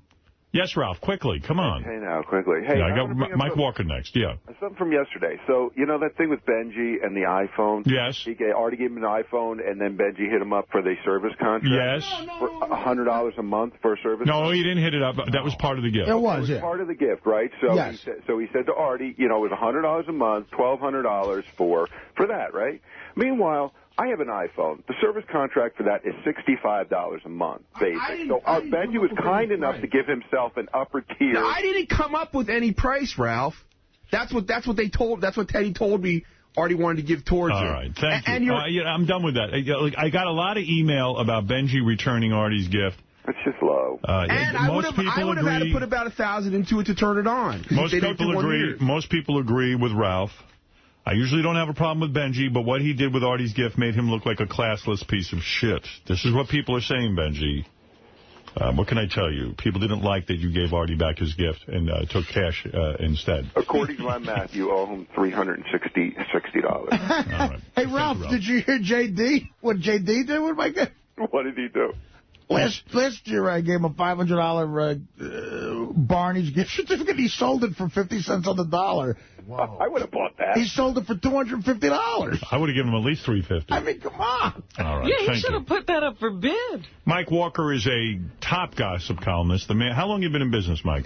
Oh, quite a long time, Howard, about 30 years. 30 years with the National Enquirer? Yes. Wow. 30 years. Let me tell you something. That National Enquirer is cutthroat. If this guy wasn't the best, they'd get rid of him. Because gossip's their middle name. I mean, they got to make sure the guy's current and relevant. Why has he stayed? He could go anywhere. He's been offered a ton. Where else have you been offered? I have. Well, I'm not going to say, but I mean, I like what I do, and I'm in a unique position, and, you know, I'm the #1 feature on the paper and have been for years. And, For kids who are thinking of going into this field of, gossip journalism, what is a top salary in that field? How much money can a guy make? These days? Yeah. The range, it's how high is up. But, I mean, I would say the range would begin somewhere around, $250,000 on up. No kidding. 600, something like that. Beginning is $250,000? If you got it. Well, you don't begin as a gossip columnist, Artie. To become a columnist, you work your way up to becoming a columnist. Right, columnist is a special position on a paper, and they're usually only, 1 or 2 or 3. I'm going to guess you're pulling down a big contract. Oh, no. Are you under contract to the National? Are you in contract with the National Enquirer? I was. Right. I decided to let my contract lapse at the last sale. Mm-hmm. The Enquirer was sold some years ago, as you remember. And at that point, I just said, no, I don't need a contract. Are you underpaid? I think I am. You are? Wow. Did you tell your boss that? I'm constantly. This is a very bad time to be telling anybody you're underpaid in the news business. Every time you pick up a paper, you see, the New York Times, stock prices crashing. Yes, but the Enquirer is different. Well, yeah, we do pretty well. You do well. The people buy it at the supermarket and stuff. You don't rely just on advertising. But it's funny what you said. I have a book coming up, and in that book, I talk about you. I don't want to tell you what it says yet because you'll preempt it. No, you'll preempt cheated. It. No, and I make the point. I say that several times you have talked about reality shows. I'm talking years ago. Yes. And you never get credit for them. Remember the Osbournes? Yeah, I heard you tell them that they should do a show where cameras follow them around long before anybody really thought about it. Nobody gives me credit, and people take my ideas all the time. Well, you'll get some credit, my friend. But anyway, point I'm making is, do you know how many times I've been approached to do shows Mike, where I would teach young columnists, gossip columnists coming up, how to be a gossip columnist as a reality show. I see. Well, let's hope. Do you think that would work as an expert? No. Not. No. I don't know. I mean, I don't know what kind of... I guess it'd be interesting to see the life of, like, a paparazzi or something. What do you teach them? How to put, like, an effeminate thing on their voice or something? Always with the gay thing. Artie just has a gay... Do I think it would work? Artie is anti-gay. I've asked him this question before. He denies it. Do I think it would work? It would depend on who your students were. It would, there'd be a lot of factors. But yes, there could be... A lot of factors. There could be potential in something like that, yes. A newsroom, tough, two-fisted editor. Yes, where you sit there and say, that's not strong enough. And send them out on things. I'd be there every week. I like it. I'll watch it. Mike, if you're in it, I'll watch it. All right, let's go to this Play the Gossip Game online with Mike Walker at NationalEnquirer.com. 4 stories. All 4 stories, listen to them. 1 is fake, 3 are true. Pick out the fake one. Go ahead, Mike. All right. Top fashion model turned actor Jason Lewis, who stars in the Sex and the City movie, took just 1 L.A. yoga class, never came back for seconds, and left behind his foam rubber exercise mat. When it became obvious his hunkiness was gone for good, all the yoga babes started clamoring to glom the mat. The instructor finally auctioned it off, and after feverish bidding, one ecstatic woman forked over $450 for the sweat-stained treasure. All right, number 2. Attending a Lakers game at L.A. Staples Center, Entourage star Jeremy Piven freaked when he realized he'd left his cell phone in his car. In a trademark diva move, Piven interrupted a guy behind him who was talking on his cell and asked, "Hey, let me borrow your phone when you're through." The stunned guy who was on with his girlfriend told her, "Hey, Jeremy Piven needs to use my phone. Gotta go." He happily surrendered his cell, but Piven made 1, 2, 3 calls. The guy repeatedly tapped him on the shoulder, but the star kept holding up a finger in a just 1 more minute gesture. When Piven finally gave the phone back, he told the guy, "Sorry, you'll need to charge this. It's dead, but thanks." Dumbfounded, the guy took a deep breath, then got over it all when Piven signed an autograph for his girlfriend. All right, number 3. That's an amazing story. Go ahead. American Idol judge Paula Abdul, who lives in a woodsy L.A. canyon, let teeny doggy Thumbelina out for a pre-beddy by Tinkle, went inside to don her nighty-nights and peeked out a window and screamed when she spotted a slavering coyote about to pounce on her pet. Grabbing a towel, Paula burst through the French doors into the backyard, shrieking at the top of her lungs. Waving the towel like a mad toreador, the wackadoodle warbler charged straight at the creeped-out coyote, which instantly hightailed it back through the hole it had dug under her fence as Paula snagged Thumbelina and ran inside, heart pumping like an Idol contestant facing Simon Cowell. Okay, and number 4. Short but sweet department. Petite superstar Reese Witherspoon's a movie giant. But when the director of her new flick, Penelope, plopped her on a Vespa scooter for a scene, those gorgeous little gams just wouldn't stretch to the foot pegs. After wooden blocks were strategically pegged, Reese's tootsies still kept slipping off, even after prop guys affixed non-slip tape. The director finally gave up on Ms. Girly Girl and had the Vespa towed by a rope that was just out of camera shot. I was height challenged, admits Reese, and I was a little embarrassed. All right, good impression of Reese Witherspoon there. Jason Lewis, yoga class. Did they take the mat and auction it off, Robin? Jeremy Piven borrowed a phone, and you made 3 phone calls on it? Drained the cell battery. Paula Abdul rescued her dog from a coyote. With a towel. And Reese Witherspoon can't fit on a scooter. She's so short, they don't know what to do with her. Height challenge. I got to tell you, the Jeremy Piven story is so bothersome on every level that but I believe it for some reason. Jason Lewis, I mean, using a yoga mat, are women that fucking insecure? Insecure? What has insecurity got to do with it? Hold on. Are women? Let me finish my discourse, please. Are women so insecure, self-loathing, and self-destructive that they would bid on a sweaty mat because some guy was? That's unbelievable to me. That's the fake story right there. Jason Lewis. Please, I've heard so many more desperate stories than that. That's horrible. I say that's fake. Reese Witherspoon, I believe. Paula Abdul, I think that bitch is crazy. I watch her on American Idol. We just saw a woman in here who's engaged to Henry Hill, and you're asking if they bid on a Jason Lewis? Yes, I believe they would not do that. I want to believe that women are better than that. I really, really want to. I want to believe women sat in that class and went, you know what? He's a cute guy, but I'm not giving you $450 for a sweaty mat that he laid on. Paula Abdul, I mean, is crazy. I've never seen a more mush-mouthed woman. They ask her opinion on this American Idol. The woman cannot give an opinion. She's still not clear on what she's supposed to be doing there. This Simon Cowell can't take her. Sometimes he looks like he's going to take her and throw her out a window. So I believe Jason Lewis, the yoga mat story, is fake. Robin, what do you believe is the fake story? It is the Paula Abdul story. Not. She could You think she's going out there and face a coyote to fight off a coyote for her dog? Yes. Forget about it. All right, let's First of all, those little mites of hers, they don't even let them out of the house. All right, let's go to Artie. Artie? Well, I don't know who Jason Lewis is. He's on He's gorgeous. Well, I'll take your word for that. But he's on Sex and the City. And is he in the movie? Yes. All right, listen.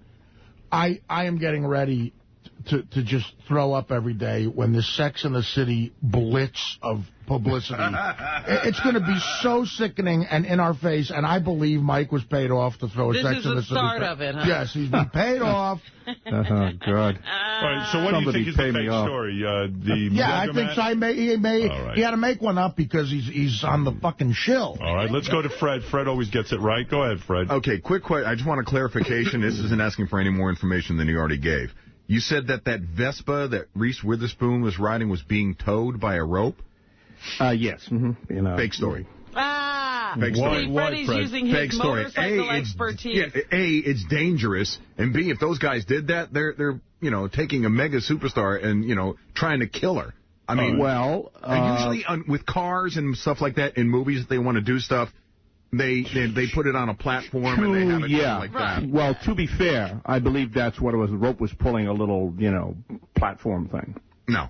Not buying it. Not buying it. They put her on a flatbed. Howard and Artie say Jason Lewis yoga mat story is fake. Robin says Paula Abdul. Fred says the Reese Witherspoon item is a fake one. Go ahead, clear it up for us, Mike. Which one is fake? Okay, I would be happy to. Once again, Howard Stern wins the game. Of course. And Artie, by slavishly following him also. No. I have a separate theory. When did you? I didn't hear a theory. That you have been paid off by Sarah Jessica Parker. Came after Howard led the way for That's absolute. I knew it was fake. You had to follow Howard. I couldn't believe and it. Artie's probably carefully. right now that I think about it. Howard's wrong because women are that fucked up in the head. No, they're not. They are. No, that's a sick story. Please. Thank you so much, Michael. Good. They were buying Princess Diana's dresses. All right, good job. You think guys bought those things? Play the gossip game with Mike Walker online, nationalenquirer.com. This man's making way over $250,000. He admitted it here today. All right, did not. Yes, you did. Thank you, Mike. Thank you, guys. All right. Mike Walker, very successful in the gossip business. All right, let's just remind everyone, if you have huge man boobs, this is the last time I'm mentioning this. This is it. I think we're coming up to a deadline, aren't we? We are. If you have huge man boobs and you'd like a chance to win $5,000, that's a lot of money. Send in a topless picture of yourself to contest@howardstern.com. Got to act fast. Entries must be received by March 7th. I don't know what today's date is, but that's close. The 6th. Man Boobs Contest, sponsored by GoldenCasino.net. Have a blast playing blackjack, roulette, craps, and much, much more absolutely free. Check out GoldenCasino.net today. Well, let's get right over to Steve Langford. Steve Langford has the news from the Howard 100 Newsroom update. He has a huge penis. And he has a huge penis. That's correct. Robin's like, Langford has a huge penis. Is there any truth in that? How do they know you have a huge penis? Well, in fact, this was raised on this show, a year or so ago, and I denied it. Why would you deny that? Fact, Artie, fact. How many inches are you? I have no idea. You've measured it. Nope. Really? Nope. How are the balls? You're going to stand there and say you've never. You got it. Not even as a young man growing up. You never measured your penis. Never. Too busy getting news. He loves getting the news. He does. All right, what do you got for us, Steve? Just some of the stories we're working on in the Howard 100 Newsroom. Big-hearted Stern fans responding to a plea from Howard 100 News to help Bigfoot. A call from one concerned listener in New Jersey. The man telling us he wants to get in the car tomorrow, drive to Vermont, pick up Bigfoot, and give him a place to live. No, he doesn't. I heard this interview when you guys aired it yesterday, and it was fabulous. There is a listener who wants to move Bigfoot into his house with his wife. No, I thought maybe he had a home that had a property off to the side. He's got 5 bedrooms in his house. He's a married man, and he wants Bigfoot to live in his house. I tell you, that's a good man. I can't imagine what he's up to. I don't know. And another caller from a call from a healthcare advocate in northern Vermont who also wants to help a clearly distressed Bigfoot. All right, Bigfoot getting lots of shouts out there.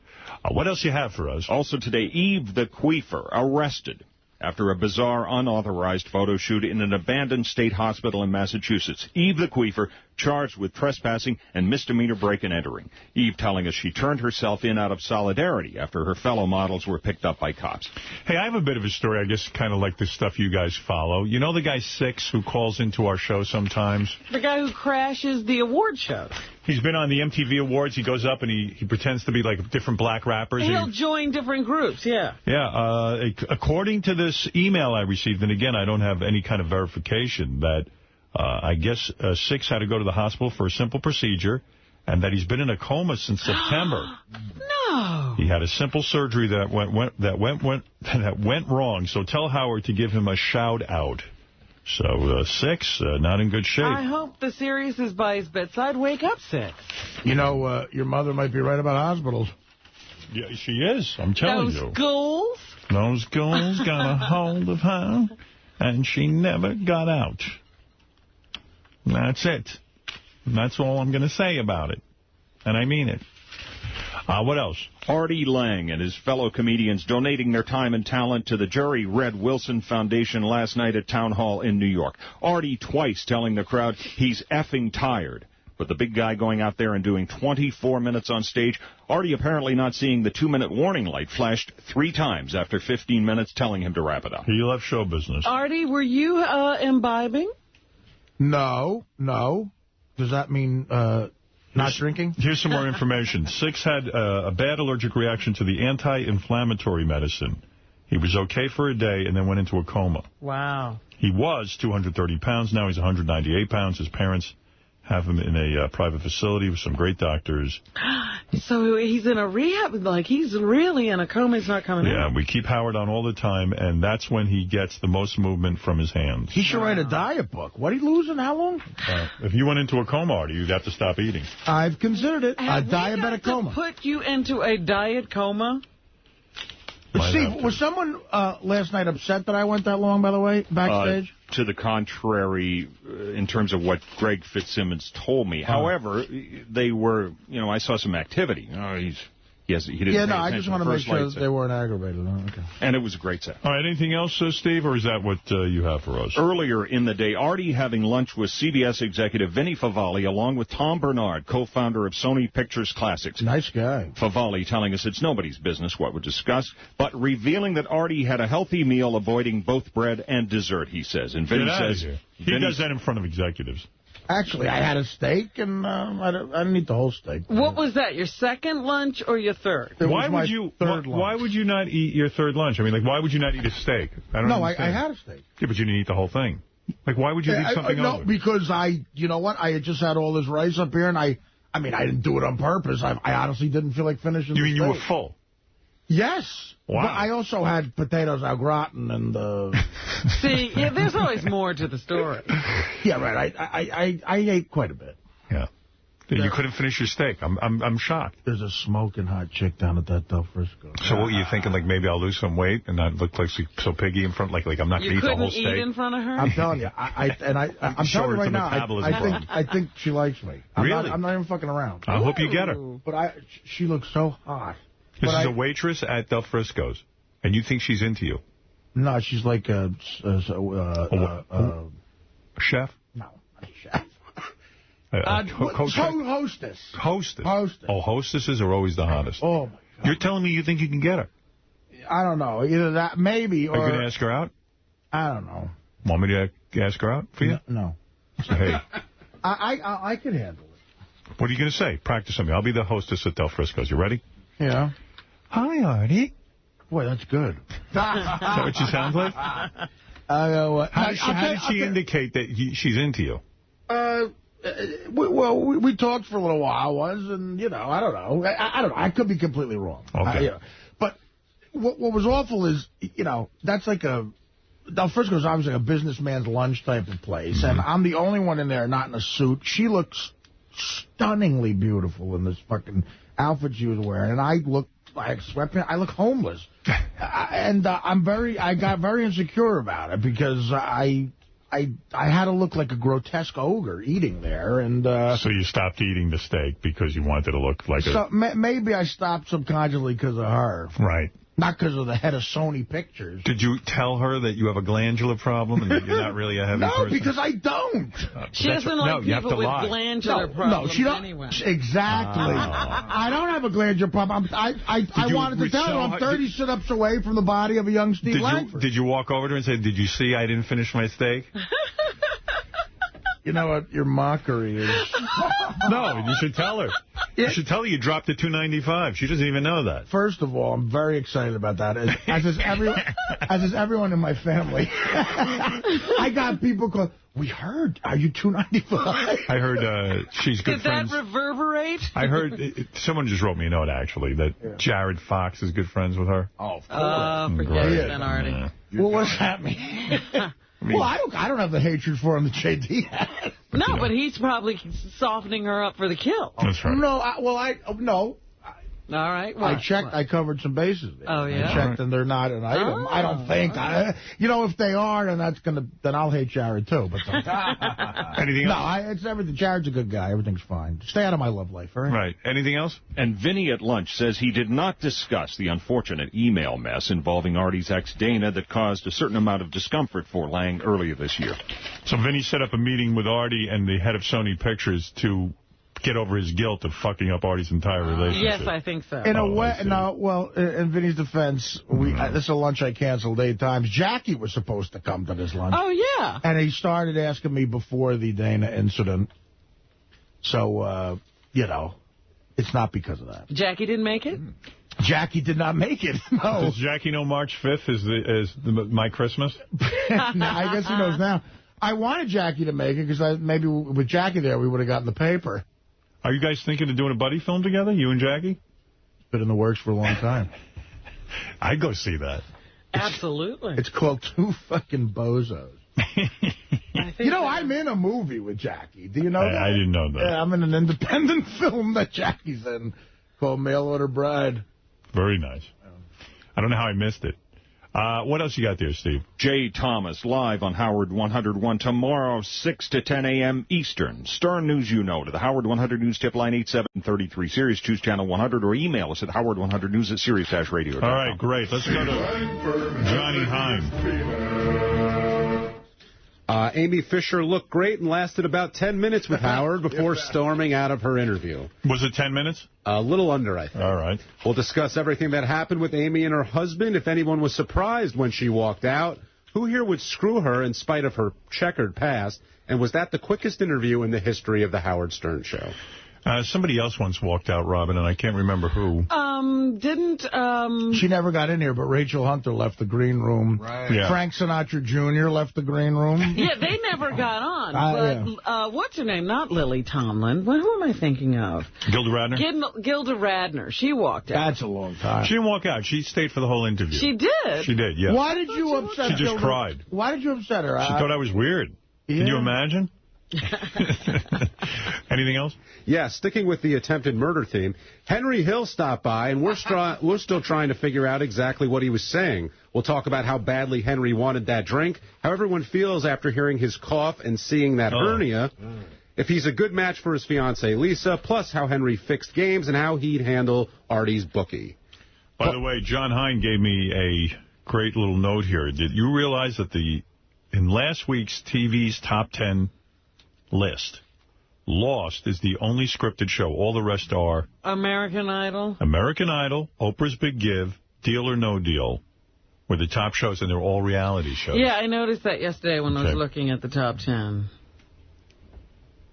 American Idol 1, 2, and 3, 1, 2, and 3. That's right. I'm going through that thing right now where there's a sitcom on that I said no to because of my last deal at Fox, and I hate to say this, but I'm rooting for it to fail. Is it coming on now? It's on now. If that thing's a huge hit, you'll kill yourself. What's the sitcom? Well, it's the Farrelly brothers are producing this thing. Is that thing Unhitched? Unhitched, yeah. And I was, because it was a Fox and I had a deal there, I was offered it for a while. I don't know if I would have got it, but I was offered to go in and, because they're going to pay me anyway. I think I would have had it with a nice chemistry read with Rashida Jones. Well, let's hope it fits. But, I mean, you know what I'm talking about. No, I sure do. There's nothing wrong with that. Go ahead, Johnny. What else you got? Plus, Gary is making and rejecting friends on Facebook. JD's playing Guitar Hero and getting half price for Artie's gift card. Howard relives his mom's sadness. No one's loving Lisa G. Benji's gets naked and smells a bit yeasty. Howard wants Gary to get his facts straight. And everything else that happened on today's show we cover on the wrap-up show. All right. Thank you, John Hein. Appreciate it. And we love the wrap-up show every day at 11 o'clock or as close as we can get to it. And now, Robin, it's time for you to shine when we go to your news. Robin? Robin Quivers is going nuts. She's pouring coffee inside a bud. Meat and veggies fell in the bowl, and she put some coffee in her asshole. Robin, baby, you need to quit, cause coffee ain't for taking shits. Drinking shakes wrapped like a mummy. You're really looking like such a dummy. Wow. Robin, do you feel you're looking like such a dummy? Well, Sal's saying it, so. Hey, Howard? Yes, Gary. If you're interested, Amy Fisher's husband's on line 21. He wants to talk about the ambush this morning. What ambush? What? Hey, Lou, you're on the air. Hi, Howard. Hi, Lou. What happened, Howard? We came in hat in hand. My wife came humbly on your show to say hi and have some fun. Yeah. And you, blindsided her with... Lou, I got to be honest with you. Yeah. Lou, I got to tell you something. I am shocked that your wife, I know it's her thing, she walks off a lot of shows. She walked off, I believe it was either hard copy or Inside Edition. Well, you know why? I'll tell you what happened. I'll be quite frank about that. All right. My wife didn't want to come on your show. Red Light was contacted by your show requesting her to come on. Is that true, Gary? Did we make the request? No. No, that's not true. I have the email, so I can send it to you, Howard.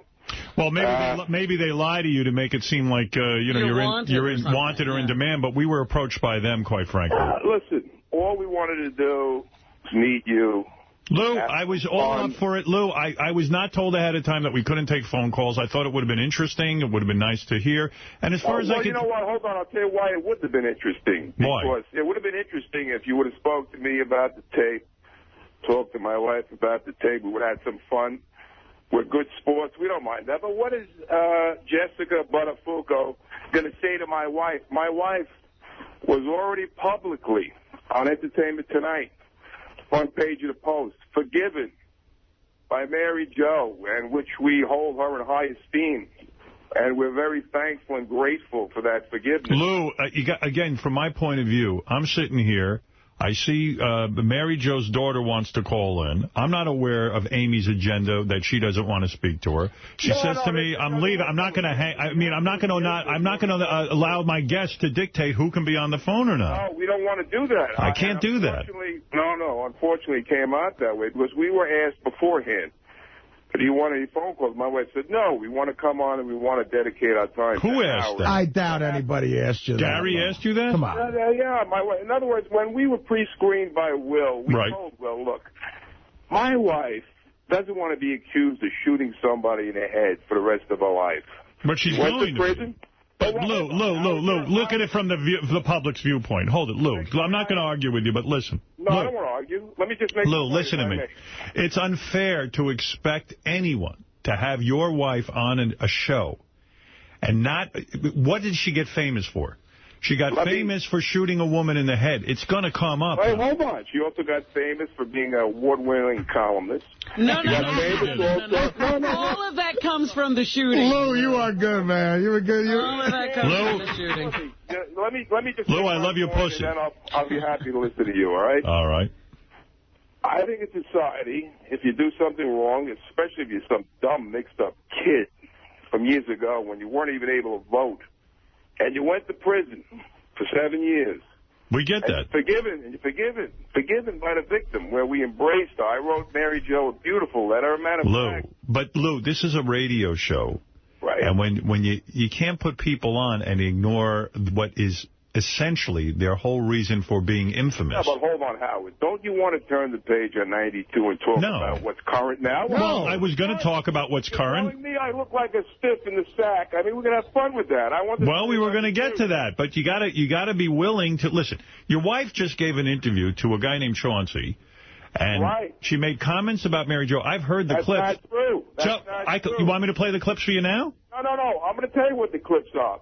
What he did was cut and paste. No, he didn't. I don't believe it. I know the guy. I don't think he'd do that. The guy who screwed you behind your back on Lou Dobbs, the guy who said that he was sick about what you did, how you accomplished your position, your position. I know Chauncey. I don't believe he would do a cut and paste job. I don't think he said nice things about me, but your fans want to have him. They want to have him killed. That's how much they think about him. What he did to you. I know what he did. He cut and pasted it.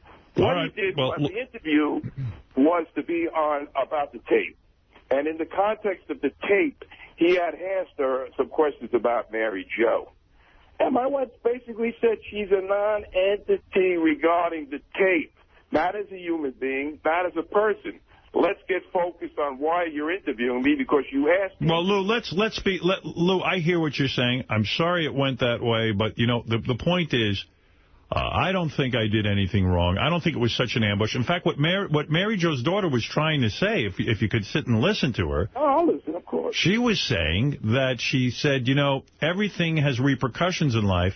And the way that, you know, her relationship with her father after this whole incident has been ruined. You got to be careful when you put out a sex tape. You could be ruining your relationship with your children. That's all she was saying, and it's a very legitimate question. I disagree, Howard. Yeah. You make your bread and butter in the adult entertainment industry. You talk about porn. You do whatever you have to do. It's a free capitalistic society. You're not hurting anybody, and Pete, there's a market for that. But so Amy should have said that. That's all.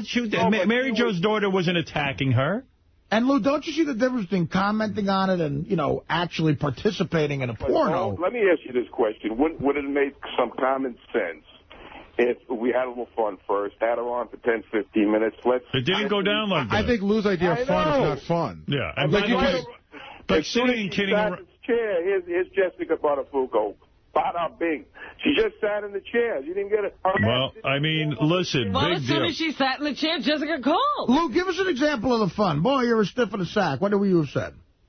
What I would have said? Yeah, well, make it fun. Let's have some fun. Let me tell you something. I don't think you saw me outside in the waiting room, but that tape was made for our own personal enjoyment. And when you make a tape like Lou, that's a lie. Hold on, let me finish. When you make a tape like that, it's not for public consumption. So what I was making the tape was filmed on a tripod. Lou, come on. Lou, I'm one of the brightest guys you'll ever meet. You can't give me that. He's insulting us. You're As insulting I recall, this tape surfaced while your wife was supposed to be back with Joey Buttafuoco, and you were putting it out because you were angry with her. Which was all a scam, too. That's correct. All right, so if but it's that all... those tapes were made over a period of years, of a couple of years. But the point I'm trying to say, the reason it looks so-called creepy, unquote, is because it wasn't natural. I had to look at a monitor when I was making those tapes. But Lou, listen. So you're denying what you just Lou, in light of everything, all I'm going to say is Amy could have stayed here today. She could have said to Jessica Buttafuoco, I'm so sorry what happened. Right. You already told the mother that. Well, she could have said it. She could have said it to the girl. She could have said it to the girl, and we could have moved on. Amy chose to leave the hot seat. She said it to her mother. All right. I can answer that question. Lou, I can answer that because she's made comments recently that makes it seem like she isn't sorry. And if she... And quite frankly, Mary Jo didn't suffer in a vacuum. Do me a favor. Have Mary Jo Buttafuoco come on your show. And as soon as the Post wrote that twisted article about my wife not caring about Mary Jo, the first thing I did was get on the phone myself, personally, my wife and I called up Mary Jo and told her how untrue that was. And we were offended, not because of my wife's well-being, because of Mary Jo's well-being. All right, listen, hey, can I ask Lou one more question? Lou, one more. Go ahead, Gary. Lou, do you have a lawsuit against Chauncey for the cut and paste job? Not lawsuit. It's a free country. I mean, how many... Well, if somebody smeared me that way, the first thing I would do is sue them. Does Howard have a lawsuit against Chauncey for smearing Howard on Lou? I think there's a huge difference between what you're saying. You're saying that Chauncey out and out re-edited a piece of tape. Let me tell you something. I have emails, and I brought them with me to go on the show. Well, are you suing him? I have to sue what? Who's going to sue? See, that's why you're not credible, Lou. But Lou, listen to me. We're credible. We came on the Howard Stern show. And you left. But Lou, listen, you guys left. I understand why Amy left. She didn't want to be a part of phone calls and all that. That's her prerogative. But I don't feel we did anything wrong. And I do certainly feel she should have stayed here and gone with the flow of things, as very much as like what you're doing now. You have... Howard. You're not... You know what? Somebody asked us before we came on, are you nervous? I said, of course we're not nervous. I said, we're looking forward to meeting Howard. We want to come on. It didn't work out. Lou, what can we do? What can we do? I'm not blaming you for that, Howard. All right. Listen, Lou, if you want to apologize to Mary Jo and you want to keep that private, that's understandable. But once you come out with a tape like this and want to promote it, then it becomes public. And I think what Howard's saying is correct. Any decent human being or something. Like, I mean...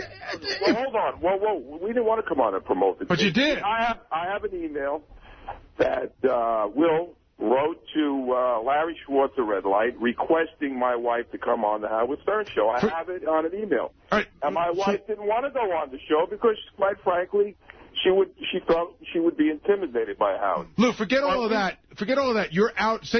Leave our show alone. Your wife is out promoting a tape based on... She's promoting on a behest of Red Light. But that's Red Light because you and her are going to make money from it. She's out promoting a tape, yet she... What's the point? The point is that nobody knows who she is except for the crime she committed. And if she's going to go out and try to make money off of that, she has to answer those questions. It's true with everybody who comes in here. Let me ask you this question. O.J.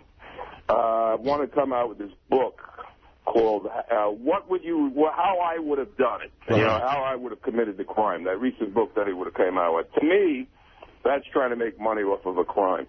Now, if O.J., who's presumed innocent in a court of law, regardless of what your opinion is, says, I want to come out with my own nude golfing course where everybody walks around nude playing golf, how is he making money off the crime? No, but I will tell you. Let me ask you this, Lou. Let's get off this stuff. Hey, look, can you say for me, I love that pussy. Can you do your famous line or not? I do. And what is that whole daddy thing between you and Amy? And the little girl clip thing. Yeah, let me see your little girl clip. Howard, you did a great, masterful job in the segueing away from what we were talking about. Yeah, because it's going nowhere. Man, Howard. Yeah. All right. Let me ask you. When you and Amy make love, she says she's into this whole daddy thing, and you say, "Show me that little girl clip." What's going on there? What's the fantasy? Well, you tell me. You tell me. You think of her as an underage girl? Not at all. Not at all.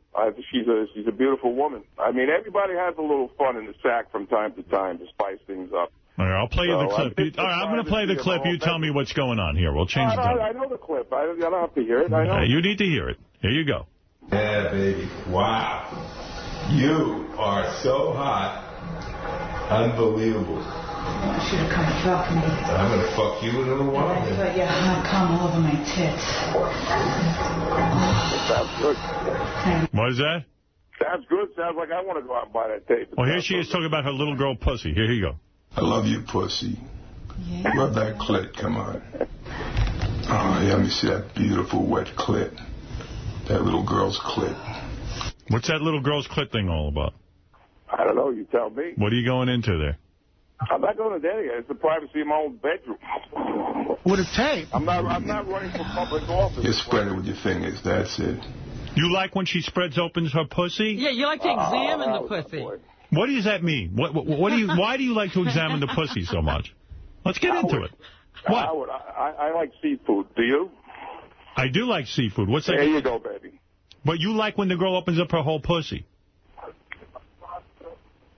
Well, I think so. I think I like that. You want to see that much? I'm a nice to see you man. I do like that. Right. I have to admit, I'm gonna come clean, Howard. All right, now explain. I'm gonna play a portion of the tape. You explain something to me. I'm sucking this cock. No idea. I dream of it every single night. I know you'd come to bed and fuck my little pussy. I'm here alone time with my daddy. He's gonna let me suck this big cock. All right, now she refers to you as her daddy. Mm-hmm. Is that a common thing? Does she call you daddy? No, not really. I mean, it was a hot moment. I mean, we all like to have fantasies and have some fun. Is the fantasy that you're her daddy? I mean, when you're in a sack, are you totally silent? I mean, no, but I'm asking you, is your love... Let me ask you this question. Are you a boring lover when you're in the sack? You don't say a word? You just... I am. Totally silent? I don't say much. Beth doesn't like when I talk. No, well, maybe you should take some lessons from me, buddy. But when Amy says, okay, the fantasy is that you're her daddy. So I'm far from it. Far from it. But she's hung up on her daddy, I guess. No, it's a little fun. It's a little foreplay. Well, a lot of the fun tells something about the relationship. You know, I'm with my wife for 8 years. I mean, you're taking out, 10, 15 seconds out of an intimate. We don't have the other 8 years on tape. No, the other 10 years talks about when we're in the sack. We only wish. We talk about the Virgin Mary. What is it, J.D.? I watched the tape. I would say in every... We talk about how handsome Howard Stern is. Lou, listen to the question. J.D.'s saying something. In every single sexual scenario within the tape, he either refers to her as a little girl or she refers to him as like a daddy or something. I beg to differ on that. Well, let's see. Let's go to the tape. Cut and paste job, J.D. You're saying in every single sound. The tape is, I think, 56 minutes long, so you have 56 minutes of us speaking that way. Well, not the whole time, but... As if that's wrong anyway. Okay, you got me. Open it up for me. Oh, yeah. Let me ask you, how do you feel about that? Yeah, let me see those beautiful nipples I love. Play with those nipples. That's it. Oh, fuck me with your ass. Go ahead, fuck me. Oh. Yeah, you like fucking me. Where is Amy now? Actually, I'm at a car wash right now. Well, first of all, she should call me and apologize, number one. I don't think she should, because we spoke... And I'll ask her about this daddy thing. That's where I was going, but she ran out of the room. Because daddy wasn't there. Well, I think I answered the question on that. It's part of verbal foreplay. There's a little more to it. Well, if you want to read into it, that's up to you. All right. Lou, you brought up O.J. before. You know what? You can make a better argument that O.J. would be justified in that, because you know what? He's famous for something else besides the murder. Your wife isn't. She's famous for one thing. No, that's very one-sided because you're going to have Britney Spears now crucified for the rest of her life. I mean, she's a talented entertainer, and she has some problems, and the press day in and day out just ran at home how awful she is. Britney's known for something else. Yeah, Britney, I could talk to O.J. or Britney about a whole other part of their career. Hey, Lou, look at this. My wife about her writing ability, she won 2 awards in a column. Again, she got to write because of almost killing somebody. She got to write because she earned that right. We forgot you were married to F. Scott Fitzgerald. That's right, yeah. No, you're a hypocrite. I'll tell you why you're a hypocrite. You know, a person paid the price. She went to prison, and she was forgiven by the victim. What the fuck do you want her to do? But Lou, she can't come on a radio show and avoid that topic. It's going to sound silly. My wife could cure cancer tomorrow, and you can still call her a whore or a cunt. If she cures cancer, we won't. Lou, if Jerry Mathers came in here, the kid who played Beaver, right? If he came in here with a new tape he was putting out, he'd have to agree to talk about Leave It to Beaver first for an hour. My wife agreed to do that. She was 1-1. She wants to talk about Leave It to Beaver? Does she know the show? All right. She did, but no, she didn't. But, Lou, you have some phone calls yourself. Do you want to take them? Hold on. I'm getting a call on my other one. Hold on. All right, maybe it's Amy. I want to know about her pussy and nips. Right. Oh, play with those nips. Yeah. Who was that? No, it was nobody. Nobody. No, but the point all right, you got some phone calls coming in. Real quick, here you go. Josh, you're on with Lou. Go ahead. Hey, Lou, dude, you're such a whiny bitch. Fuck you, scumbag, motherfucker. Fuck you fucking cunt. Say it to my face, you fucking prick. You fucking low-life piece about of you and your shit. little dick. Say it to my face, you scumbag, low-life. I'd break your fucking face in half. Get the fuck off the phone, you fucking lousy piece of shit. Dude, you're a Get the fuck off the phone. All right, wow. No, otherwise I'm fucking hanging up. Wow, Lou. I don't want no yellow fucking bastards who on a fucking phone. Let them come to my face and say it. Let me tell you something. I love my wife. My wife is a good person. I know her. If people want to go back to 1992, that's their prerogative.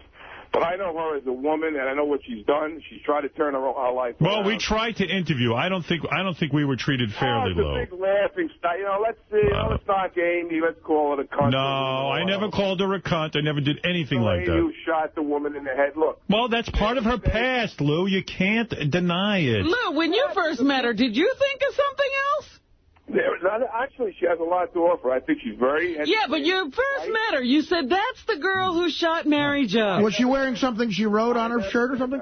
I never said that. Brian, you're on the air with Lou. Go ahead. Yeah, big fan of yours, Lou. You seem to love her pussy so much. What about her asshole? What about that, Lou? Is there anal? How about I take your fucking nose and I put it right in there? Would you like that, buddy?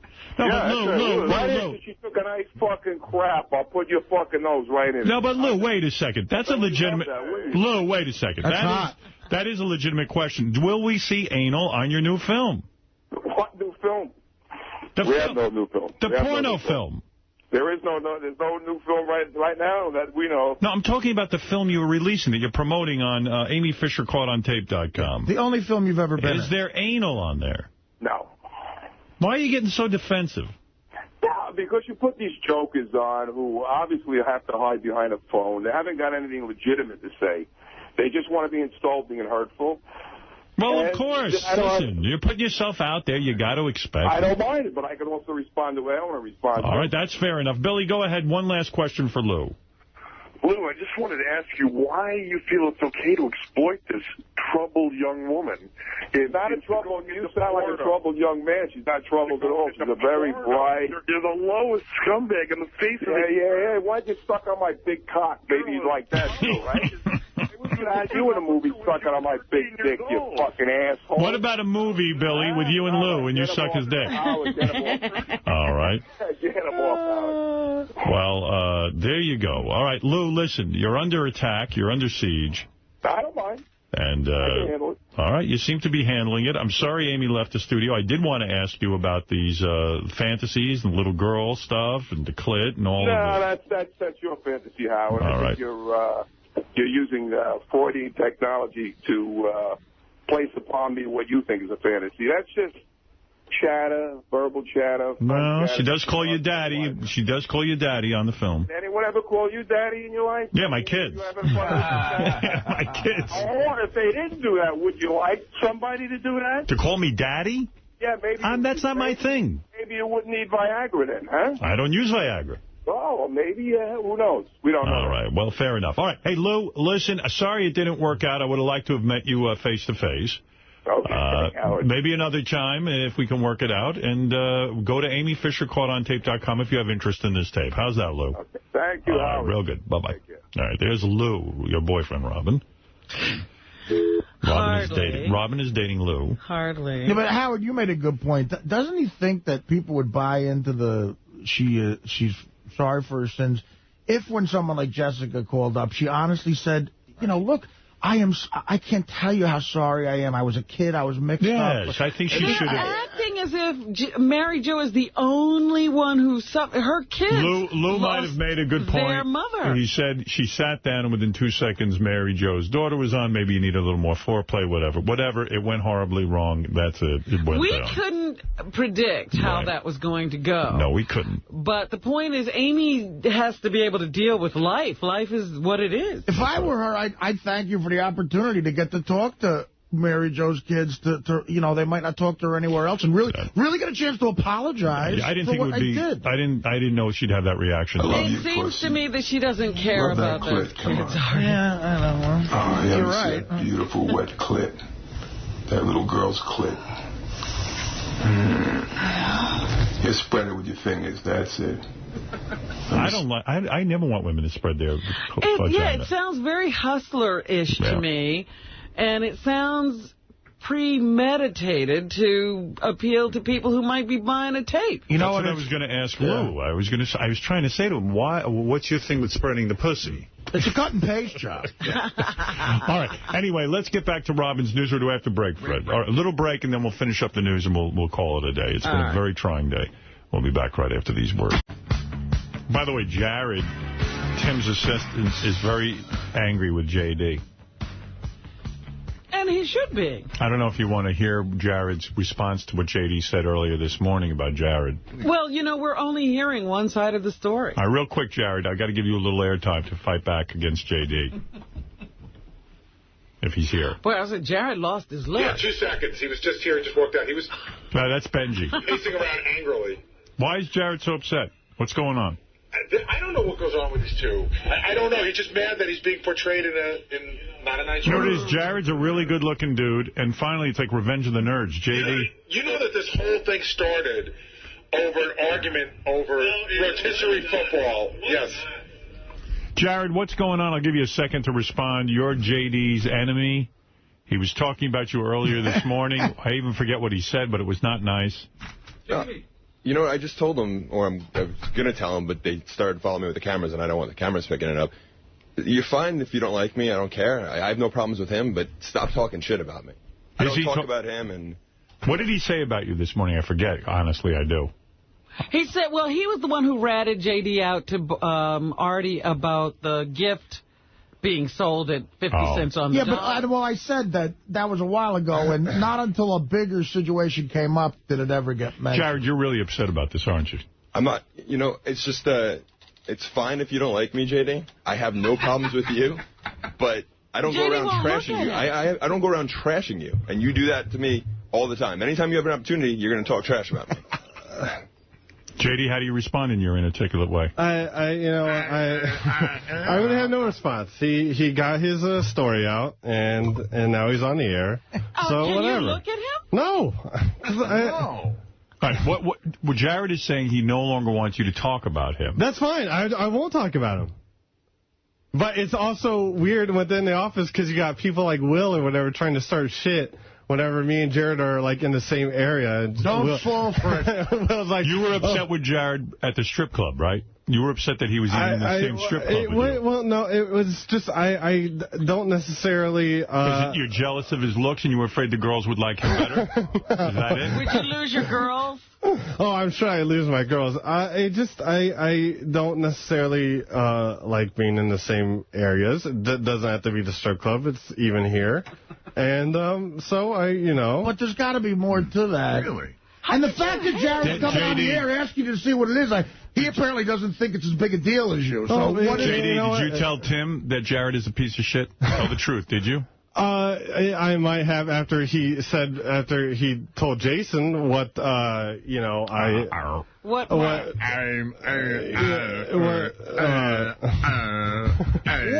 did he say? What happened? I ran out of steam. Jared, what do you want to say to JD? JD, I have no problems with you. I've actually I've gone up to JD after this all came out and said, can we just put this past us? Can we, continue to do business and speak to each other? And he said, I don't even want to speak to you. That's fine. On a professional basis. But if you don't want to speak to me, then don't go behind my back and say that, I'm a piece of shit and things like that. You want to see him on a personal basis? Are you going behind Jared's back? Jared's saying don't go behind his back. That's fine. What do you mean that's fine? Are you really going to be able to do that? I will not say a word. Artie, is it true out in Vegas he flipped out when he heard that story I told you about the girls that we went out with? Yes, it is true. And you're trashing me out there also. What happened, JD? I don't know. Well, you know what? Unlike some people, they don't want their business talked about, so I won't talk about it. I'm not talking any names, but I heard whatever. Jared, what are you comfortable talking about on the air? Guys. Wait. JD, what are you saying? I don't understand. I'm saying he got very lucky with a penthouse girl. You got lucky with a penthouse girl?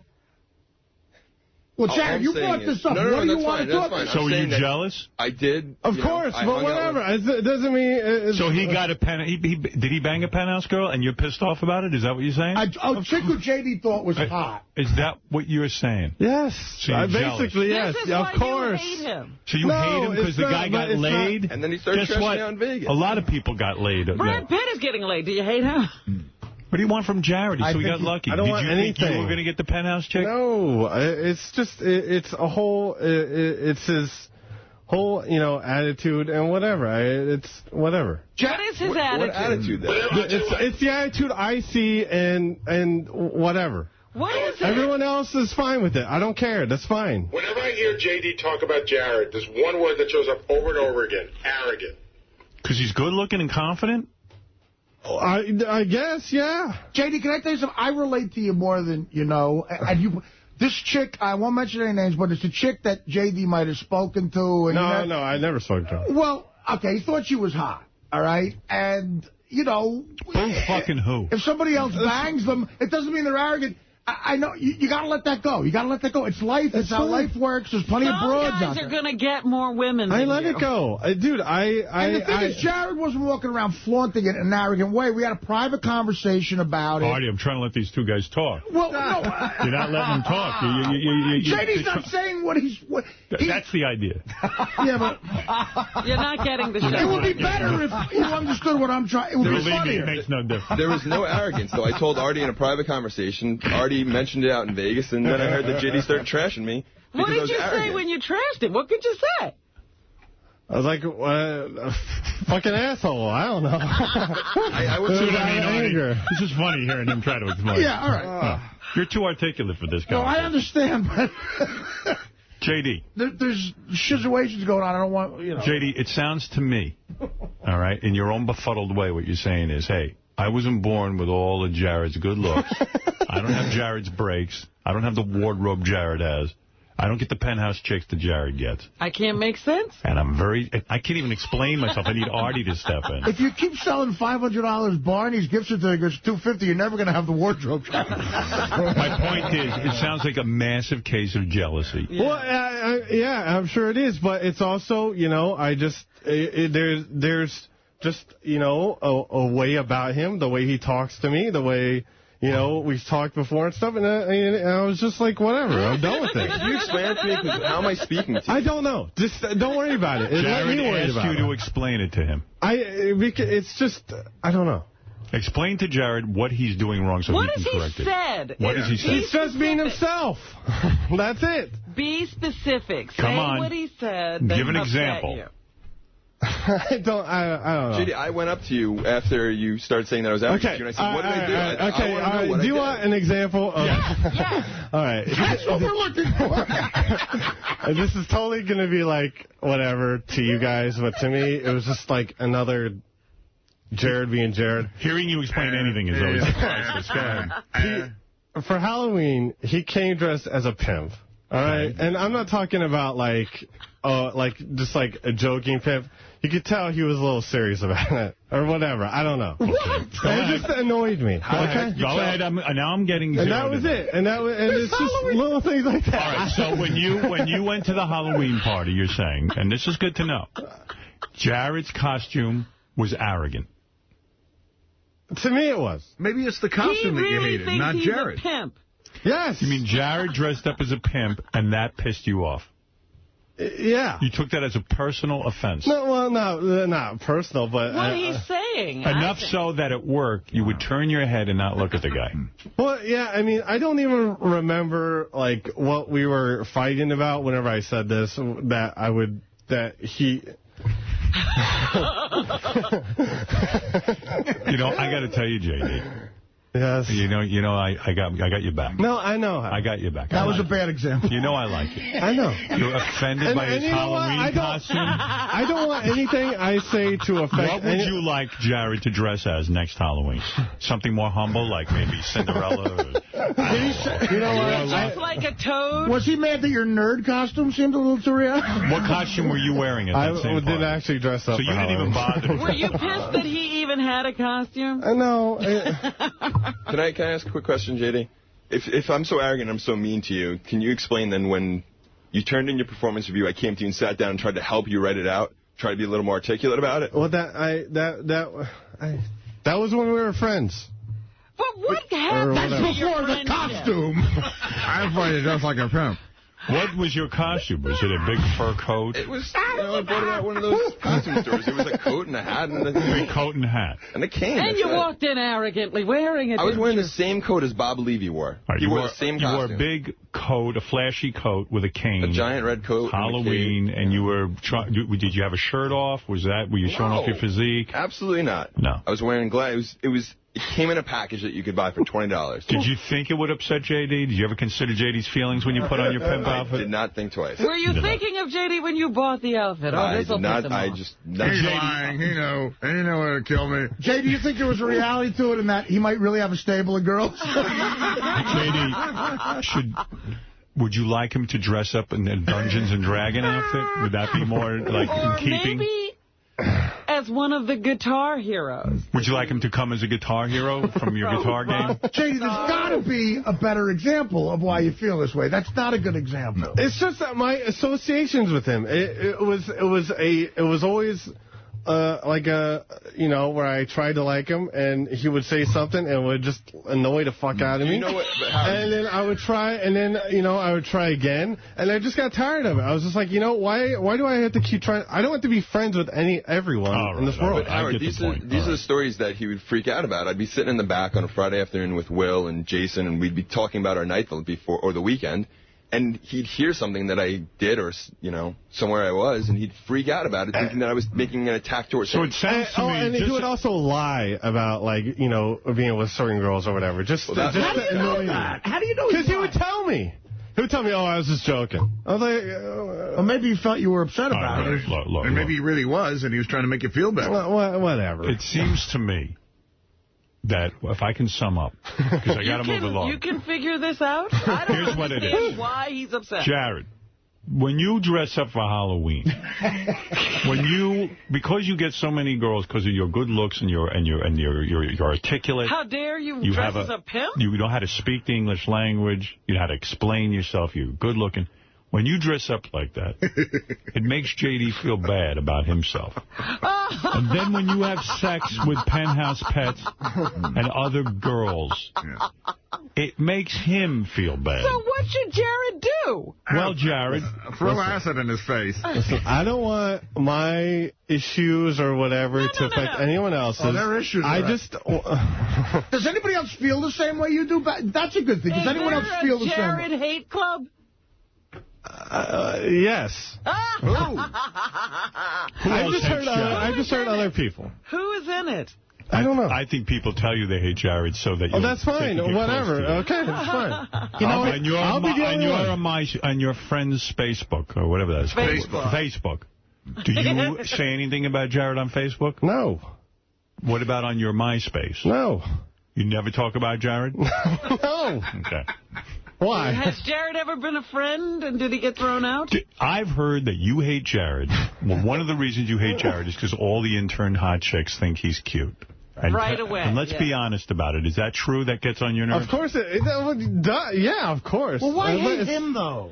Yeah, what should he do? Anything about that? Would you like him to wear a burqa? You want him to gain 50 pounds? No. What do you want him to do? One of our past interns who JD had a crush on was my cousin's girlfriend. He got angry when I was talking to her. He got pissed that I was talking to my cousin's girlfriend, who was an intern here. JD, that's crazy. JD, look at me. Come here. Look at me. Look at me. Yes. I'm commanding you. Hold on. I have to...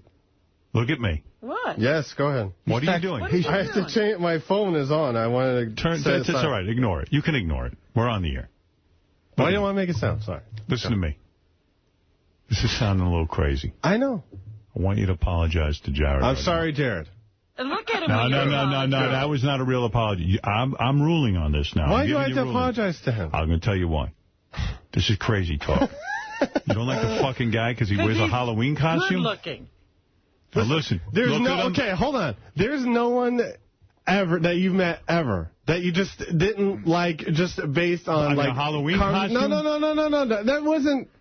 That was like an example. I hate Frank. I walk in, I see Frankenstein. I hate him. No, no. My one buddy dressed like Greg Nettles in 12th grade, and I said, "You think you're a great third But I'm just saying, no. But hold on. There's no one like you don't like talking to or will not talk to based on Jared. You're reacting to. You're not even looking at the guy. You don't even because face him. I'm just whatever. Listen. Look at him. If I tell you you're being crazy, I want you to look at Jared right now. Say, Jared, I apologize. I'm not going to turn my back on you. That's fine. I will be the bad guy. I don't... Jared, I am sorry. There's Jared in his pimp outfit. Look at it, JD. Wow. I saw plenty of it. Wow. You know what? I do hate him. I hate you, Jared. Wow. Look at that chick you're with. Who is that? Who's that? She is hot. She's a bartender I work with. Wow. JD, come on. Look, dude. I hate you, too. Me and you, JD, we're in on this together. I'm not talking to Jared either. You got to nip this in the bud, looking at him. You're going to go drive yourself crazy your whole life if you keep thinking that. JD. What? Get out this anger. Go ahead. Say to Jared. Listen, my friend, I apologize. Jared? It's not my friend. Come on. Jared, I apologize. Apology accepted. Did you really look at him, or were you looking at him? No, he looked. I don't think so. I'm looking at him. He's a little bit... No way he was looking at Jared. He's a little bit cross-eyed. That's okay. You can't hold that against him. He just called Benji Jared, from what I saw. All right, go ahead. Which is a common mistake here. You know. We can go? No, you got to look at him. I thought I just did. No, shake his hand. I know. Shake his hand. Why? Give him a hug. Give him a handshake. Call the feud over. Come on, this is silly. There's no feud. I just don't like him. There's no feud. What did he do to you? Shake his hand. Give the man a handshake. Why do I have to shake his hand? You don't have to. I'm saying if you're a man, you'll go over and shake his hand. He actually told me he tried to help J.D. with a girl once, and J.D. got pissed at that. No. You tried to set him up, Jared? Well, I didn't try and set him up, but... This was after I had already been to lunch with this girl, and there was no interest or whatever. He's whatever. One of my good friends, attractive girl that works here, JD found attractive. I knew that she wasn't, looking to date anyone, but I said, why don't you come out? Because he immediately started getting angry at some of these attractive girls. So I said, why don't you come out, speak to them, and just see that, they're actually not that bad of people, and they're not, So I invited him out to lunch. I had her call him and invite him out to lunch. Oh, my God. And what was lunch like? And again, but this wasn't anything more than just going out to lunch. So you tried to help the guy to an attractive You took girl. offense to that? What, JD? It wasn't under the guise of, JD, getting did you take offense to that? Well, you know what?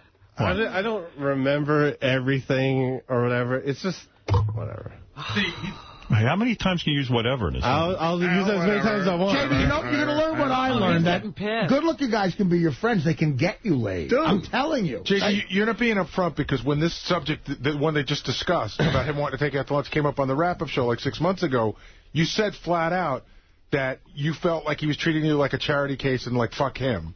I don't know about fuck him, but yeah, I don't like being a charity case. And but you are.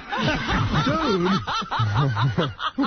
Well, Jimmy, I'm sorry if I presented it that way, but I was just trying to, introduce... Well, Jared, in J.D.'s defense, here is Mike on the phone who agrees with J.D. about... Oh, really? Jared. Go ahead, Mike. Hey, guys. Yeah, I used to intern last semester, and J.D. is 100% correct. There should be a shitload of guys in the back office that are coming out to his defense, because this guy walked around like his shit doesn't stink the whole time. Because I didn't interact with the interns? What's that? Because I didn't interact with you? No, you interacted, but you walk around like you shit don't stink, and you talk to like all the females. Like, were you a hot chick? What do you want him to do? All right, Mike agrees with J.D. No one can seem to really pinpoint this. Well, J.D., my antenna's up with arrogant guys. I hate them. I really don't. And he's not a guy like that. No, I'm telling you, Project, he's a good guy. I'm with Artie on that. When I heard J.D. making those accusations, I was like blown away because he seems like, he's a good-looking guy. I think for being a really good-looking guy, does your shit actually stink, or is it true? Your shit doesn't stink. I've never smelled my shit. Irish John, you're on the air. I smell mine. Hey, Howard, I just want to say, JD's coming off like he's gay for Jared. I think he's got a man crush. The things he resents him for, usually you hate a guy for something. Are you in love with Jared? Do you want to sleep with him? How great would that be? Howard, can I ask JD something? Because Howard did this when Jason and Scott DePace didn't get along. Can you tell me 3 redeeming qualities about Jared? Can you tell us something good about him? And not looks. Do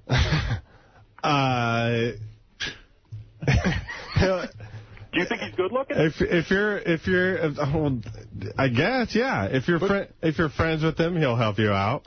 With things. If you're a total stranger, he won't help you.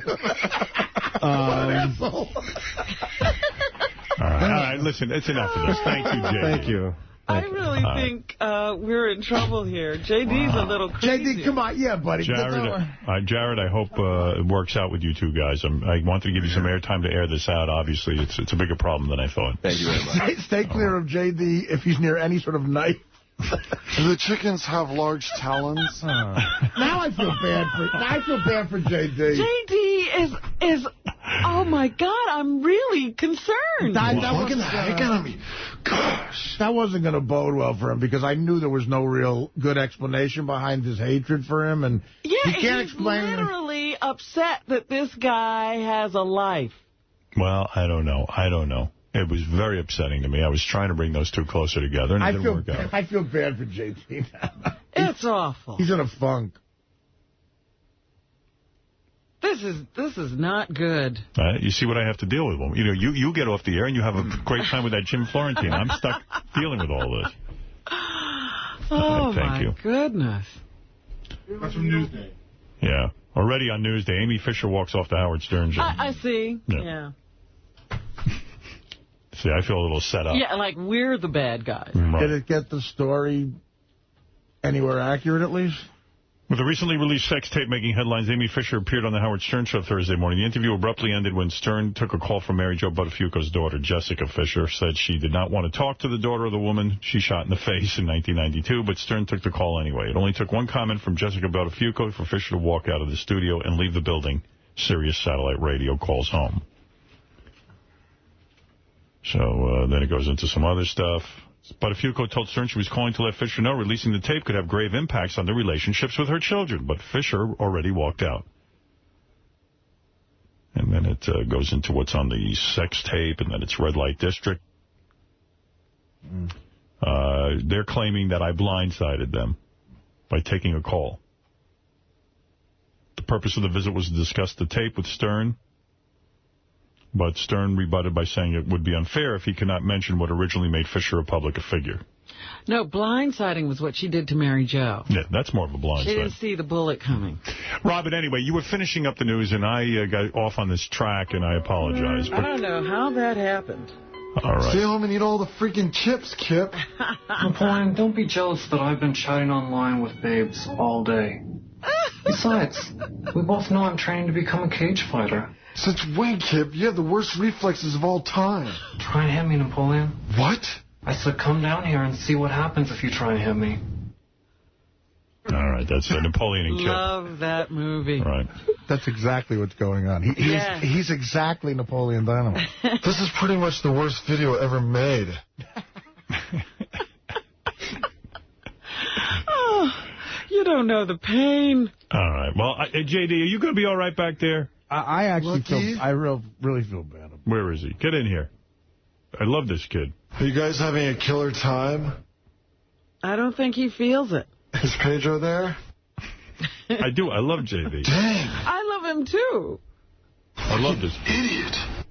Oh, no, they can't. He won't even come out of his little... I wish you'd get out of my life and shut up. Are you all right over there? Fine. I just thought, you know what? I was just trying to help, dude. No, I know. Sweet. You can't like everyone in this world. All right. Okay? And Jared's a person I don't like. But do you understand? I just got to tell you, it's weird when you say you didn't like his Halloween costume. Yeah. Well, I know, and that's why I tried to have some sort of preface before it. I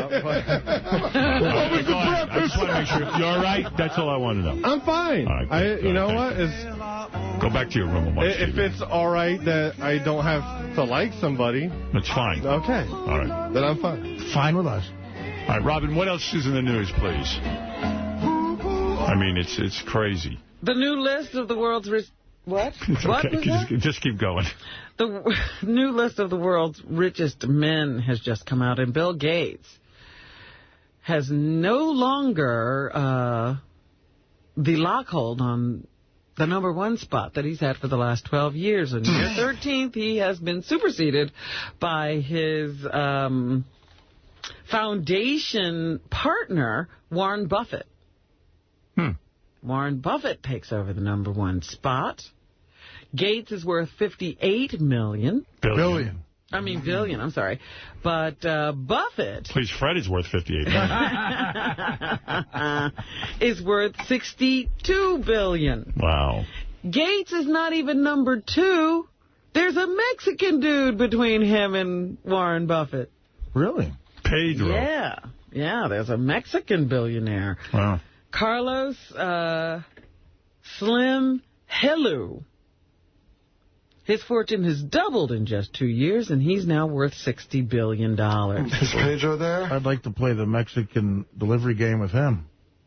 They say it's the dawning of a new era, not because Gates has been dethroned, but because of all the different countries that billionaires come from now. 2 years ago, half the world's richest were from the U.S. Now only 4 are. India wins bragging rights for having 4 among the top 10, more than any other country. And for the first time ever, the number of billionaires Forbes could identify crossed into 4 figures, reaching 1,125. Even Nigeria now has its first billionaire. Dude, the guy in Mexico got $60 billion in tips. Oh, stop it. It's really. Cesar. Cesar. What if it was Cesar? I would love that if it was Cesar. Now, did you see that your old friend Mayor Sharp James is in trouble? Yeah, it made me sad. Yeah, I don't know. I had hopes for him. I don't know what to think of this, but he's on trial. They're saying he, in order to impress a lady friend. I see. Dressed as a pimp? Helped her with some city property. Biatch! That turned out to be very lucrative. City property. You know what? Well, look at hell. If Sharp James is ever on trial for something, and you're at the head of the jury, you go, listen, we don't agree with any of the evidence, but guilty just because his first name is Sharp. Holy mackerel! He was always nice to us, Artie. No, he's mayor of the North, man. He was good to us. Let us work there. Speaking of billionaires, Trump has flirted with that list. I don't know if he's on the current list, but the head of The Apprentice, they're saying now has big losers as casinos. The casino company founded by Donald Trump fell the most in almost 2 months in NASDAQ trading after posting its biggest loss since emerging from bankruptcy in 2005. So the Trump casinos are being battered by a slowing economy and competition from both the slots-only casinos that have opened in Pennsylvania and Atlantic City and the other rivals they have there on the boardwalk. So the Trump casinos not doing well. I wonder how Donald will spend that one. You know, Trump's a good friend of the show and everything, but I got to say, man, you walk into the Borgata. Well, why you got to say that? You don't have to say that As a right friend now. of the show. All right, fine. Why you got to go? Hey, listen. Come on. You know, we love Donald. Well, what did he do to you? I hate to even read that things aren't going well for him. That's right. No, I hate it too. It's terrible. Anything else, Robin? You're saying that sarcastically. I'm no, serious. I don't want Donald mad at me. The plasma TV, is it going the way of the 8-track? Yes. What? Because I just bought 4 8-tracks. What's going on? Pioneer is reportedly getting ready to stop producing the expensive TV sets because it has been losing money on them for years, while a rival technology, LCD TV sets, are booming. All right. So if you have a plasma, get rid of it. You're out of step. That's really? Right. Oh, fuck. LCD's the way to go, baby. Boy, stuff just never goes my way. All right. You're a loser. Want to have more sex? Yes. Help around the house. Yes. They say husbands who pitch in around the house get more sex than those who won't help clean up. I'd rather not. That clit, come on. You know why? Because they're in the house. Yeah, Gary does all that chore stuff, and he doesn't get anything. He doesn't get more sex? Yeah, Mary hardly gives him any. Joking about that, but my wife would think that I don't do much. Okay. If a guy does housework, it looks to the woman like he really cares about her. He's not treating her like a servant, according to a psychologist who looked over the results of the Tidy Bowl Men study. Hey, can I do something, Robin? What? Guys, roll tape on this. Otherwise, I'll have to do it after the show, and I'm too tired. What? Just let me... I'm just... Ignore what I'm about to say. You got to make a statement? Yeah, just ignore what I'm about to say.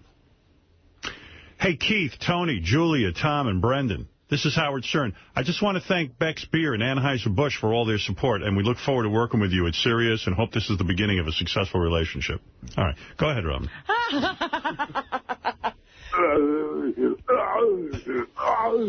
You know I love Beck's. Of course, we all do. Beck's fantastic. They asked me to do that, so I did it. I guess they're having some kind of a convention. Yeah.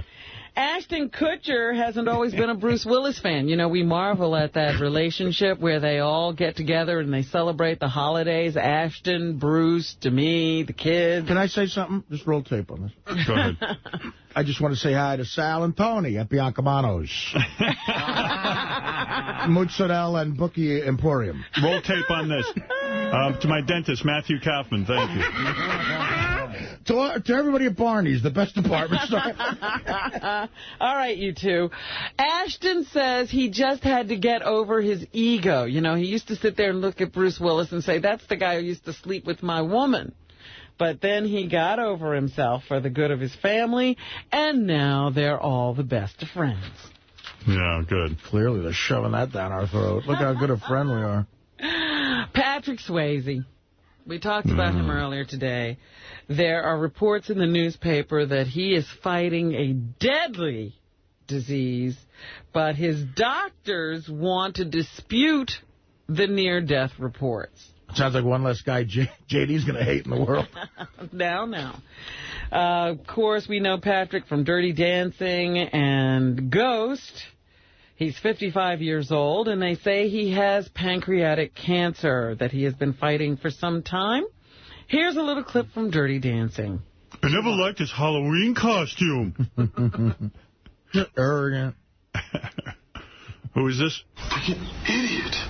It's not Napoleon. It's I wish you'd get out of my life and shut up. What number? 2-1. All right. I love that movie, too. Yeah, well, that's when he and Baby are dancing. I love when him and Baby are dancing. You know what? So romantic. I've never seen Dirty Dancing or Ghost. Oh, really? They're so good, those two movies. Yeah, you know. Ghost especially. And I'm not saying, like, I'm trying to be rebellious. I really just haven't seen the whole thing. Get Ghost this weekend. You'll love it. Really? You weren't dating at that time, I guess. I've been dating at any time. In particular. Yeah, I saw both Dirty Dancing and Ghost all alone. Here's Here's a clip, another clip from Dirty Dancing, the famous line that Swayze says in the movie. Nobody puts baby in the corner. Nobody puts baby in the corner. That's right. He's become known for that. Yes. I thought it was Let's Fuck Some Whores. And he also sang a song on the soundtrack. She's like the wind through my tree. All right. So arrogant of him to do his own singing. Yeah. I'd like to focus on I wonder that. what he dresses up as at Halloween. Here's a clip from Ghost. I've always loved you. Ditto. Yeah, I love that movie. Gives me chills. I hope the dude does all right, but it doesn't sound too good. Well, they say that he is responding to treatment, and he's continuing to work while all of this is going on. That must be a fun set. I don't work. I don't want to work when I have a cold. Yeah, Mr. Lazy over there won't even come in when he has a cold. Yeah, you're right. That's right. Because I don't want to get you sick. Well, if you get pancreatic cancer, you're not going to come in? Yeah. You big baby? No, then I am coming in. And I'm hoping it's contagious. Oh, that's not nice. I'm sorry. All right, anything else, Robin? I just want Jared to get it. I can't. Congressman Anthony Weiner of Queens, New York, is calling on the FBI to lay off Roger Clemens. Thank God for Anthony Weiner. I got news for you. That guy's a real good dude. We've had him on the show.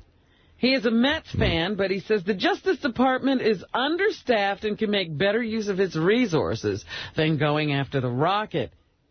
Weiner believes Roger Clemens may have lied to Congress last month, but calls the hearing a PR stunt with lawmakers not legislating through the highly publicized ordeal. Weiner tells Newsday he wrote a letter to Attorney General Michael Mukasey, and he believes the nation faces other challenges.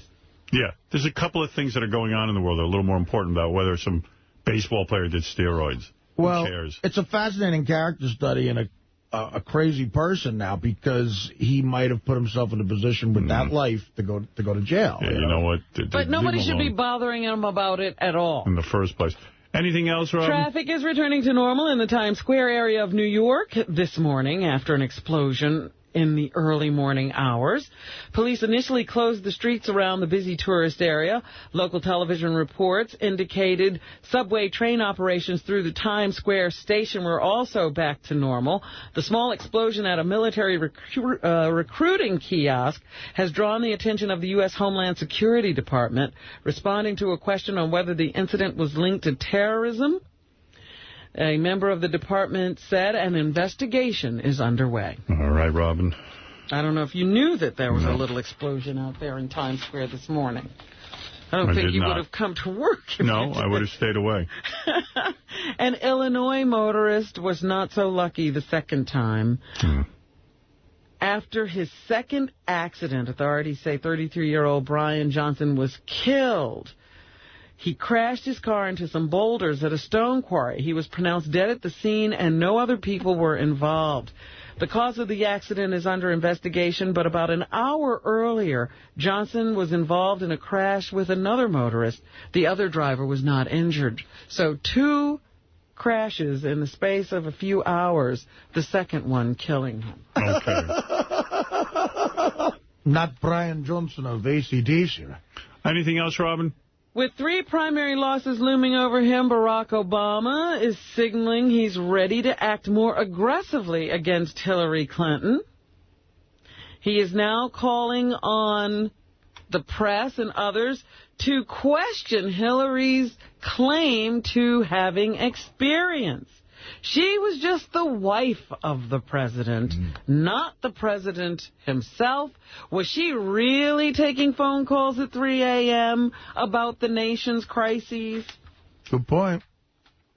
Hillary Clinton, meanwhile, is sort of hinting that there might be a joint ticket between Hillary Clinton and Barack Obama.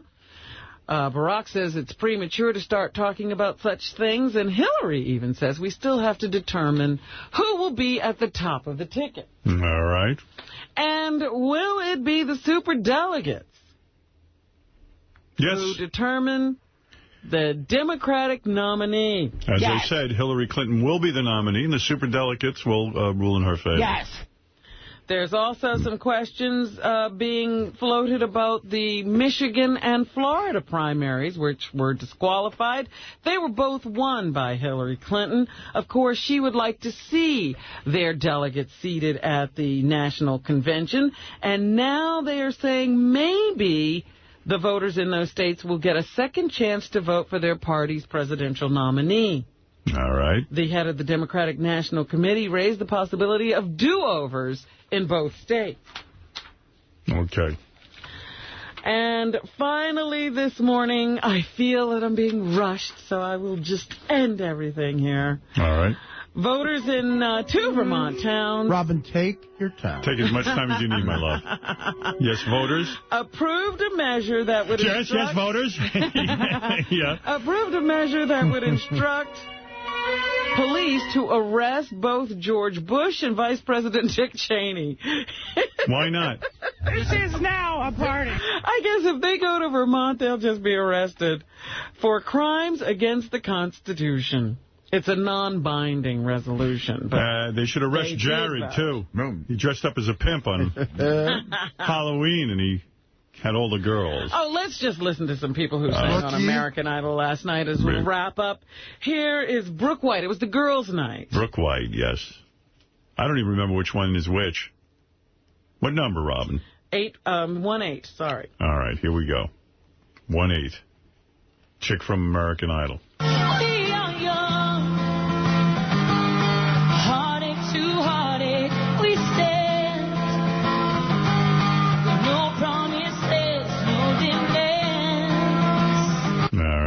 Here's Amanda Overmeyer.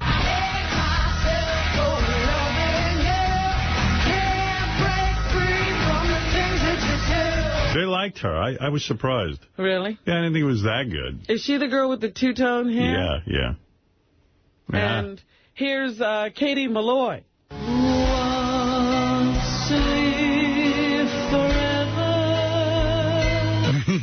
A lot of these kids sing like in a very old-fashioned way. Like they sort of don't seem to be that contemporary. And they sing like they're at a pageant. There's really no passion. They're just sort of mouthing the words. It's a big problem, Robin. And that's what's happening. All right, Robin, thank you. Everybody, thank you. I had a couple of clips to play for you and a bunch of phone calls still here to get to. But you know what? We're just going to have to wait till next time. That's all. What can I tell you, Robin? We've run out of time again. And, you know, we could keep the show going for another 5 hours, but we don't want to do that. Well, you think J.D. and Jared will make up in that time? I don't know. If they do, I would like to get it on the air. Check out King Norris March 8th, Saturday night. King Norris at Tiki Stadium, Keansburg, New Jersey. For more info, go to Tiki Stadium's MySpace page. See the Killers of Comedy March 7th and 8th at the Clubhouse Theater in Tempe, Arizona, March 21st and 22nd, at the Republic Nightclub in Toronto, Canada, and March 29th at the Starland Ballroom in Sayreville, New Jersey. For more info, go to RevBobLevy.com. Check out Levy's Comedy Club at the Ramada Inn, Levittown, Pennsylvania. Call 215-945-LEVY for upcoming shows or go to RevBobLevy.com. To book Benji and his naked lesbian bachelor party strippers for all your party needs, go to dialadancer.com.